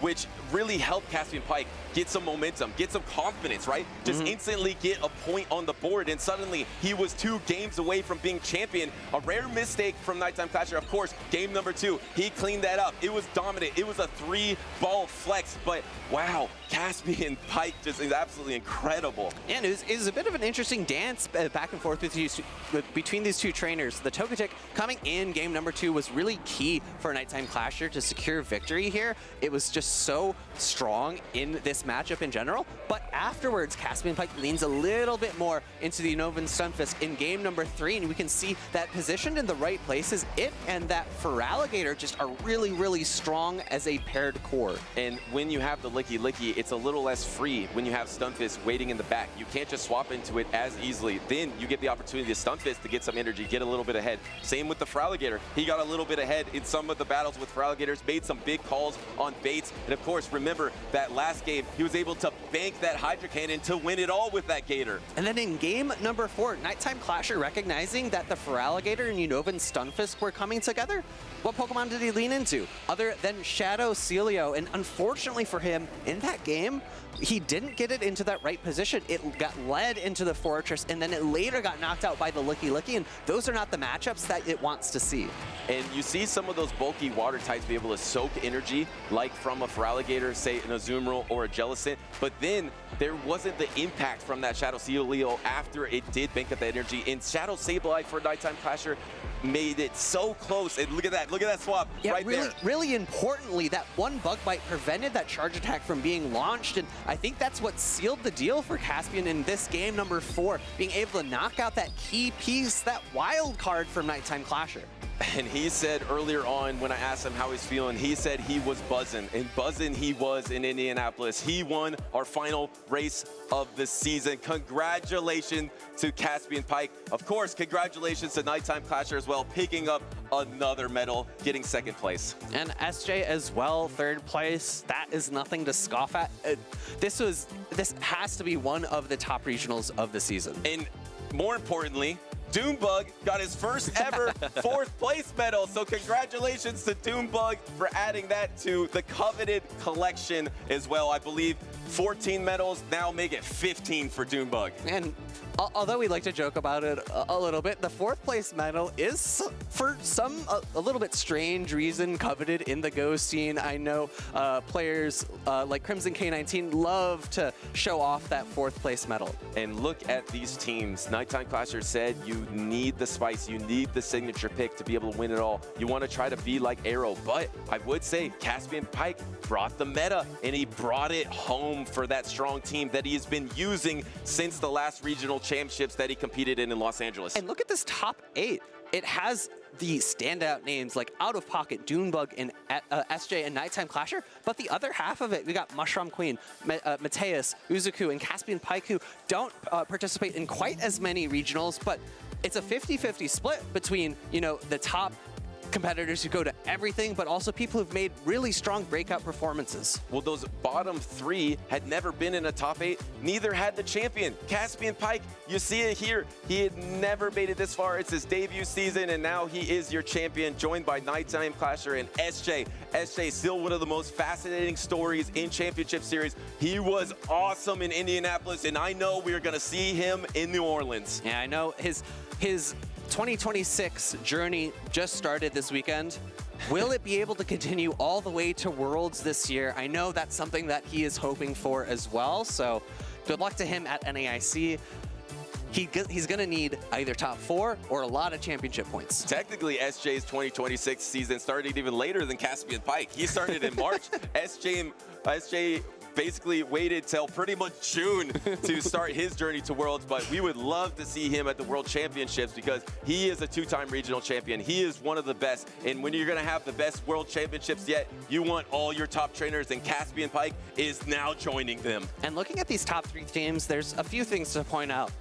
Licky Licky plus Quagsire seems like the most dominant core in this meta. Paired up with a fairy type, whether that's Togekiss or Togetic.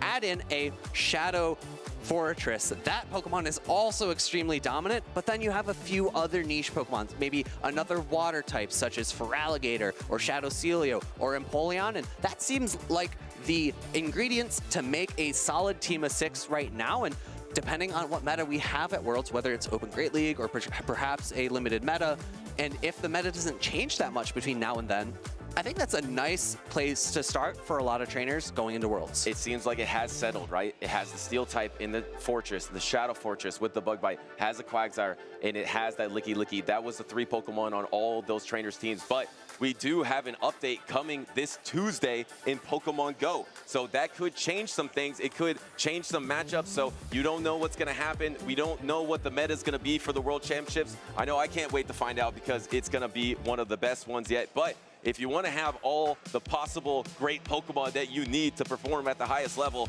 you're going to want to play some GoFest. And if you want to learn some tips and tricks, go check out the broadcast because they will be teaching you how you might want to play your global GoFest as well, or the next time that you want to go to a GoFest. In addition to the information you could get from the stream, you could also get a Mega Mewtwo X or a Mega Mewtwo Y. I know that's the debut of those Megas, and they are, you know, Mewtwo is of course a fan favorite, but they are also extremely strong Psychic type attackers for raids or for battling all those Go Battle rockets that you need in order to get those Shadow Pokemon that you've seen perform so well here today. And don't forget about the drops. And I'm sure there's going to be a ton of fun to be had on that stream, being on location in Chicago, seeing what all the trainers are up to, seeing who's getting some cool shinies, how they're playing their event. That's something you definitely do not want to miss. I know I cannot wait for it. And going back to the meta changes, I just want to say that although it wasn't a really large list, right? It was a little bit shallower because we want to make sure that the meta is not too much different between now and Worlds. I still think that small changes can have larger impacts than you generally expect. One Pokemon getting a slight buff means another Pokemon is no longer that good in the meta. So you can have big change-ups from small changes. So I'm incredibly excited to see how the next season of Pokemon Go plays out. Well, that's going to be our next chapter. Finally, it's time to put a book in this chapter here in Indianapolis. Let's go down to the main stage with Rise. Thank you so much, guys. We came to Indianapolis, the raceway capital of the world, with 218 competitors striving on the last lap of the season, the last leg to maybe claim a title on the push to the road to Worlds. We are here with our podium, congratulating our top 3 trainers, and we're going to start off with our 3rd place finisher. Round of applause for SJ.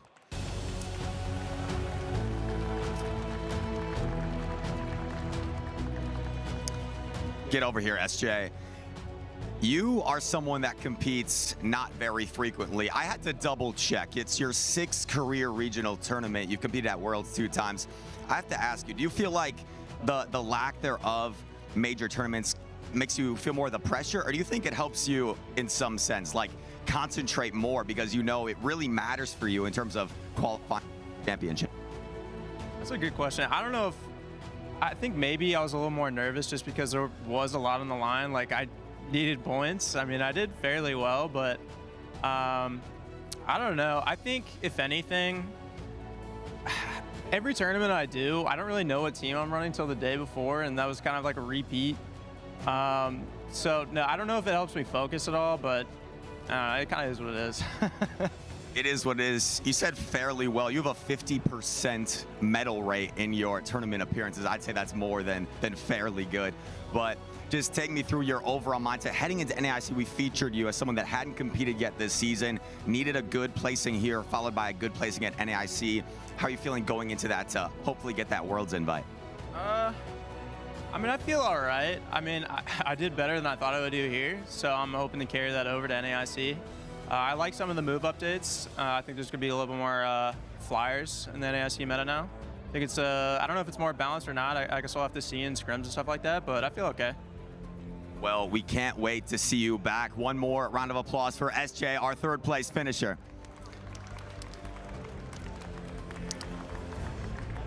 Our runner-up is no stranger to the main stage. This man has competed in so many tournaments this season. He's won a few, and he is back with a 2nd place finish. Let's give it up for Nighttime Clasher.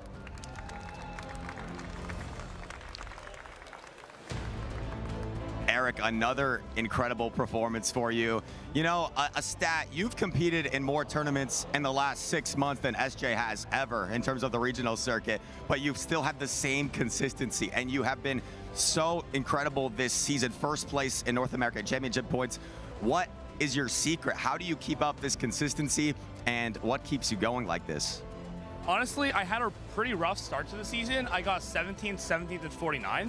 But after that, I kind of started just playing the game less and like thinking about it and being more intentional with what I was doing when it came to team building. And honestly, it's paid off a lot. Sometimes less is more, they say. And you said earlier that this was one of the first times in a while, at least, that you built your own team. How did you feel like that helped you fare this weekend? Maybe helped you know the matchups better, or that extent, or making your own team? How do you feel that helped you fare? I made it on Thursday night. I played a practice tournament. Me and Harry actually both lost the first round. He told me, Eric, this is the worst team you've ever made. And after that, like, I barely lost any sets with the team. So I guess Harry didn't either. So it was pretty good overall. We felt a lot better about it because usually Thursday having the team ready is a lot better than, say, Orlando, where I had the team ready at like 4:30 a.m. on Saturday. So just having it earlier, having more time to think through those matchups before they even happen is going to help me a lot more in the future. And lastly, you've already achieved so much this season, but going into the last home stretch, what would you say are some of your goals going into NAIC and Worlds? I would really like to get another day 3 at NAIC. I really enjoy limited formats. I feel like it's where I can shine the most. So I don't want to waste this opportunity. So I'm going to be practicing a lot for that.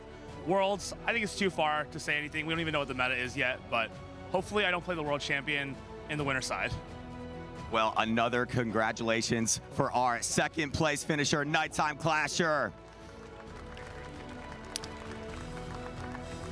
And now the moment you've been waiting for, to congratulate our grand champion. It's only his 3rd time competing at a major event in the championship series, but he went through Titans left and right, and he came out on top. Let's give a huge round of applause for Caspian Pike.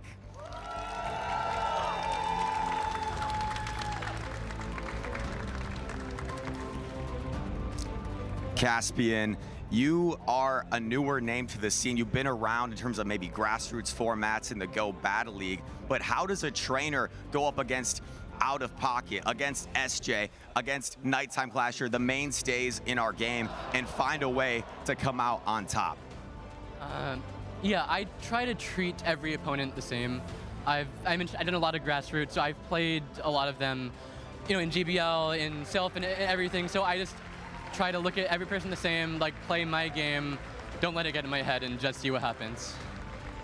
I think that's a great mentality to have. Control what you can control, right? And I think a theme with your run this weekend was overcoming adversity. You found yourself behind in a lot of series, down 0-1 against Pocket, had to have that review game as well that didn't go your way, and you found a way to come back. Down 0-2 against SJ, found a way to come back. Take me through your mindset, the mental fortitude that was necessary to end up coming back and winning some of those series. I'll be real, after game 1 with Pocket, I was just, I don't even care what happened. I'm just gonna see. And I think I gave up after game 2 with SJ. I said, you're gonna lead Quag, I'm gonna lead Fisk, I'm gonna lose, make it fast. And then he didn't lead Quag, and I thought, maybe there's a chance. And then I've just, yeah, since semis, I've just been taking it one game at a time, throwing something at the wall, seeing what sticks, and I guess it stuck. It did stick, and you had a quote that resonated with me earlier where you were discussing with Nighttime Clasher about teams, and you ended up facing him in the grand finals, but he said you need that X Factor pick. Your team was more of the staple meta, but you found a way to make it work and outplay each other with, you know, more of picks people were used to seeing. Take me through your thoughts on the team itself and the team building preparation coming into the tournament. Yeah, so I was wanted to bring Furret, because I'm a very big Furret fan. I had this exact team, but with Furret. And then I saw in Prague, I think it was, Nickname had this exact team. He did pretty well. I thought, okay, this works. And I just took it to some Candle Call tourneys. I won the first one. I just took it to locals. Elite smashed me in the finals. But it just kept working, you know? So I just stuck with it, got experience with it, and I know it's just the top meta, but it's top meta for a reason, you know? Top meta for a reason, and you were able to pilot it to perfection. Caspian, lastly, this is such a big moment and to capture a regional title. I'm sure there's some people that helped you get here. Is there anyone you'd like to thank, and any final thoughts for you here at the Indianapolis Regional Championship? Yeah, I thanked a lot of people in a previous interview, but I didn't thank my family, my parents, my brother, my girlfriend, and our dog. They have been so supportive. They have no idea what this game is, but they're like, you're going across the country to play Pokemon. That's kind of cool, tell me more. And it's made it really easy to be able to do this and feel good about it. It's a huge thank you to them. I could not do it without them. Well, I think you have a whole crowd of people that also think it's really cool, and a whole audience at home watching. You have added your list to a list of names as our newest regional champion. One more huge round of applause for Caspian Pike.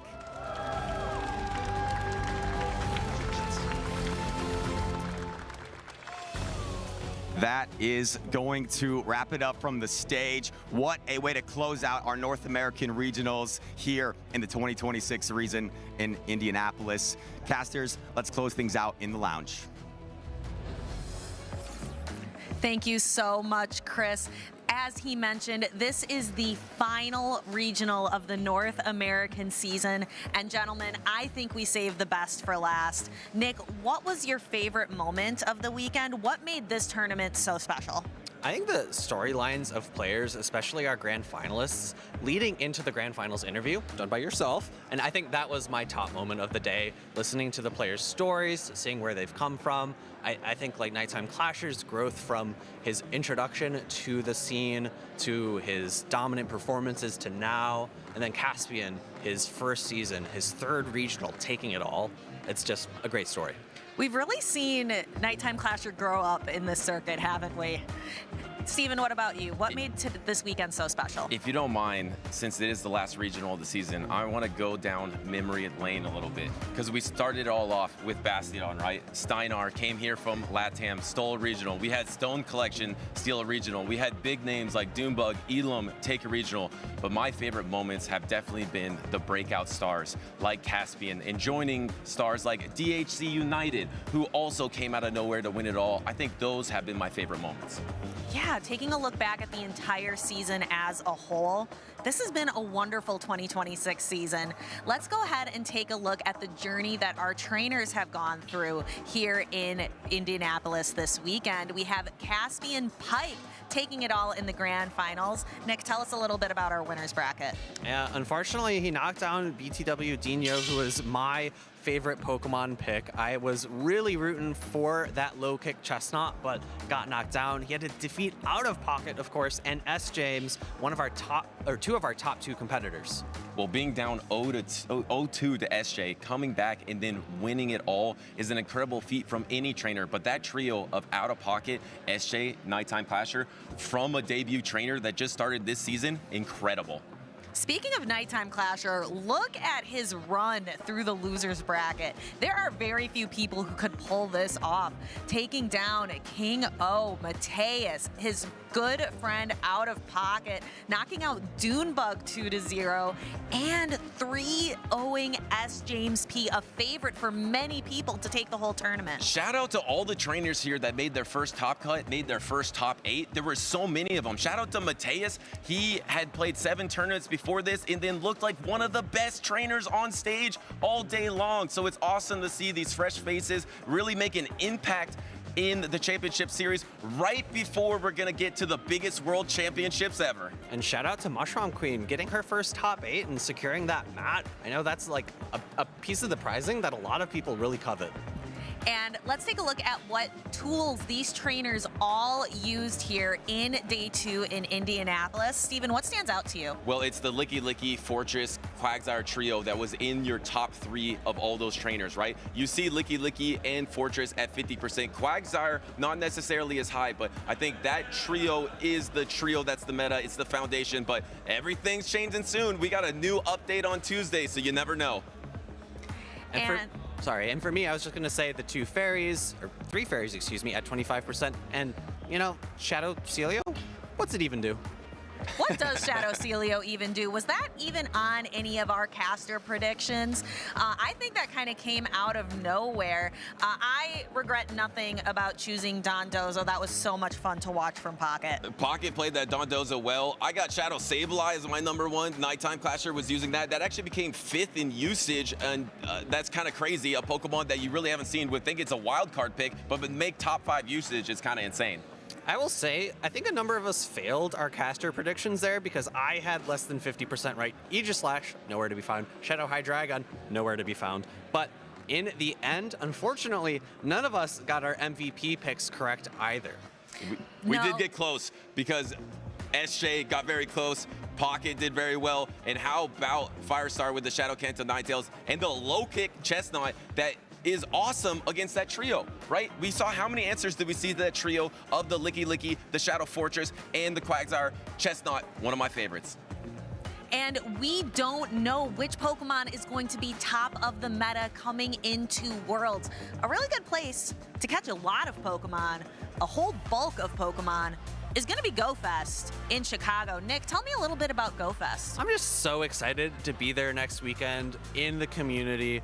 Make sure that you come out, and if you're not there, if you're unable to make it, make sure you pay attention to the stream and then eventually play in that Global GoFest. It's the 10-year anniversary, and Global GoFest, it's free. You get that ticket for free this year. GoFest is the biggest event of the calendar year in Pokemon Go for a reason. It is so much fun. There is so much to do, and you can clean up in a GoFest. Half a year of playing Pokemon Go can be made up in a couple days of GoFest. It is kind of crazy. So make sure to check out the broadcast. There will be drops, there will be fun activities, and there will be tips for your Global GoFest as well. I know I can't wait to see the broadcast. Another broadcast that I am personally looking forward to is our final event of the season. That is going to be the Tourin Special Championships, June 6th and the 7th. So who will take that final crown? I can't wait to see the trainers in Europe that are going to try to make their last second push to the World Championships as well, just like we saw here in Indianapolis from Caspian Pike. And those European trainers aren't going to have as easy a time to make it all the way over to New Orleans for NAIC, right? It's an out-of-region IC. It's not as easy to get to. But all our trainers here in North America, we are looking forward to the North American International Champions coming up in just a couple of short weeks. So be sure that you are locked in. I know a lot of trainers that are here today in Indianapolis are also planning to go take on New Orleans for that international title. We're going to have a special limited meta. Some of the Pokemon that are going to be viable in that are awesome to watch. So it's going to be an amazing tournament. Will we see a 2-time international champion with Nighttime Clasher? Of course, Potomon has the opportunity as well, so we can't wait for one of the biggest events of the year. Of course, it all leads up to the World Championships in August. If you are sitting at home and you want to know where can I keep track of all of this action, Nick, where would you encourage the viewers to keep track? That would be Pokemon.com/broadcast, where you can find all the information about all of our upcoming broadcasts. And Steven, where else should our viewers at home take a look for?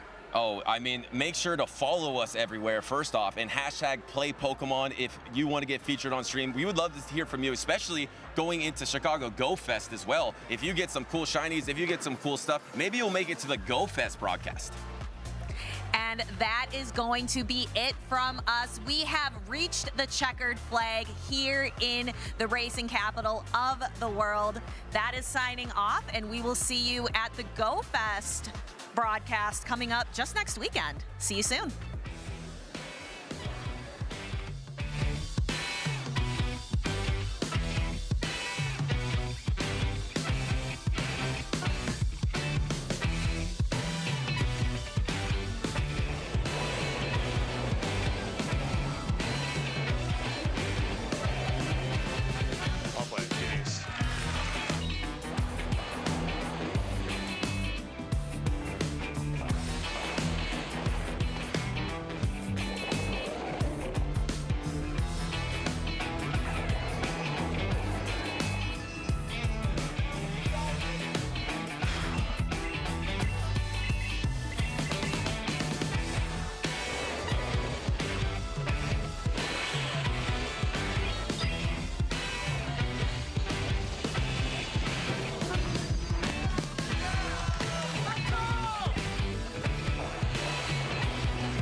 Oh, it was well played.